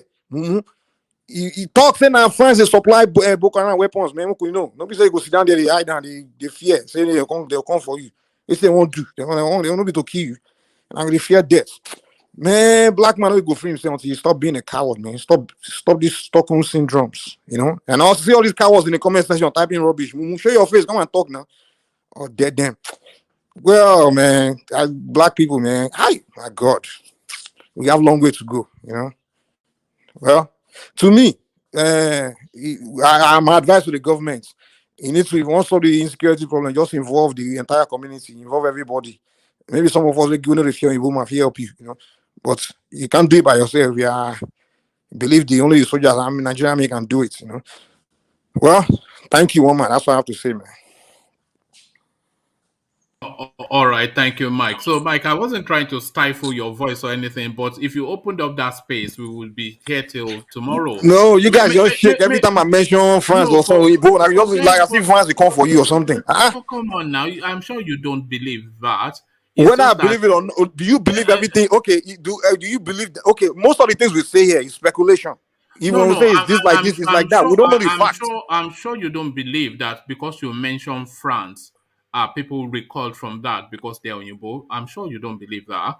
But I think people recall because it's just such a red herring. You're just taking us on a rabbit hunt. We are talking about a problem of insecurity. And I'm giving you. It's like a meaningless something. But if I would have said it was maybe president of Benin Republic or president of one African country, if you said it was the president of Niger or Chad. No, if I would have said it was one black man that gave Boko Haram, if I one black country that gave Boko Haram the javelin missile, no rational man go shake like he shake. Nobody will have problem with that. But because I say it's France, everybody starts shaking. You have to go and bring this javelin. You know my Instagram, so pop it in there. Let's see this javelin missile that you're talking about. Because nobody is aware, so it sounds like a made-up stuff. But I don't expect you to make things up. But it's just anyway. My issue is not the fact that you guys didn't believe what I'm saying. My issue is the fact that you guys start shaking and start being afraid, and then start nobody's shaking now. And people start talking. And people want to start insulting me because I mentioned France. You live in your own planet. Nobody cares. It's not just you. It's not you. But I mean, people. They start attack. What I notice is whenever you open your mouth and say something about an Igbo person, black man is ready to kill you. Why dare you talk about my master like that? No, That's their God. mentality, man. I notice Oh, it when I God. get around Africans, when I talk about something, just point finger, maybe what the white man does wrong. They're ready to defend a white man, kill you over forever talking bad about a white man. I don't know. That mentality needs to change. And that's the same mentality our leaders in Africa have. That's why they're so easy to sell that continent to the Europe. Sell it to Igbo, just come and tell them what to do. They do it. I mean, what are you afraid of now? I mean, come on now. All right. We are afraid of being enslaved again, no doubt. Is that it, or what is it? You guys, the slave man, they've conditioned you guys. They don't brainwash you now, man. Okay. This is what it is. When they start teaching you in school, we're in mental bondage still. Mental bondage. They teach you in school that they've conquered your forefathers. When did they conquer your forefathers? It's a lie. They didn't conquer any forefathers, man. They'll teach you all this rubbish just to suppress your mind and believe you have been conquered. If they don't conquer, why they don't occupy our country now? Why are they not there? Why they know? Why they don't enter? When they come my village, when they say that he be white man, if I will go, I go call Gume and come strike him for there. Talking now we born again. We have to bring back the Oros. Go bring back the Oro. Actually, that's what we need. If you carry Oro, go down north. You go wipe out those bandits for now, man. When I tell they do blood of Jesus before now, even Nigerian soldiers they will do prayer, blood and drink only water before going to the battle. Those one will shoot them and go die. When if you go meet some family, they will give you ayeta before you go battle. When you bullet, no go enter you. All these things they will get for there for Africa, they use them. Man, black man, don't miss your way, man. God don't give you weapons when you get for there. But you know go there when they say people did there. Some about they don't know secret to universe. Go give you something. They go battle, go Facebook on. They bullet no go touch you. No, none of our government is not even reaching to those baba. Then they send soldier go from here, go collect bullet and they kill them. They should be this the babalawos that they should put in the war front, isn't it? No, we need to see. We have to put everybody involved. You want to develop Africa, involve everybody. Involve everybody.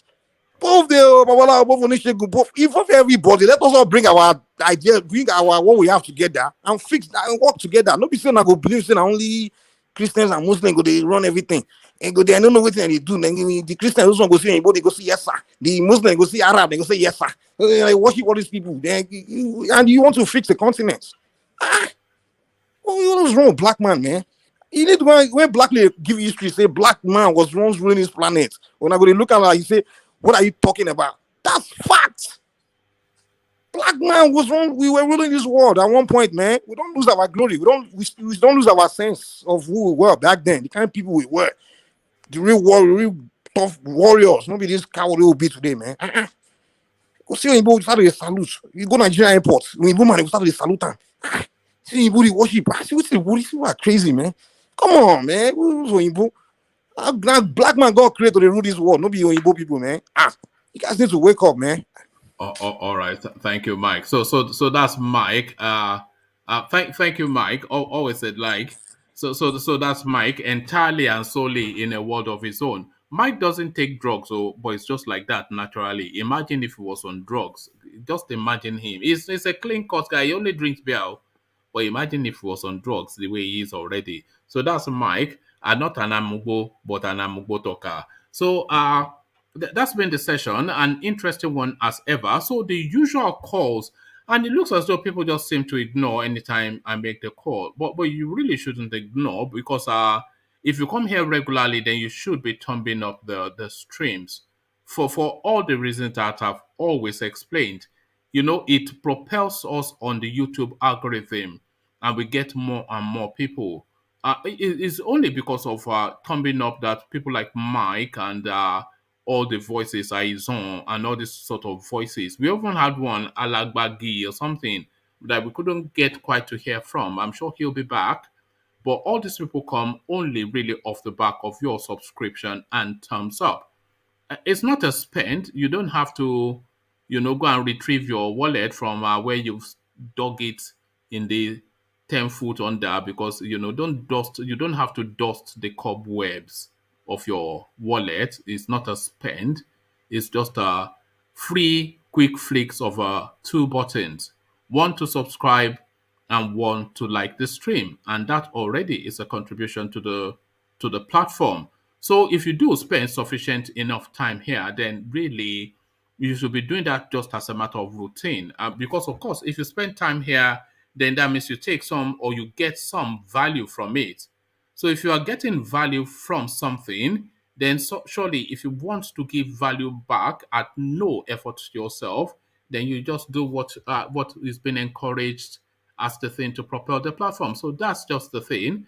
So you see all these numbers on your screen as viewership, but then you look at the thumbs up and it's just some derisory amount, not even a quarter in instances of the people watching the streams are thumbed up. And of course, you don't see them subscribing as well. And then you just wonder, what level of involvement they want to have with the session. So that's how to involve with the session. Click on the like and subscribe button. It's for all the reasons that I have already explained. So let me not harp on too much because nobody likes a bleeding heart. So let's not bleed heart over it. So I'll leave it there. Carry the conversation on within. I'm sorry about the lightning, by the way. My ring light, it went off just before I started the session. So a lot of you, or some of you, hopefully not too many of you, would have noticed that it's somewhat dark in the background. So I you have a spotlight, but then I have two lights to illuminate, but one of them went off. So that's why probably it's somewhat darker than you're used to seeing. But we try to fix that by tomorrow. So I'll leave it there. Carry the conversation on within the comment section over here. I say, peace.